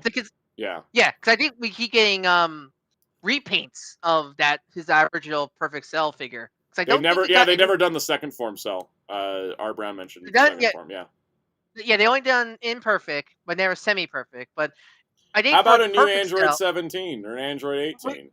no, we need 17, 16, and 18. Bad, like new ones, and with new articulation, especially since those figures are so hard to get for new collectors. Yeah. Also, like because you didn't go because that's the. No one has made Black Vest 18, and that is a crime against humanity. I know, right? That's my favorite look for 18. I mean, my favorite look for 18 is also Blue Saga 18, but it's just frustrating we haven't got those yet. Alongside, Okay. Oh, sorry, you guys aren't looking at this. Look at poor Trunks, jacket form, remake, Cell Saga armor, reissue without the base head. That's like all he's gotten. Where we're still waiting for Jackulas. Where's the BoJack look? Where's the the Broly movie? Like what the hell? Like Trunks has got 2 figures, basically. Yeah, and and how about a new Jiro in Android 19? Why not? I mean, yeah, like Jiro. Also, at least I think, I'm Spin Dash. If you're watching, this tag here on line 82 says Android 19. I think it's supposed to say Android 20. Yeah, because the Jiro and 8 and 20, Jiro and 19 are like modern, so like they just need releases. But like 18, 17, are those second 18, 17 just repaints or those are just repaints? New molds? Those are just repaints. Yeah, we need new molds, and they were Comic-Con exclusives. Yeah, we really need new molds of 18, 17, and 16 badly. Yeah. Well, J Delbit, I meant for like Z Trunks, not Super Trunks. For clarity. Yeah, like also are we missing is there only Super Saiyan Gotenks, or is he came with extra heads, right? No, he was only Super Saiyan. Nope, only Super Saiyan. He didn't right, that's right. Dragon Stars made base in 3, but I mean, look at poor Vegito. Look at poor Vegito for Busai. Oh my god, he's never been remade. Yeah, only that 1.0. He only was in 1.0. He never got 2.0. See Vegito specifically because we got 2.0. Oh, Spin Dash recently put in the super early figures into a Kai tab since this boxes were labeled as such. Yeah, thank you for letting us know because yeah, what was the first Dragon Ball figure? I remember the first one was actually Piccolo. It was Piccolo. Yeah. Yeah, the Kai figures were Goku, Super Saiyan Goku, Super Saiyan 3 Goku, Super Saiyan Gohan, Piccolo, Scouter Vegeta, Super Saiyan Vegeta, Frieza Final Form, Trunks, and then the Perfect Cell. It's funny that Kai has Super Saiyan 3 because I remember these came out during the first area of Kai, never final chapters. That's why they made Super Saiyan 3. But yeah, I think Cell. I think they soon never made him a new Cell mold, if I'm not mistaken. Yeah, I don't believe they did. I think they just repainted it. Which is like baffling. Like it's not like because Broly, like I don't think they need to make a new Broly because I think the Broly they made is perfectly fine. Hence why they just keep repainting it and such. But like Cell needs a new because Cell badly needs a new figure, especially how like dated that figure looks compared to your modern figures, especially. I really need a new one. Also, there's a lot of Gokus. A lot of Gokus. Hey, it's me, Goku. Oh, here's another one that needs updating. Ultimate Gohan. Yeah, like it's bizarre. It's so bizarre they haven't done one because it's such the easiest. Saiyaman suit Gohan updates because. Yeah, no, I know people because that old figure is pretty good, but it's so dated. It's so dated. It was like a mixed bag. I didn't get it because of the skirt. What like the hip skirt thing was a problem. Yeah. God, I hope. Oh, we need new Beer. I mean, maybe hopefully with the new Super remake, we can get new Beerus and Whis because those are remake of Beerus and Whis, especially Whis has not been available in a long time. Also, he's a traffic cone. Yep. Again, I'm not sure that I'm amazed one of those designs that can only be traffic cone because of how big that. Let's look at the status of Dragon Ball part of the timeline. 4 Gokus, 1 Bulma, 1 Krillin. Two Roshis technically, 1 Chi-Chi, 1 Launch, 1 Tao, 2 King Pickles. They made Launch? They made Launch, yeah. Missed that one. I actually have her. I found her at Barnes & Noble, and I was like, oh, I'm going to get Launch. Did she come with both heads? Yep. Like both forms? Okay, She's actually more well-featured than any of the Super Saiyan figures. Because she comes with both heads. So, yeah. So, anyway, Spin Dash has this beautiful spreadsheet, guys. It's on the Discord. I need to update the Marvel Legends spreadsheet I made, by the way. It's like, I haven't updated it all year. Wasn't it just text? Isn't it just text? It's mostly just text. I was adding images, but then I just kind of, like, gave up, and then I started working on the DC Multiverse one, and then I need to go back and update that one. It's got a bunch of things changing. Yeah, we could play about Marvel Legends and Transformers a lot, but like Dragon Ball Figure Arts. It's really shows that this is not just a Hasbro problem. A lot of companies have this problem. Yep.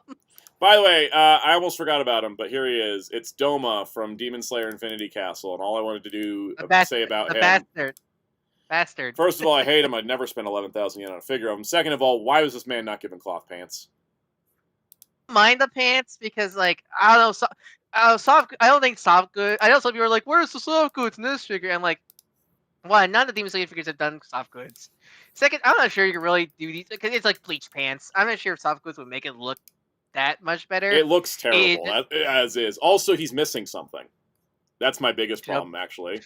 Where's the pants? Also, where's his dumbass hat and cloak? Oh yeah, those, yeah. Why is that not part of him? It's not like he wears that most of the time. Like, this is probably one of those set for part 2 figures, if my partner tells me. You know, like the thing is, like I'm trying to think. In the episode, in the movie itself, I think we mostly saw him with that outfit. Yeah, this is clearly like a part 2 movie. Yeah, because all of his statues are like that too. And I think his... Wait, hold on, let me see. Hinokami Chronicles, that's the name of the game, right? Yep. Oh, he has it in the game. What's the excuse? It just feels like they left off accessories for no reason on a figure that costs way too much. Yep. So, anyways, that's bitching time over with, and it's also our stream because we went very long on X-Men and Dragon Ball. X-Men was planned. Dragon Ball was not. Dragon Ball figure rabbit hole is a deep one. Yeah, it's a mess. We won't do that next week because next week we'll have more things to talk about. So, oh yeah, Alice says when DC Finance hits the 2-year mark, we do another year in review for the line and level your comic list videos, modern classics. Thank you. I will be doing another one for DC Finest. It'll be just everything that's been announced and released since the previous video. So it'll come around the same time of the year. And basically, I would just pick it up from where the previous one left off. So everything that wasn't in the previous video will be in the next one. So that'll be fun. Psycho says, would you get a Susu Toys Magna Defender? Oh, the third-party company that's doing like Hot Toy stuff? Yeah, but I need to know if those are good or not, because some third-party companies are kind of iffy. And they cost a lot. They're very expensive, so I want to know it's actually good if I'm going to do it. What happens next week? Well, next week, stream-wise, the Wolverine game is going to be shown off tomorrow. So I'll have Tokon and possibly Tokon. Probably Tokon as well. So there's going to be at least those 2 stories. Doomsday trailer, maybe? They're showing something with Avengers Doomsday tomorrow at South by Southwest. If it's yet another trailer only shown to a convention that they don't release to the public, I will bitch and complain about that too. So there's that.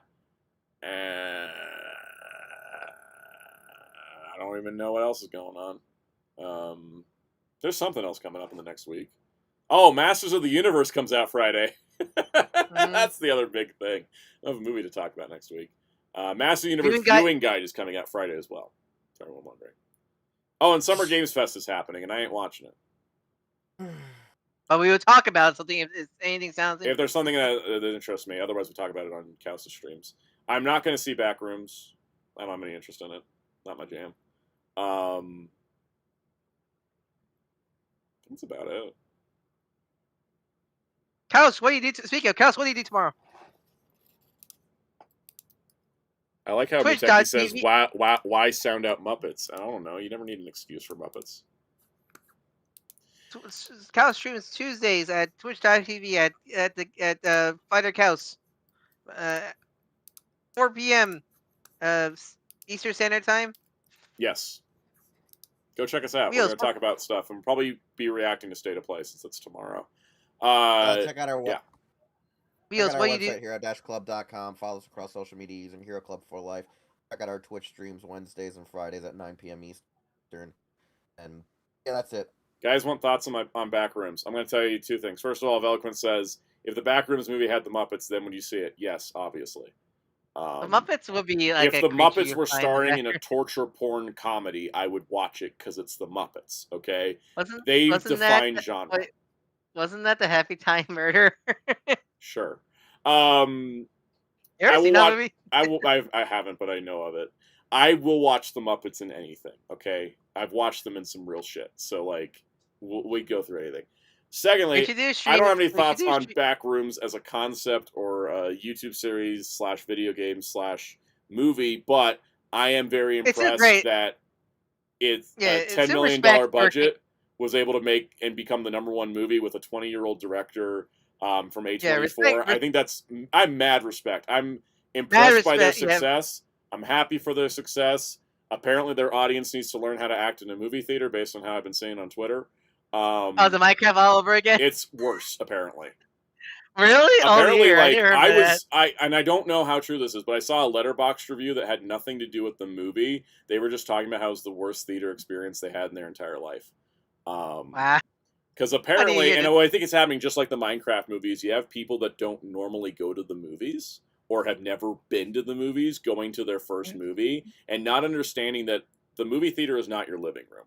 It's a shared space with other people, and the goal of it is to be there to watch the movie, not to send clips of the movie to TikTok every 3 seconds or make a bunch of noise or have a bunch of people talking and everything. So, James Rolfe did a great video.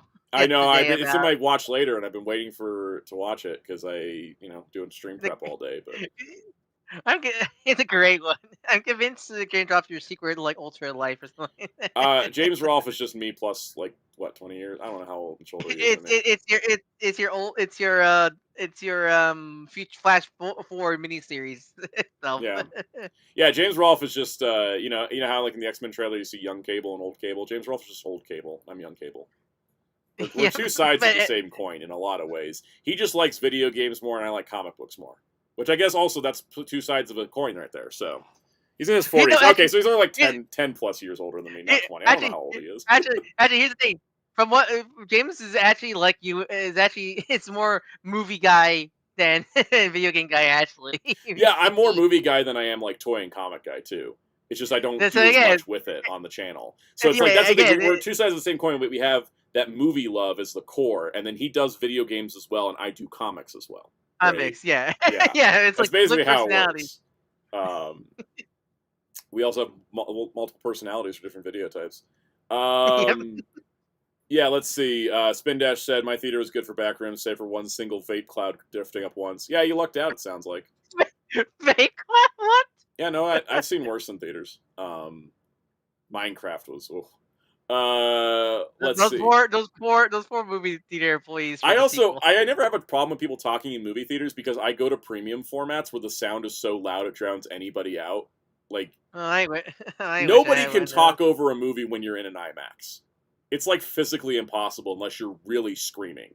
Like you like the IMAX speakers when they're on, I can't hear my mom sitting next to me sometimes.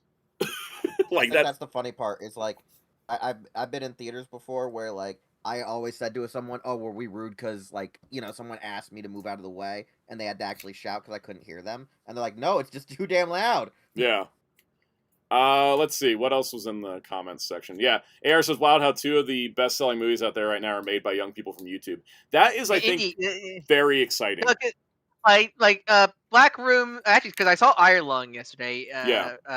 Great movie. Iron Lung, Obsession, and Obsession, right? That was the other one. Obsession and Backrooms were both YouTube. The difference between Iron Lung and them is that Iron Lung was still Markiplier did everything for that. Distribution, production, everything. Full ownership. That is full indie movie right there. Whereas Backrooms is A24 and Obsession was Focus Features.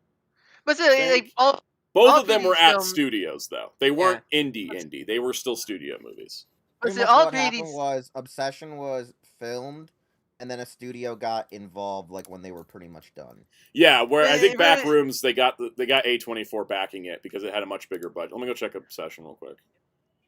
Oh, that's right. That's right. Okay, so Obsession is distributed by Universal because Blumhouse produced it. And so it had a budget of $750,000 to $1 million and made $151 million at the box office so far. Back Rooms was, because of the Back Rooms itself needed to be built, it had a budget of $10 million. It's made $117 million at the box office. Very impressive. But that was distributed by A24, but it also has Atomic Monster producing it. Atomic Monster produces a lot of things. Like, they produce Mortal Kombat. So it's not indie, but it's taking a chance on people that have the talent but not the reputation, and giving them a chance at a bigger playing field to see if they can make something. Obsession, Iron Lung, and Backward really showcase that, like, just because you originate from YouTube doesn't mean you're not also a creator. Because there's the whole classic. What's funny is this is actually a modern day equivalent to an old tactic. What was the first thing Steven Spielberg directed? An episode of Columbo. They used to find talent on TV. They would get directors to do TV episodes, and then they'd be like, "Oh, they're talented. Let's work them up," and then they give them a movie. Now, instead of TV, because TV's kind of dead and basically made like movies now it's YouTube is now the pipeline. So it's a shift, but it's not. And also, it's funny because a lot of people said Backrooms was an original IP, and I was like, "That's really funny because it's not. It's not. It's a concept. It's a concept. It's not even an IP. But it's also it's not something new. People went to see it not just because of the director, but also because they like the concept of the Backrooms, which is also why it hasn't been super well received in the overall sense, because a lot of people's idea of what the Backrooms are was different from the movie's idea. Even though it's specifically based on Kane Parker's series. Yeah, exactly. Which is, but it's not like Slenderman where that is like a character created by someone. The Backroom was a concept. You can't copyright a concept. Because even like the iconic image of the Backroom is not even like no one made that. That was just a photo of I think a hotel or something like that. Mm-hmm. Or something like that. It was the basement of a game store. Yeah. Yeah, I was following the lost media hunt for people looking for the original photo and where it came from. So, I was also going to add, Spin-Dash said worst in recent memory in theaters was Spider-Verse 2. Little kids going back and forth in the middle walkway and leaving, coming back frequently during the emotional talking parts. I had that issue at Toy Story 4. I had kids yelling and screaming the entire time and kicking the back of my seat. Oh, jeez. I told them to stop, and they kept doing it. God, and the parent never intervened. I'll tell you, man. Chainsaw Man, Demon Slayer, that was a really good theater experience. Yep. But man, when I watched a Spy X Family in theater, family movie in theater, that was like the most insufferable one, surprisingly, out of all the three those ones. And the My Hero, when I went to watch the My Hero movie, totally fine. Dragon Ball, totally fine. Chainsaw Man, totally fine. Spy X Family movie that is the one that's the most obnoxious one for some reason. Yep. I was also going to add that I'm going to see Toy Story 5 probably. I think it's going to be an IMAX. If not, I'm seeing it in a premium format because the higher price ticket, the less chance of annoying kids. But it also, it's in the thing. Like there was a bunch of kids at Sheep Detectives. They were pretty quiet and well behaved. So I think it really depends on the film because I don't think Sheep Detectives. That's the family movie, but that's not like the rowdy kid kind of family movie. It also, most of the audience was like 60 plus, which was totally. Mario Galaxy for me, totally fine. Again, there was people talking and screaming and yelling, and I couldn't hear them because the IMAX speakers were blaring. So no problem here. That's why my story, most of my annoying deer stories are usually not kids. It's sadly adults. Obnoxious adults. Adults with cell phones are the worst thing in theaters because, especially people that have their screen brightness turned maxed up. Those are the worst. I forget which theater it was. I forget what movie I was seeing. But I saw somebody with a phone screen that was just blaring.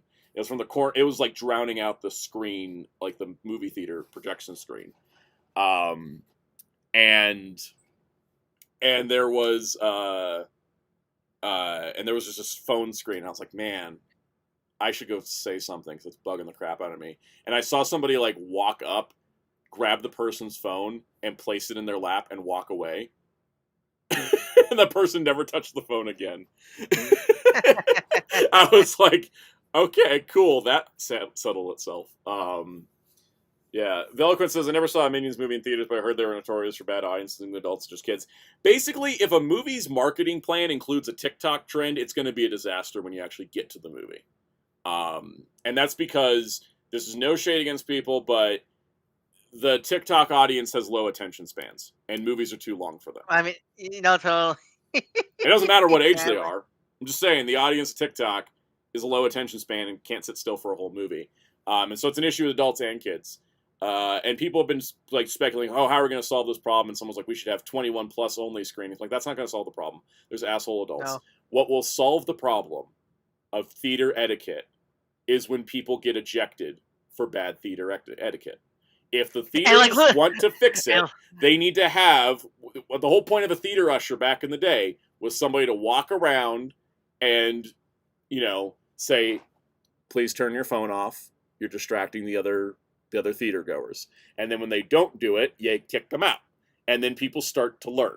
That's how it has to be, but that's how it has to be. Also, you are totally entitled to tell somebody to shut up in a movie theater. Most people will be on your side. and also literally eject. They'll launch your seat to the ceiling. That would be funny if they had like James Bond ejector seats and they just like push a button and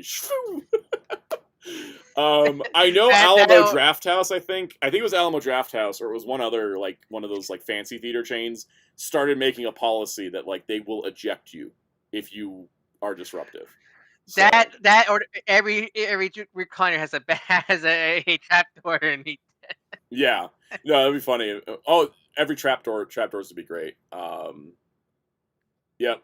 Yeah, Spin Dash says entitled to yell at people. Yes, comfortable doing it in fear of retaliation. Yeah, no, somebody got shot in a movie theater here once because of that. So like, you have to suss out the situation. But I tell you, man, I have seen some body cam footage of New Mexico. Man, God, why there's so many crimes in New Mexico, man? It's part of our DNA, and I think our most famous show shot here, being one about the crime lord, was not the best thing for our image. Yeah, because my God, there's so many, like, the amount of, like, serial killer level crimes I've seen in New Mexico from body cam footage I've seen. It's like, Jesus Christ. Yep. But yeah, anyways, if theaters want to improve behavior and make the theater going experience better, because I think one bad theater going experience could make people never want to go see movies again. And I think to fix that is you need to just, hire people to be ushers. That's what you got to do. And I think if it's a theater where there's only like 4 or 5 people, yeah, you don't need to patrol that. But if it's a packed crowd, you need somebody in there checking around. They get the Pinkertons. No, please don't do the Pinkertons. We don't actually do. We don't need the Magic the Gathering situation again. I still can't believe Hasbro hired the Pinkertons because of leaked Magic cards. I know that. God, if I didn't have, is that more or less insane than the Bricks and Minifix thing?